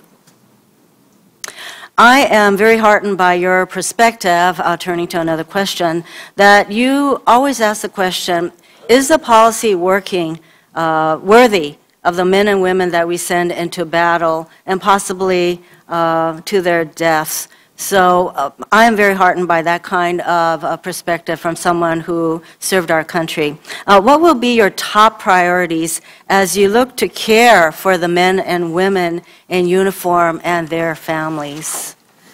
Well, as I said in my opening statement, the welfare, the safety, the success of our men and women in uniform is my top priority, has been and will continue to be, and their families. Do you have any specific programmatic ways that you will reflect that? Well, first to implement the law. We have a number of new laws, policies that are in the process of being implemented. We've spoken about some here today, and I will assure, if confirmed, that we do that. And as I said in my opening statement, we will assure that every military man and woman and their families are given exactly the same opportunities and rights as each other and all members of the armed forces. I also take to heart your belief in the importance of the coordination and the work between the Department of Defense and the VA. And I understand that you have a strong relationship with Secretary Shinseki. So with your experience as a veteran and having been a senior leader in the Veterans Administration, what will be your primary challenges and goals as you look to collaborate with Secretary Shinseki and the VA? It will be the same that Secretary Panetta and before him Secretary Gates initiated in closer collaboration between the two agencies, and that means the integration of our systems as our men and women transition out from active duty into civilian life or retired life and are going to require the assistance of some veterans assistance programs, a closer integration. We know that the backlogs now are still far, far too long to get evaluations of whether it's PTSD or whatever the health issue is. So I think continuing to work with Secretary Shinseki, as Secretary Panetta and Gates did, but strengthening that integration of those systems of leadership of our people, understanding each other better, and maximizing the resources that each agency has and making those resources more value-added and account more. Well, I had an opportunity to meet with Secretary Shinseki recently, and those kinds of collaborative efforts are not happening as expeditiously as we would like. So I certainly hope that you will have a renewed sense of urgency about the outcomes of these collaborative efforts, because of course the bottom line is it is to help our men and women who are transitioning out of uniform into civilian life. So I hope that we have that kind of commitment, strong commitment. You have my strong commitment. For outcomes. The Department of Defense is the U.S.'s largest consumer of energy, and we talked about that briefly when you came to see me. And it's clear that the military will benefit greatly from cheaper, more stable fuel costs over the long term, and promising work is being done in this area to commercialize alternative fuels that can be produced abundantly in the United States. And of course, this kind of collaboration is very important for Hawaii as being the most oil-dependent state in the entire country. So if confirmed, will you continue to emphasize and prioritize research, development, and where possible, deployment of renewable fuels, as well as enhanced energy efficiency efforts to reduce the Department of Defense's energy costs over the long term? Senator, as you have noted, Department of Defense is the largest user of certainly liquid fuels, but I think our energy budget, I don't know the exact number, but it's probably around $18 billion a year. Anything we can do to make any aspect of securing our country more cost-effective, we need to look at. And I would make that a high priority if I'm confirmed and go to the Defense Department to see if we could, how we do that, how we can continue to do that, because in the end, for all the reasons you know, it's just clearly in the interest of our country, our resources, and our people. And certainly continuing to fund R&D efforts in these areas will accrue to us in the long term in terms of huge, huge cost savings for DOD. Thank you. Thank you. My time is up. Thank you, Mr. Chairman. Thank you, Senator Hirano. Now, here's the situation we have. This first vote is a 10-minute vote, apparently, and all the subsequent votes are 10 minutes. So, Senator Lee, I'm happy to call upon you now, but you'd have to kind of keep track of this yourself and have your staff keep track of it if you want to take the risk. There may be some risk if you took your full 8 minutes. I'd be happy to recess now instead of after your questions. We're going to recess for the 5 votes. It'll be about an hour. And would you like to start now and then take a chance that you might not finish, or would you rather start at the beginning after an hour recess. Thank you for that offer, Mr. Chairman. I'd better not risk the possibility of missing a vote, so I'd prefer that you recess now. We're now going to recess for about an hour, but I want you all to follow this. At the last vote, and it may not be the fifth vote, there may be 4 votes, we don't know. It's up to 5 votes. The final vote, though, we know will be what we call final passage of the debt limit bill. We will begin about 5 minutes after the beginning of that vote. We'll stand in recess.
I have no problem.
Thank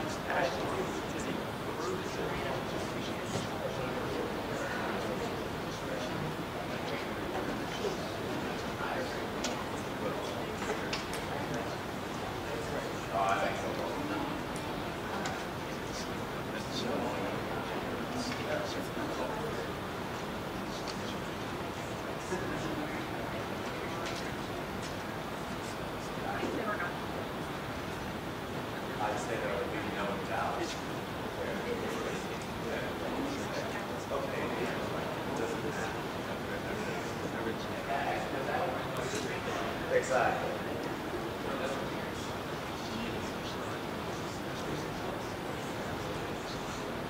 You know what?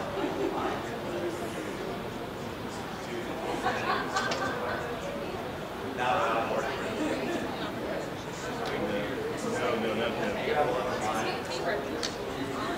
Yeah, yeah. Who is it?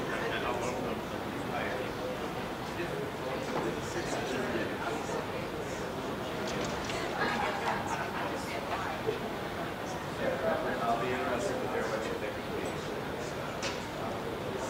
That's a very insightful